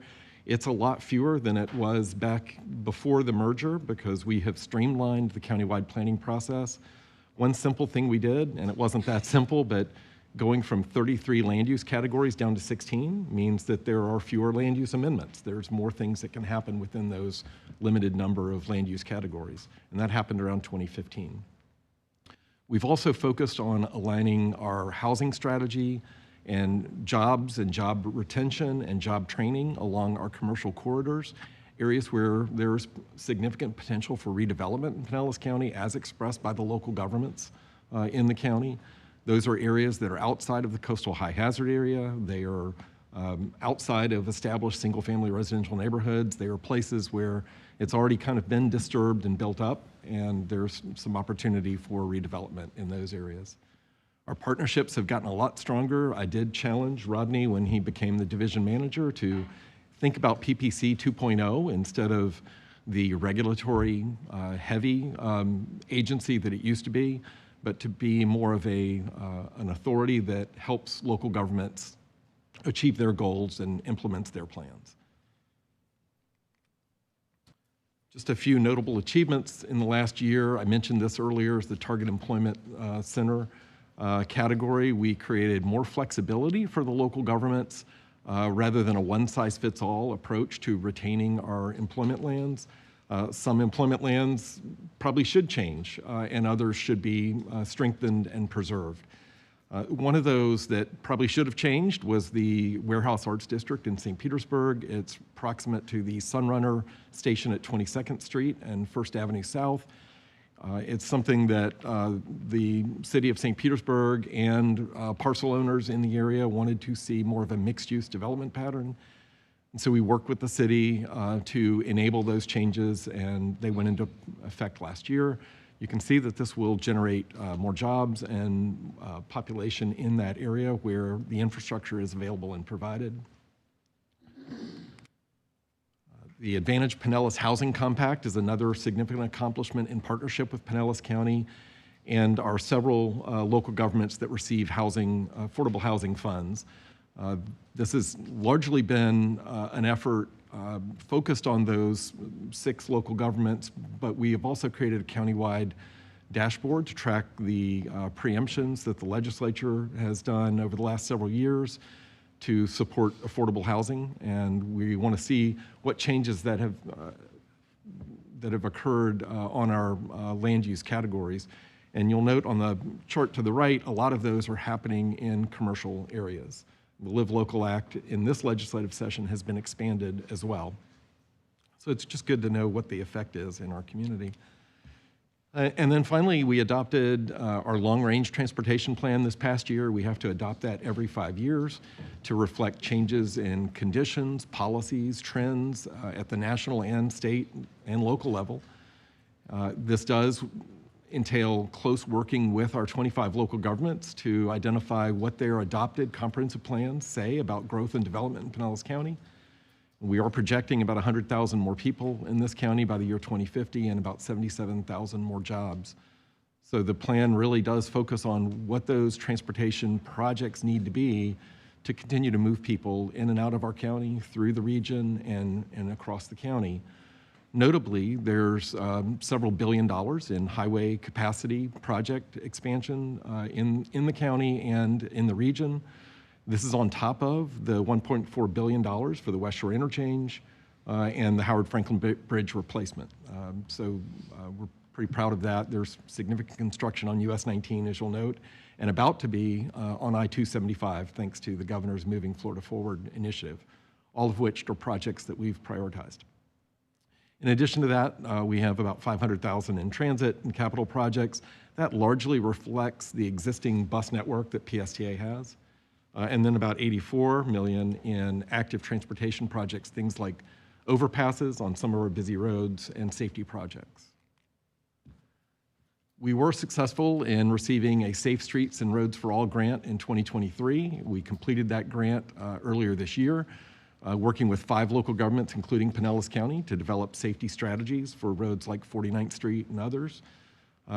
We are awaiting word on a pending $400,000 grant that would update our countywide Safe Streets Pinellas action plan. And I'd like to talk a little bit about the regional approach to transportation that we take. We do work in partnership with the Florida Department of Transportation and the other MPOs in the region, all the way from Citrus and Hernando County, south to Sarasota and Manatee County, and over to Polk County. We have been working to align our plans and priorities to improve the economy and quality of life throughout Tampa Bay. And as you know, we've been exploring the potential of a merged organization for the 3 MPOs in the core of the Tampa Bay region, Pasco, Hillsborough, and Pinellas County. We've made as much progress on that in the last year or 2 than we have in 30 years of talking about it, largely at the initiation of the legislature, but I think there are many local governments in the business community that have advocated for this change as well. So for the next year, we will be working with a consultant to look at the organizational culture and structure and financial mechanisms for standing up this organization and steps that need to follow. There'll be a lot of public engagement and town halls and conversations that we'll need to have. And then the idea would be by FY27, be ready to stand up that organization. There may or may not be a financial commitment. That'll depend on the nature and structure of the organization, but we are prepared to meet that financial commitment with the budget we have provided. So the budget overview, and Veronica covered this ably. We are proposing a millage reduction by about 12.5%. That's a recognition that we have sufficient reserves and adequate capacity to carry out our mission and work program. Our revenues are about $4 million, so there's no increase in '25, and we are reducing our operating expenses by over $600,000 for this fiscal year. We are proposing 3 reserve categories, and each of these are allowed by state statute, and they have different levels of ability to unlock those funds if necessary. The first is a 10% contingency reserve that we can access if necessary. The next category is a reserve fund balance that would require a public hearing and a vote of our board and then approval of the Board of County Commissioners to tack into any of those dollars, and then 1.9 million in reserve for a future year for the potential regional MPO startup costs. Similarly, that would require approval of the Board of County Commissioners, and I would say that we wouldn't tap into those funds until and if the Board of County Commissioners voted to support the merger of the MPO.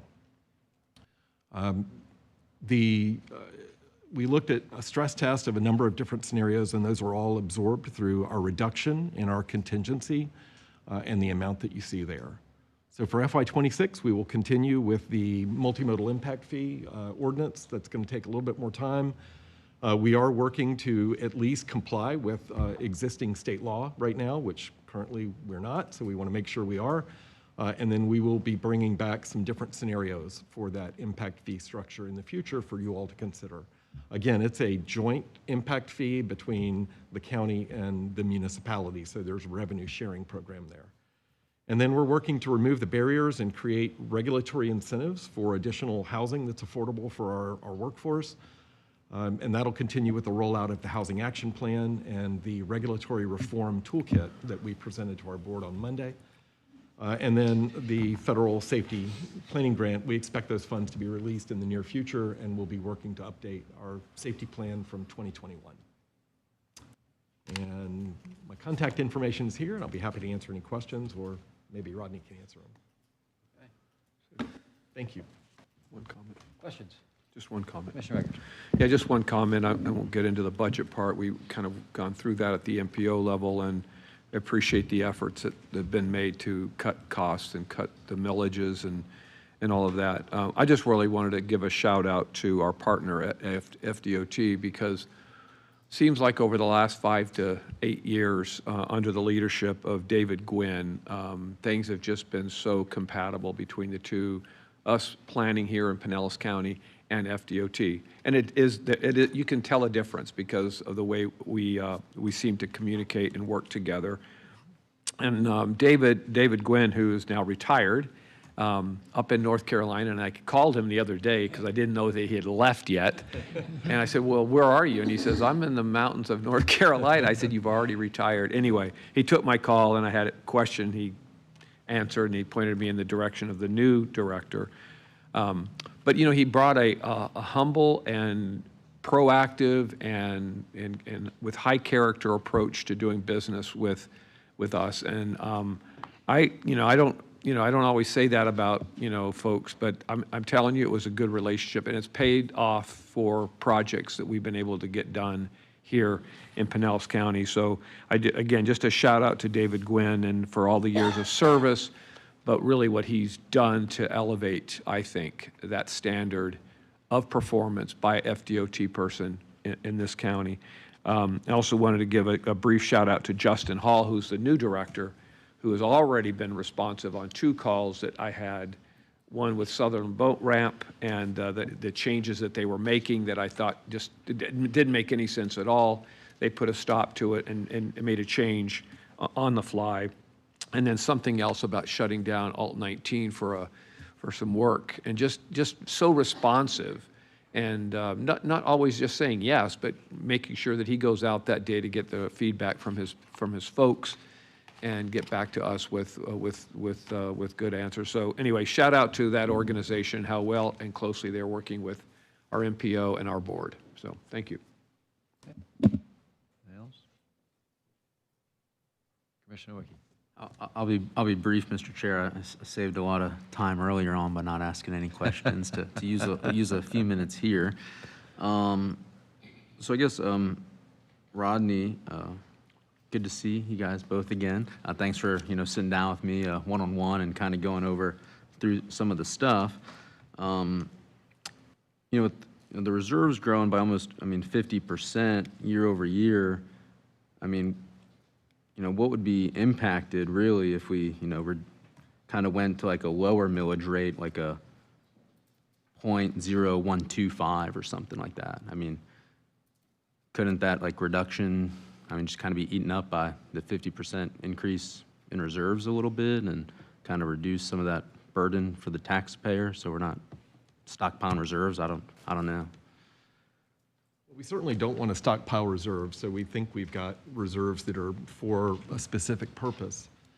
You know, I'm willing to work with the commission on what we can do there. I just feel like there's a lot of uncertainty at the federal and state level that would impact our budget in coming years, and I need to be ready for that. And just a couple of examples are there is potential for a federal rescission in planning dollars.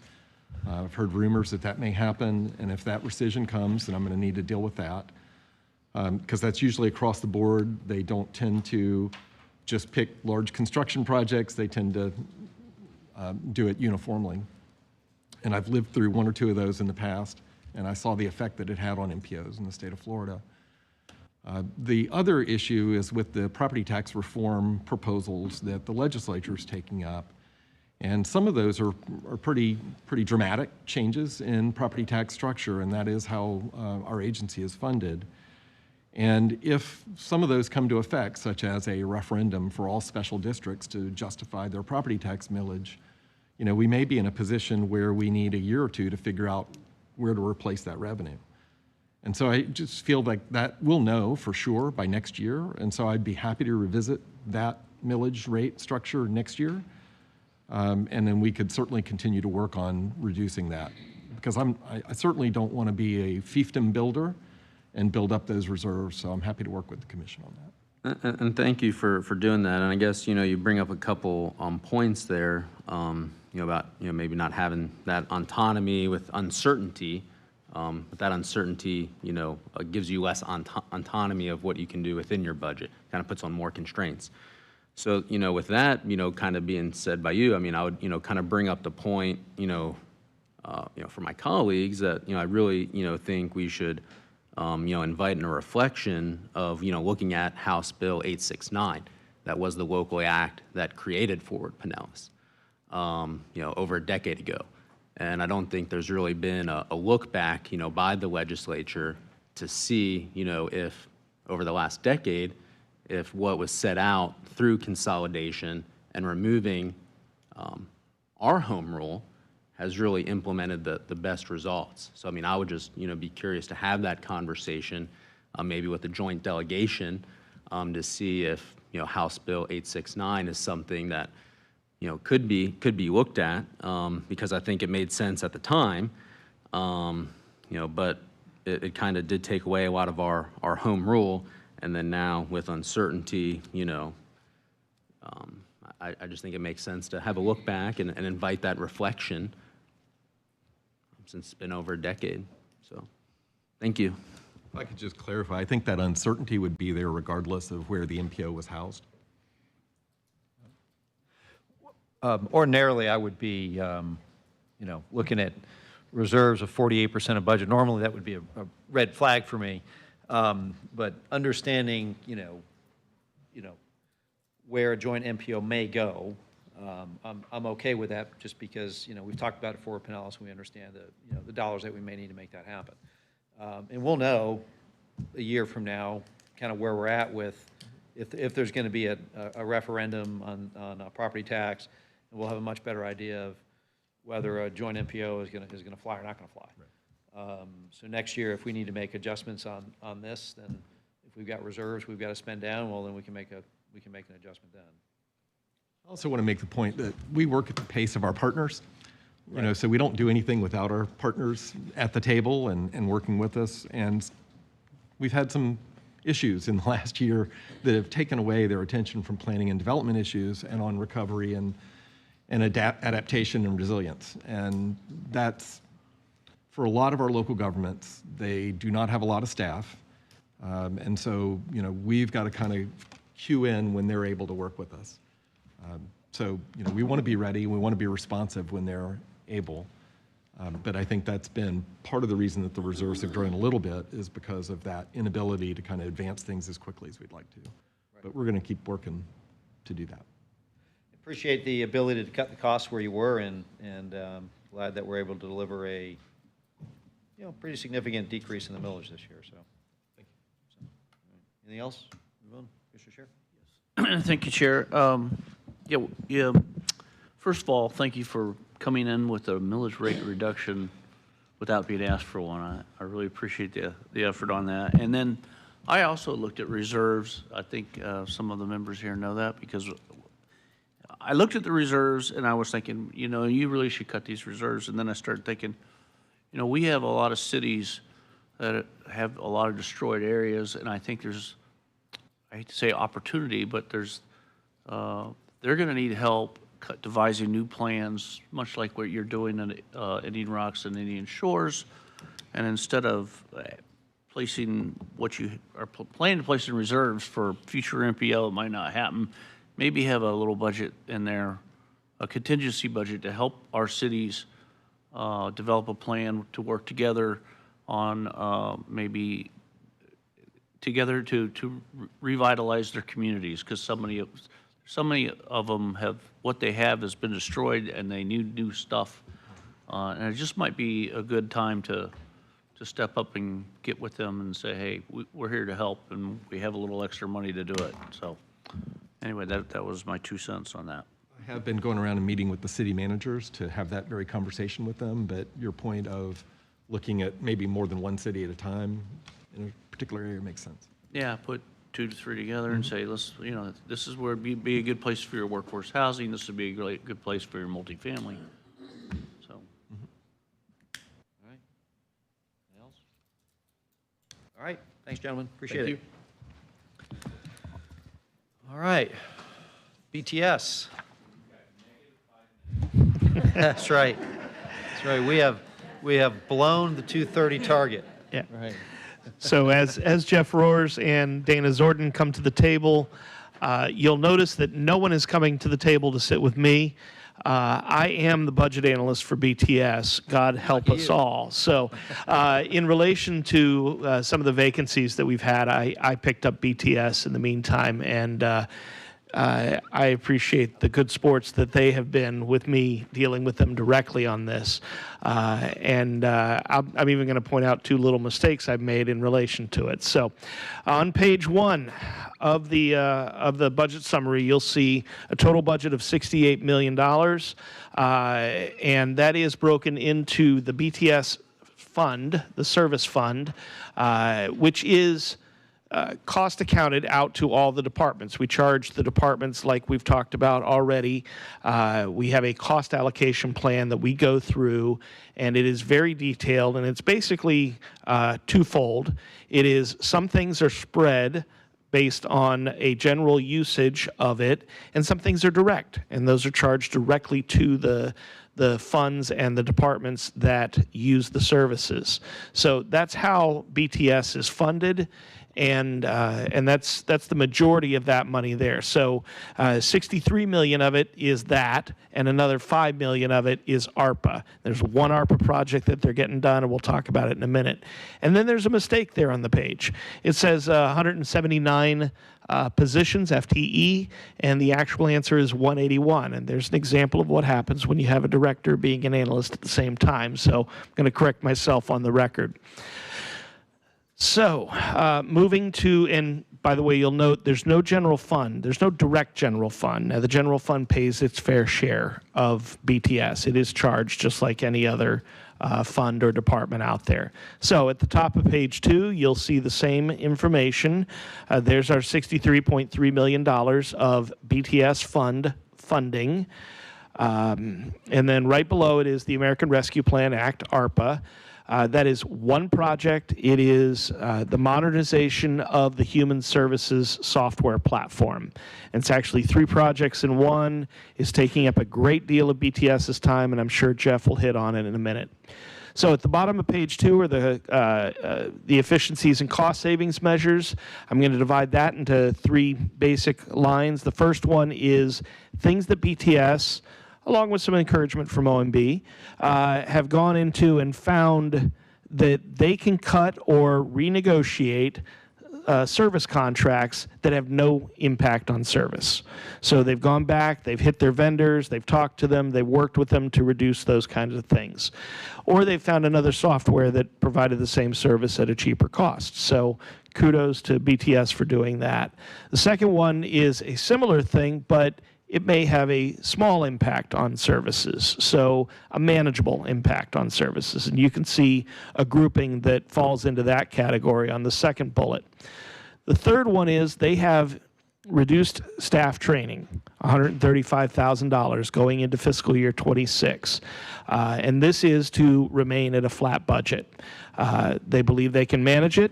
They would probably prefer not to do it, but that is their choice to come to the flat budget in this manner. And then finally, ADA compliance services, they've reduced $30,000 for much the same reason. They can get it done in other ways. So it's not going to impact our compliance on ADA, but it is a way to save money.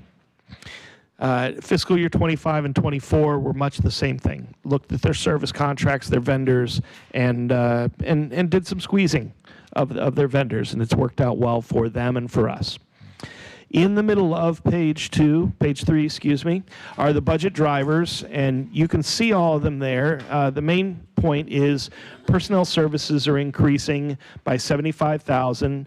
The main few drivers on that are some career paths and ladders, where they've given staff the opportunity to improve themselves and move up through the ladder.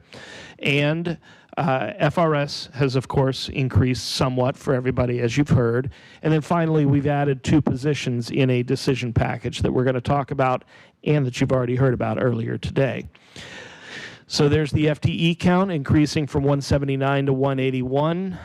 Operating expenses are increasing 391, and that is a combination of ups and downs, as we've already discussed. They've gone through their contracts that they have and reduced them where they could, but there are some that are going up. There are a number of softwares that we've approved in prior years where essentially the bill is coming due in 26. And so they have to absorb those costs while working to reduce other costs to come in to a flat budget. And that's the story of this BTS budget ahead of you. Capital outlay is reducing, transfers are decreasing slightly, and we'll move to the top of page 4 and look at 3 decision packages. The first one is the Enterprise Resource Planning System, the ERP. We've talked about it a couple of times, but this is where it would be housed. It would be in this budget. It would be a one-time cost, probably a 3-year implementation, but let's be flexible on the time frame. And we don't have a number right now because this is under the cone of silence. As you heard earlier a couple days ago, it is being bid right now. It has been, they've shortlisted the applicants down to 3, and we'll kind of stop on that. Yeah, I saw Jewel get on high alert there for a minute. But it is in progress, and you've already heard HR has volunteered to go first. They are one of the 2 main backbones of the system, the second one being the clerk's office and the finances. So all of that is in progress. I've been very personally invested in that project as well. And one of the things that I'm personally invested in is the return on investment that we're going to get out of that system. It is probably the biggest, and I'm stealing all your thunder at this point, but it's going to be the biggest project they've done in years, and it's going to take all of us to get there. So we've already talked about backfilling and how decisions need to be made, but I want to make the point that this is their #1 request. This is where the ERP would be, and right now it is a $0 placeholder. We don't know the price of it, so it's a placeholder until we do. We will have to come back to you on that, but I just want to add one caveat. It is projected that the ongoing cost will be somewhere in the same ballpark as what they currently spend for those support systems. But again, that depends upon the product and stuff. So just in case you come back and say there was no cost, we don't know that until we select it and they go through that process. But that's the estimate. Yes. Yep. So that's decision package number 1. Decision package numbers 2 and 3 are both associated with judicial that you heard earlier today.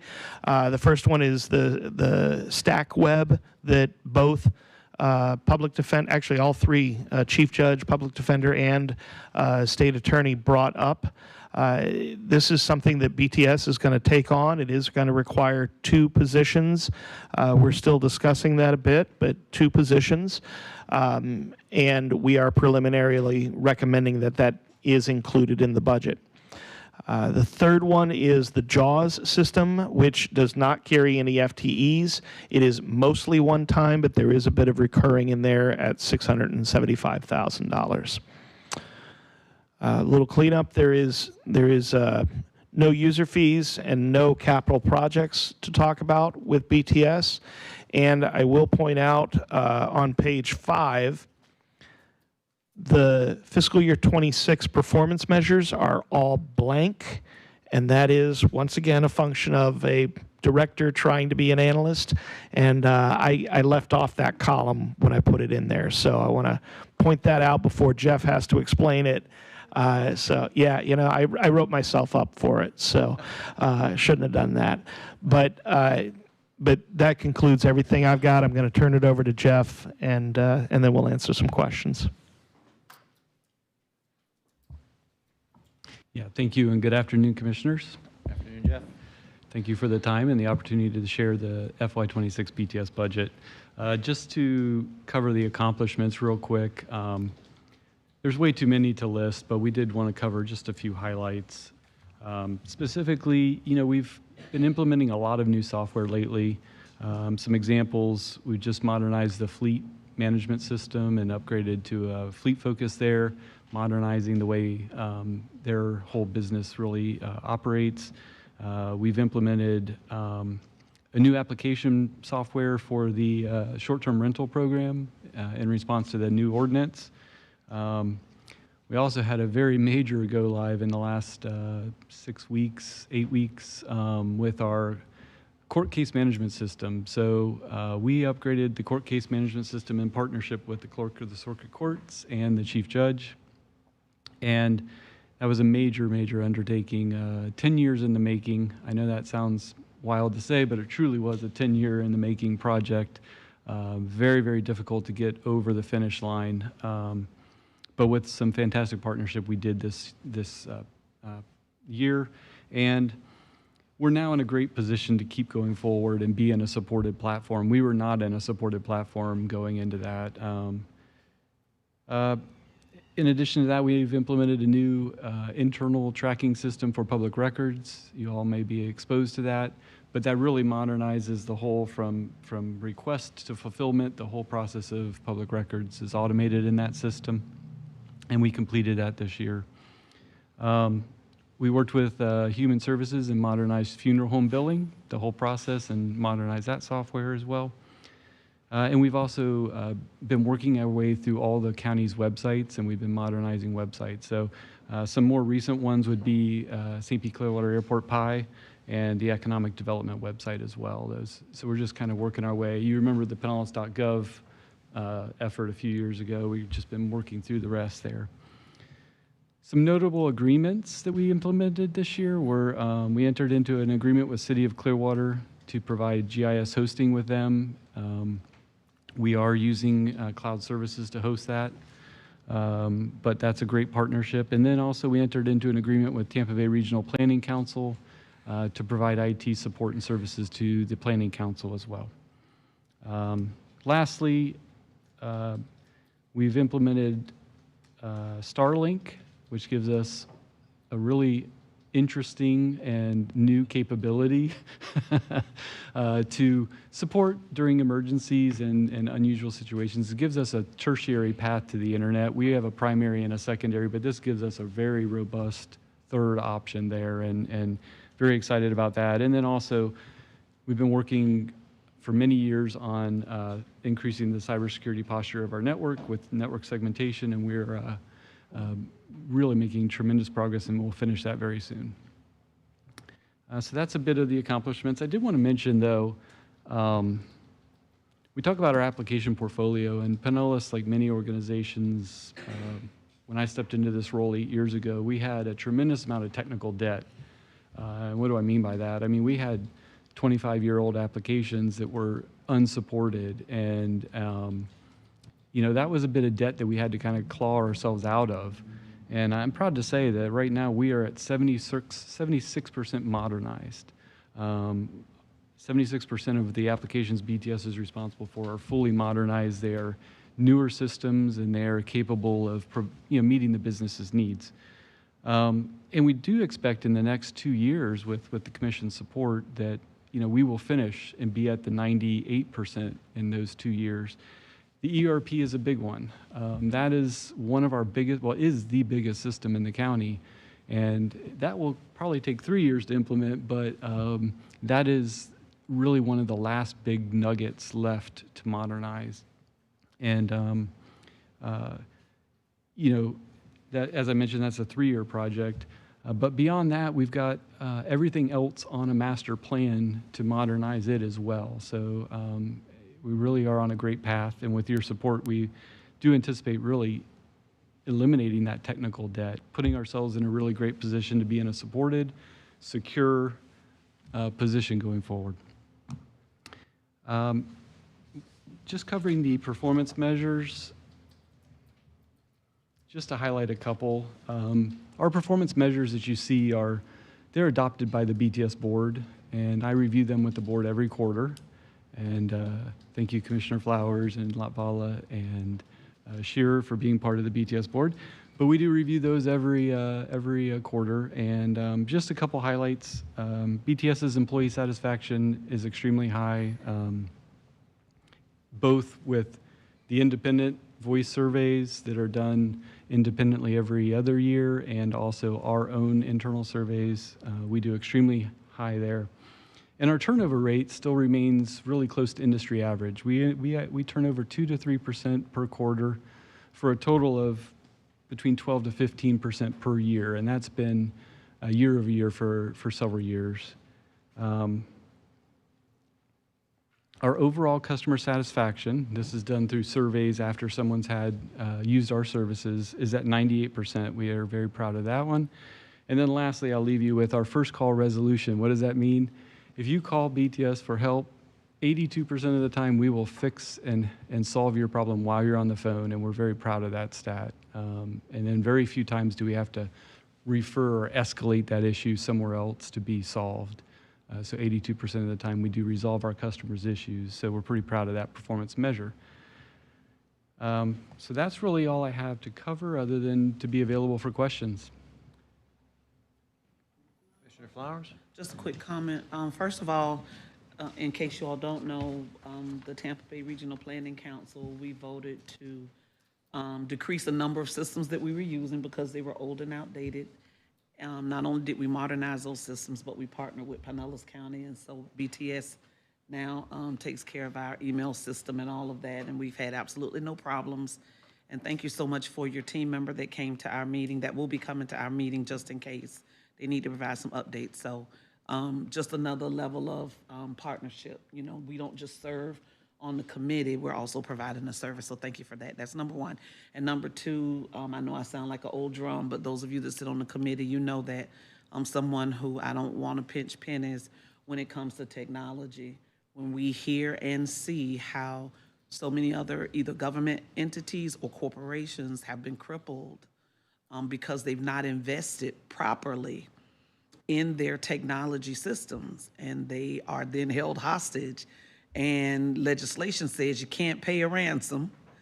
You get insurance, and insurance is to pay the ransom. But legislation says you can't do that. And so then how do you gain your systems back?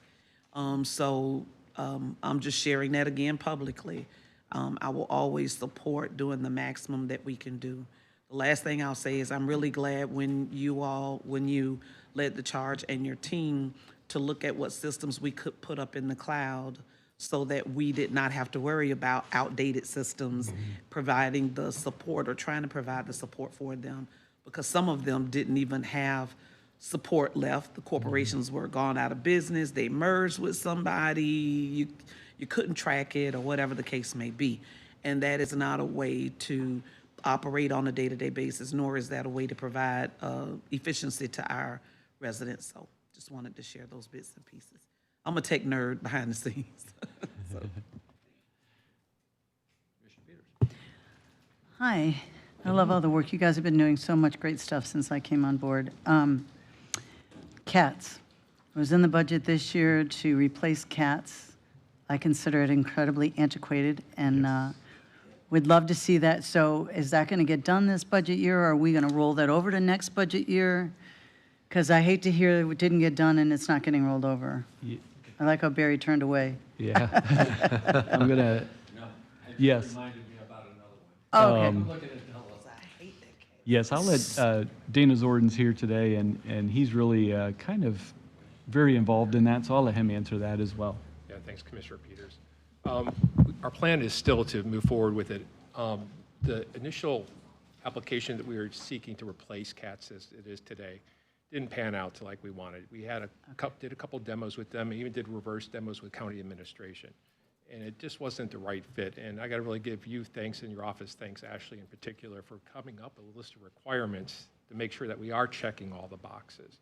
So our next move is we are already exploring other options, and actually just within the next couple of weeks, we're having another demo with another product. Once we get that with county admin, then I'll be including Ashley and maybe even your administrative assistant, Commissioner Scott, if that's okay with you. Yeah, absolutely. And so that we can see how that would work through. But right now, I don't know if it'll happen this fiscal year. I'm hoping it will, but our plans are still to move forward with that. Okay, wonderful. And that money will roll over. If you don't spend it this year, it'll roll over. Absolutely. So it's on the horizon. Ashley's kept me up to date, but I just wanted to publicly ask because that was a priority of mine last January, not this past January, the January before. So for me, it's been a long wait. So I'd like to just wanted an update. Thanks. You bet. And Ashley is not letting me forget either, so thank you. And neither will Colleen, so. Vince. Thank you, Mr. Chair. Yeah, I just wanted to, make sure you give Alex Richmond a shout out. He works hard and helps me, all the time with the new tech and reminded me of stuff, changing passwords, and is always available with Teams, phone call. So, Alex just does a great job helping us all out. So, kudos to him. So I really, really appreciate that. Alex is a keeper. Boy, thank you very much. He's back there.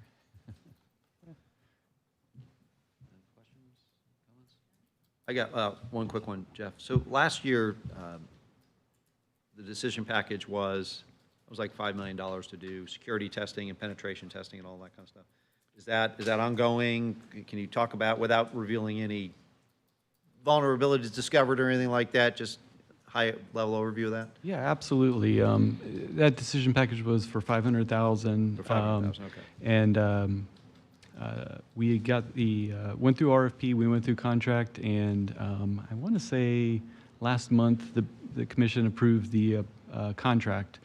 And then we had our kickoff last week with the selected vendor. So we have kicked off that project as of last week. It's Clifford Larson Allen is the vendor. Okay. They're on site. I saw folks here today. They're on site. We've given them space in our area, and they are actively working. But it's an early stages. We kicked it off last week. Okay, great. Thanks. All right. All right. Thanks, guys. Appreciate it. Thank you. Thank you. All right. Well, now we're moving. We missed the 2:30 target by 30 minutes, but I guess that was not too bad. Yeah, right. So I'm good. Hang on to your hat and I'll fly. Okay.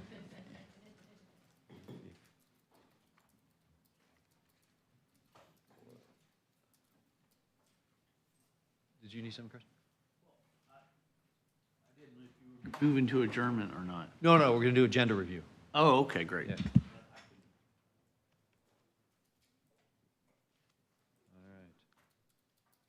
Tell me when you're ready, Mr. Chair. Go for it. I'm Okay. pulling on my agenda. You got two presentations, Palm Harbor 100th anniversary and Pride Month proclamation.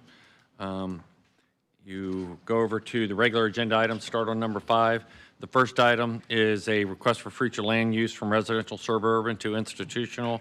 This is property that's currently single-family that they're tying in with the current religious use, and it was recommended unanimously to the local planning agency. Tom will correct me if I get anything wrong on this. Next item, number 6, is 5-year consolidated annual action plan for CDBG Home Investment Partnership and the Emergency Shelter Grant. The breakdown of the funding is the third bullet in your packet. Item 7, petition for the Housing Authority to vacate Adams Circle. This is to support affordable housing development known as Heritage Oaks. It's a new road configuration as part of the development, and staff recommends approval. Item 8 is a resolution imposing and collecting the non-ad valorem. This is the hospital-directed payment program that you previously approved. Yep. The one thing I'm just going to point out is that it's significantly increased under that program, but again, it's them using that, so they'll be here to answer any questions regarding that. Item number 9 is an amendment by resolution supplementing the 2025 operating budget, recognizing unanticipated revenues, et cetera. And so you got several different things going on here.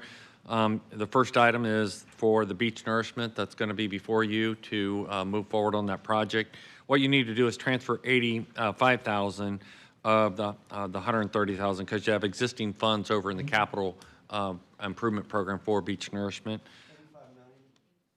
85 million. What did I say? 85,000.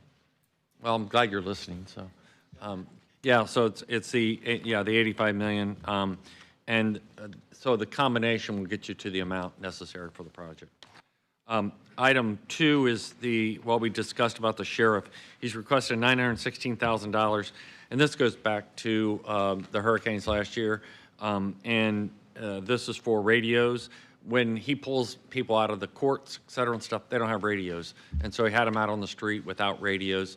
And I thought he was actually going to do these hovercrafts that Pasco and Hillsborough has. He said he'd rather have some more boat-type boats and jet skis to be able to reach areas. And so he come up with his plan on how to do that. So it's those two combinations make up the $916,000. These are one-time costs to supplement the resources that he currently has. Do we know, I was kind of hoping we would have had a chance to see his budget this week because I wanted to ask him some questions about that. But do we have any sense how often those are going to really be used? And well, I mean, John boats and jet skis just seems like, I don't know. It's going to be, I mean, hurricanes, obviously, when you need them, you know, and the radios, it's when he pulls people out. We had it during COVID. We pulled resources out to put them out on the beach, put them out in the community. During the hurricanes, we need them. How often? I would have to defer to him. The officers in the courthouse don't have radios that? Not on the radio network, and okay. So that was the issue.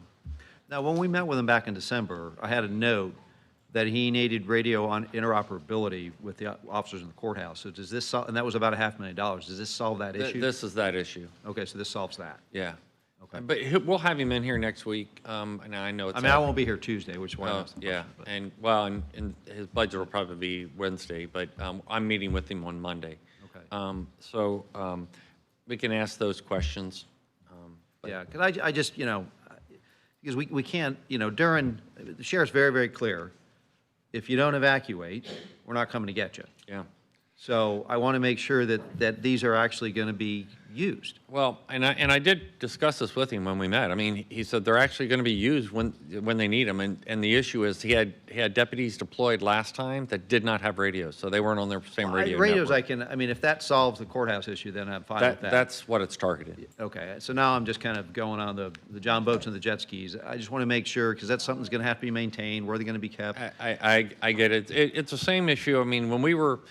He had areas that he couldn't get into. I mean, you would be on water, and then all of a sudden you'd have a dry area. And he was actually looking at, like over in Hillsborough County, they have these big vehicles, and they float. You can drive them in. You can drive them on water, and then you can drive them up on land, and that's how they were doing some targeted water rescues. He originally thought about that, but the more he thought about it is, for a lot of money, you're going to get 1 or 2 vehicles. And he said he can make more use. He needed the radios. He didn't want to ask for too much. And he said, I can really target and get to people through these John boats and jet skis. That was his plan. I would need him to articulate it better, obviously, from him.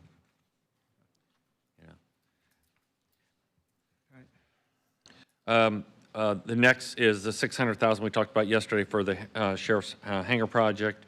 And then this is a defunding that we had a piece over in the Ray Stadium project, and so it's defunding that amount out of that. That makes up the transfer. Next discussion items over to 16. That's declaring surplus equipment. The equipment is listed in your packet. Going over to number 18, this award of bid to grading and bush hog services. This bush hog services, but for guardrail services and material, $1.9 million. And there was no other bid for that?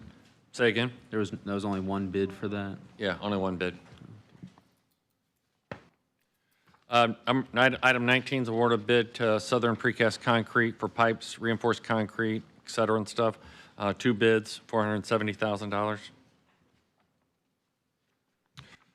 Item 20 is joint project agreement with City Madeira Beach. This is they're replacing a drive, so we have to move our utilities. Going over to the regular agenda, item 22 is change order number 1. This is to increase the upset limit for these are our 4 job order contracting groups, and so we're just increasing that for an additional time period, and so this just sets the new upset limit to where they can buy off of these 4 job order contracts. For anybody new, the job order contracts is we pre-bid, and so they pre-bid unit pricing. So like if it's painting, then you've got a pre-bid set amount. So we say, okay, we want you to paint this wall. They measure it, they go to the pre-bid price, and then you can go. And so it's an easy way of doing smaller projects. But there's a whole host of things that they can do under that contract. Item 23 is an MSTU. This is for Friends of Palm Harbor Troop 26, replacement of exterior doors and windows for the Boy Scout hut. Will they be here in case there's any questions? Don't know. No, I'm just kidding. Item 24, we discussed this. This is approving your strategic plan. So we've incorporated everything. So, item 25, funding recommendations for the Emergency Shelter Solutions Grant Program. This is actually what you, I think this is one you asked to come back, correct? And you asked that they come back here for approval. So here's the recommendations, and they're on for approval. Item 26 is a resolution of conveyance of a parcel. This is for Habitat for Humanity, selling it for $50,000.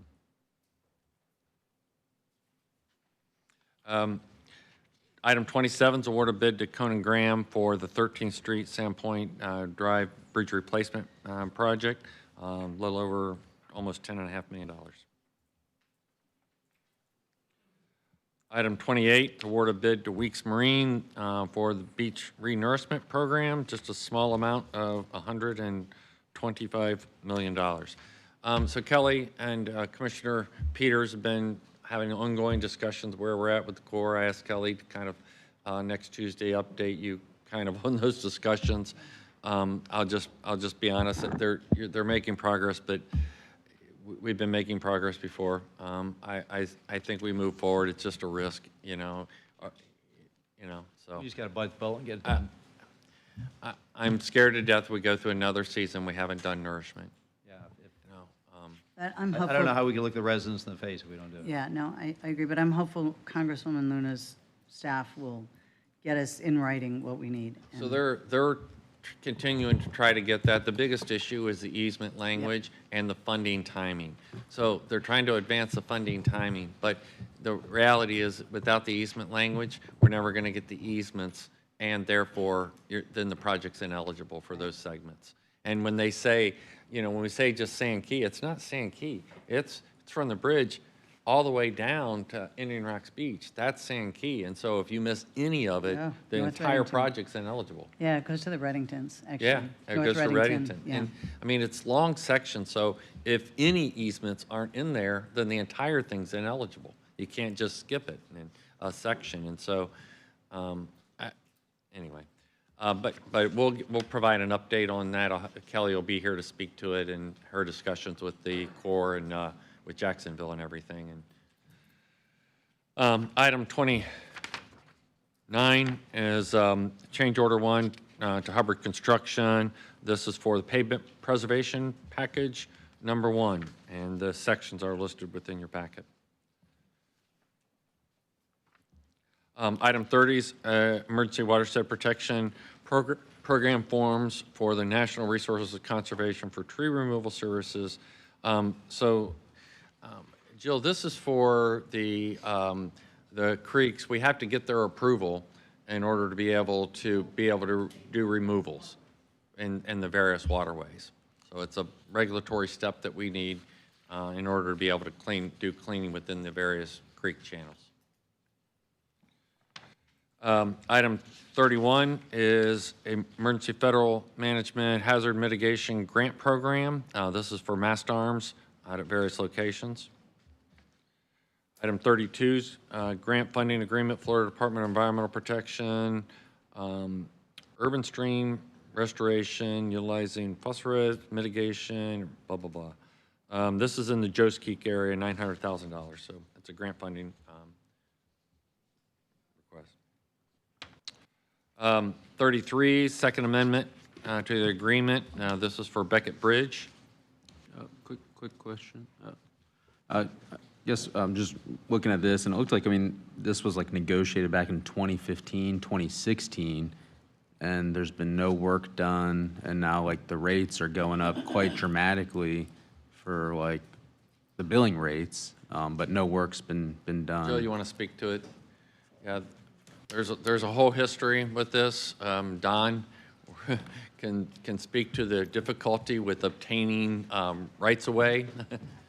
It's rights of way. You got to get private property, and they take forever, and you end up in litigation, and so. Good afternoon, Commissioners.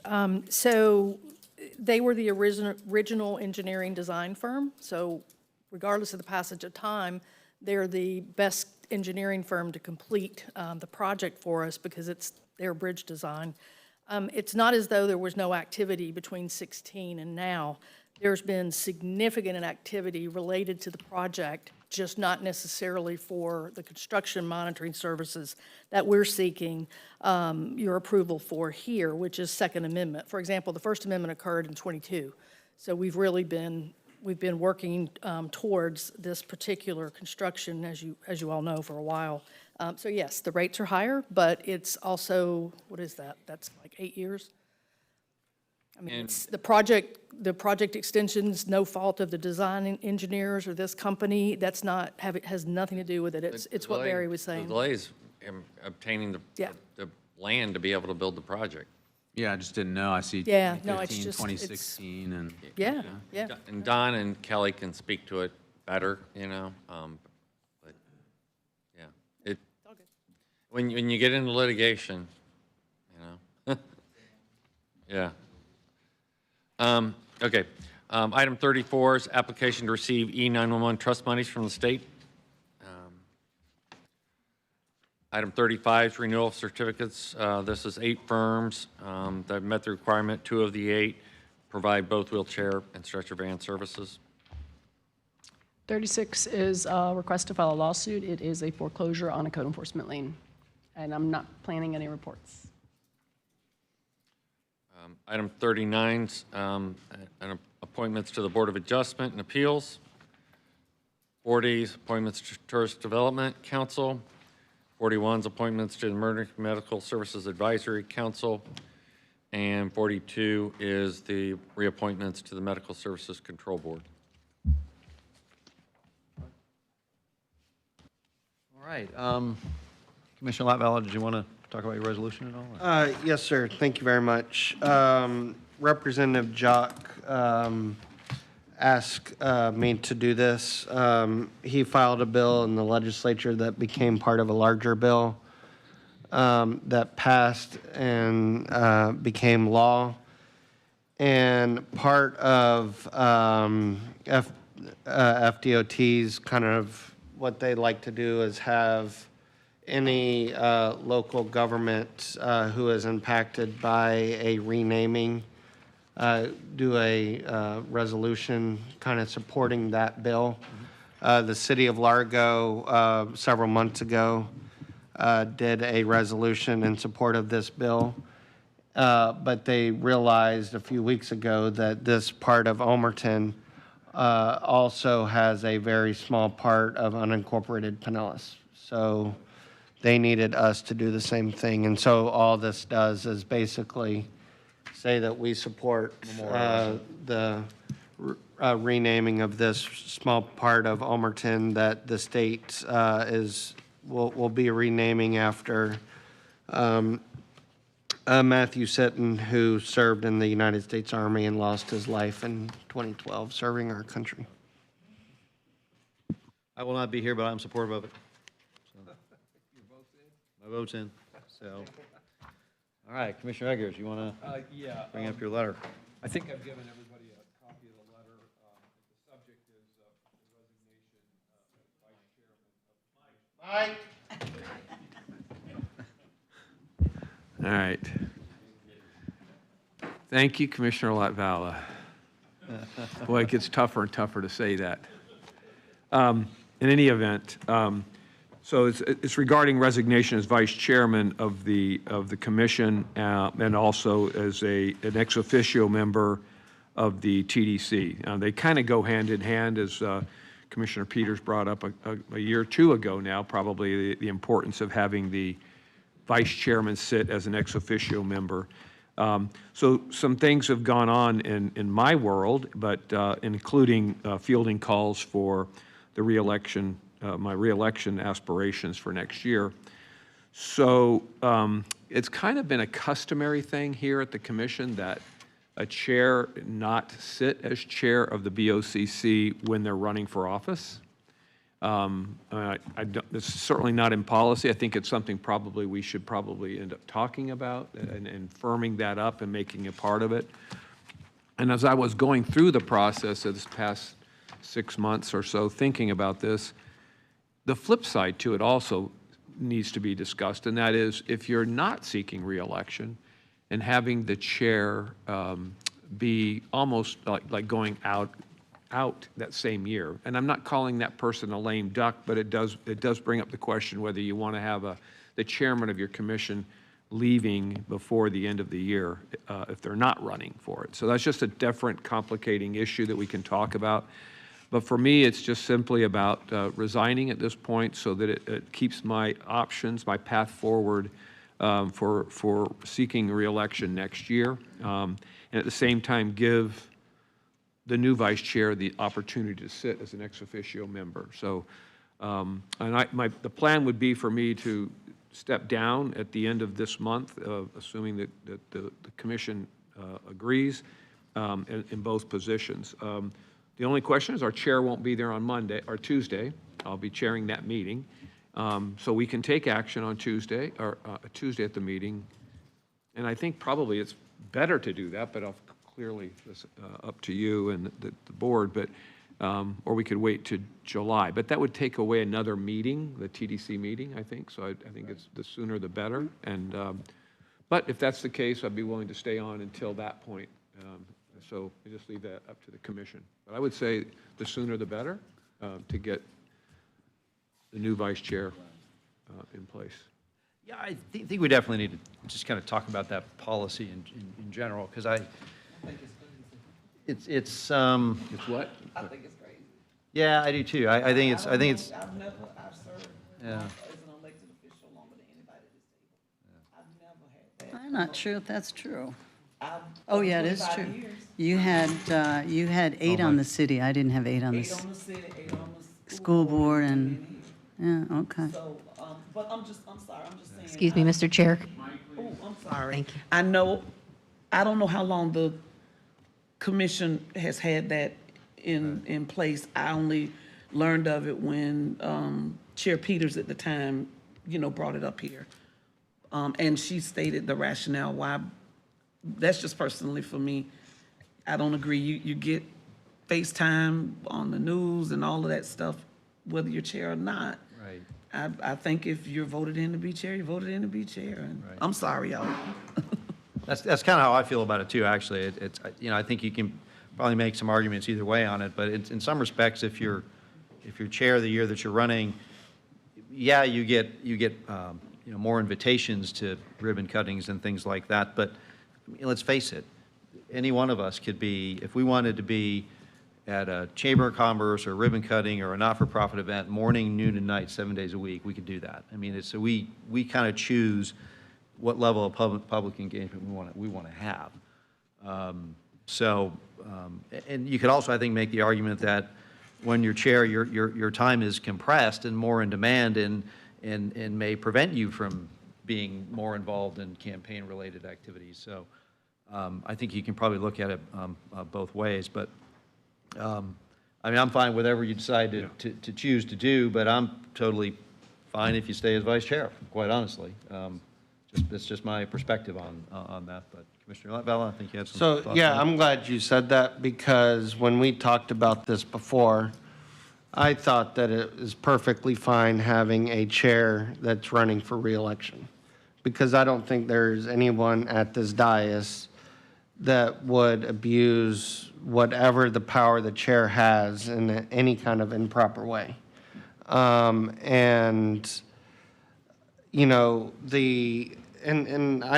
I think that unwritten rules and tradition and all that kind of stuff, while in some instances is good, we have a new, we're a quote-unquote new commission, or a different commission. And so what prior commissions did, that's fine and dandy, but we can set our own standards and our own policies and whatnot. And just last year, the Pinellas School Board, their chair ran for reelection. I don't think she did anything inappropriate. I don't think it was an issue. It certainly wasn't an issue for them. I don't think it should be an issue for us. And so whatever you decide to do, I don't think that should hamper what, your service as vice chair, or your potential service next year as chair. And so I think you should stay right where you're, with what you're doing, because I think whether or not you run for reelection next year, that shouldn't hamper what you do potentially as our chair. As long as you do what you should do and give me the committee assignments that I request, then I think that you'll serve this body well, and I think you should think about rescinding your resignation. Well, and that, again, this has been something that, I've been here a few years now, and this is something that's just been kind of that unspoken thing, whether it was an unfair advantage or the extra, to the point about what you're doing as a chairman now, right? I mean, you're traveling a lot and you're doing a whole bunch of things. So it was just about being respectful of that, quote, custom, but certainly nothing that we've written down anywhere. It's not. So, no, I'm fine moving forward as vice chair and sitting as, well, we'll see how things go at the end of the year, if I give him the right assignments or not. But that was really the rationale behind it, is to respect the unspoken process that we've had in place. So if this commission feels differently about I that. do have a comment before you go there. Yeah, no, that's fine. I'm not doing, That's right. we're just talking. Okay. That hasn't been the history of this commission. And I watched this commission numerous times have somebody say, no, I'm not going to be chair next year because somebody else was up for reelection and they wanted to make sure they won. And I've seen that happen with this previous, not this commission, but previous commissions. And I wasn't on the commission at the time, and I thought it was inappropriate. I always thought it was inappropriate that the board would move to make sure whoever was most vulnerable was in that seat. And I didn't appreciate it then. And I can tell you last year, it's the earned press that I got because we had 2 hurricanes. that is tangible when you're campaigning, and there's no opponent out there that could come close to be equitable in the kind of press coverage in a hurricane or in a crisis that you're going to get. And so to me, it's an ethical thing. That's all it is. It's not something that we didn't do before, that we did before. But I brought it up when I came on the commission because I was put off that 2 different times a previous commission had done that, and I thought it was inappropriate. So, and when, when Janet was chair one year, and I think we had 4 hurricanes go through, her face was all over the television the whole summer because there were 4 hurricanes that came through here. And it's not an equitable balance, and there is a tangible value that almost should be reported ethically when you can have that kind of, just because of your position. And yeah, you're a lot busier. I agree. You're a lot busier. But to me, it's just an ethical thing. Will Dave be great? Yes. Would Dave abuse it? Absolutely not. Do I believe any of the people on this board would abuse it? I do not. That's the only reason why I've been vocal about that position, is because I think it's an ethical thing. And I've got great examples on how the value of being the chair, not always, we have a quiet hurricane season, you get no benefit. And I pray that you get no benefit, because I don't want any hurricanes this year. I second, third that. So it's not about being the face, right, in a meeting. It's not about that. It's about, if there is something that's really tangible, you're getting a hell of a value. I mean, because I was unopposed last time, a lot of people, I think, forgot about who I was. It used to be I couldn't go anywhere without people stopping me, and then it was like nobody knew I was, and I liked that anonymity about that. I like that. But after the hurricanes, that wasn't the case anymore. And so, and gratefully so, because hopefully people were watching us and listening and paying attention. And I think it was very clear in Milton that everybody left, and I don't think that anybody's going to stay ever again. But I do think when it comes to campaigning, that there's a value there. And if you all, and I would love to have Dave as chair. I don't think he would abuse it at all. That's a personal thing to me. I think it's an ethical thing, and that's just where I stand. So if and I appreciate that Dave gave enough thought about that to even consider resigning. He didn't have to, and I really appreciate that you considered doing it. And it's really for that reason, not because that was a rule, that an unspoken rule that we always did. We've talked about it since I've come on this board, and we've talked about it publicly, and we never took a vote on it, but there was always a little bit of consensus on there, and now the consensus isn't there, and that's fine. But that's how I'm always going to stand on that one. I just think that an incumbent already has a huge advantage. Was Pat chair when you were running against her? I don't think so. Because it was the pandemic, she was chair. Yes, correct. Yeah, that didn't help her. That, I think, hurt her. So, I mean, so it could go both ways. It really could go both ways. I have an issue with you keep throwing around the word ethics. Well, that's how I feel about it. Okay, but That's how I feel. And I think it's kind of icky with us talking about campaigns from the dais. Our current chairman has filed for re-election. Right. There is not a single thing that he has done as chairman that has the tint of being unethical as his time as chairman. And he's on the news. He speaks at events, on behalf of the county commission. He's perfectly conducted himself in a perfect manner. Same way next year, if Dave is in the same position, I think he would be perfectly fine. And you talk about the free earned media. Last year, I was asked to be on CNN the night that the hurricane came because they thought it was going to hit Clearwater. I turned out not to do that because I wasn't in Clearwater, and I thought it would be kind of weird to give an interview from Orlando. And I chose not to do that. That wasn't an earned media thing. I got an awful lot of earned media, on the radio. Not as a chair of the county commission, but because I called the local millionaire / billionaire, whatever, an arrogant prick. But, I mean, that's just part of being in office, and, you know, and anybody can do that. So the idea that, oh, you know, whoever the chair is has, you know, a big bully pulpit, and it's not like there's a ton of media here that whoever the chair is can go out and give a press conference at the end of every one of our meetings. That's just not the case. I mean, it's like one time a year we have stuff that's interesting. And hopefully we do not have hurricanes this year, knock on wood.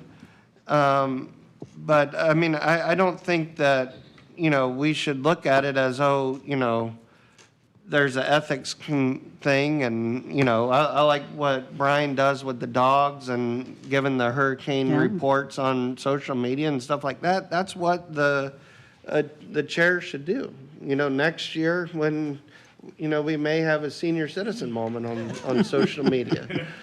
But So I'm not saying that anyone is unethical, and I never intended to imply that anybody would be unethical, nor do I think anybody on this dais would be unethical. I just feel that and this is my personal opinion, it doesn't mean it's fact, it's just my personal opinion.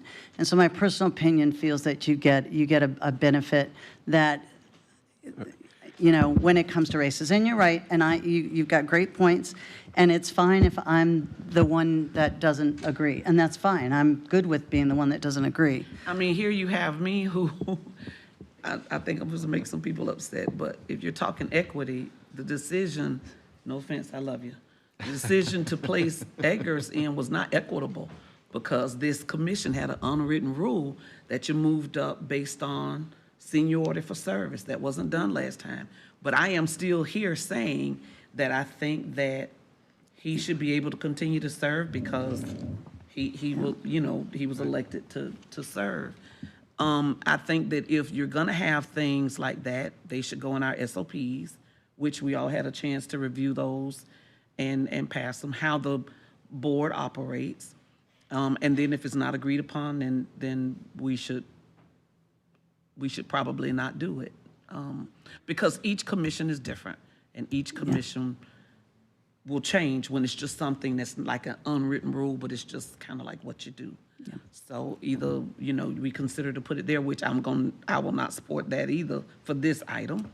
But I think that he was voted in, and he should finish up.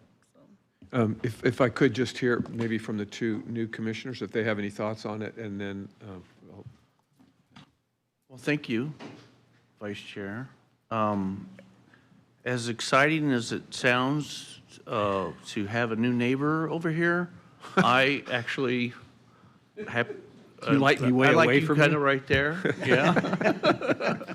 I would just assume you'd be moving over here. I don't know, but you know, I have thought about that, been thinking about it since the first time basically I've heard about this. I don't see the conflict. I don't, we still get to vote whether or not you're going to be the chair. So it's still a decision that's coming up. It's I not know. a foregone All about committee conclusion. assignments, I know. No kidding. So I don't see the need for you to change right now. Okay.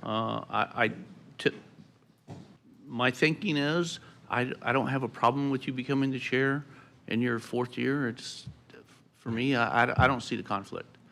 Thank you. I really don't. But that may change because I'm brand new, so I might see that later, and that may affect my vote at the time when you're, you know, saying you want to be the chair, because I believe that we get to vote on that. You just don't get to Correct. move. No, it's a new. So for me, stay where you are, and you know, I'll make my voice known at that time. But right now, I don't see the conflict. So.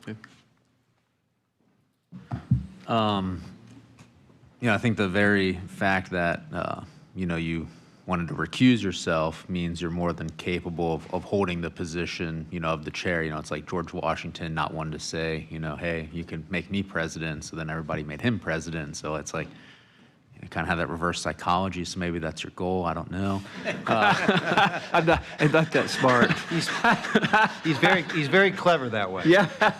But I'm not smart enough for that, but go ahead. but like I was, saying in the short break, just the breadth of, institutional knowledge of the utilities and everything else, I'm, capable of you being chair, and look forward to, your, leadership and experience to leading the board. But, I do understand, Commissioner, Peters' fact that, it could be abused, not by any of us, but, there's always that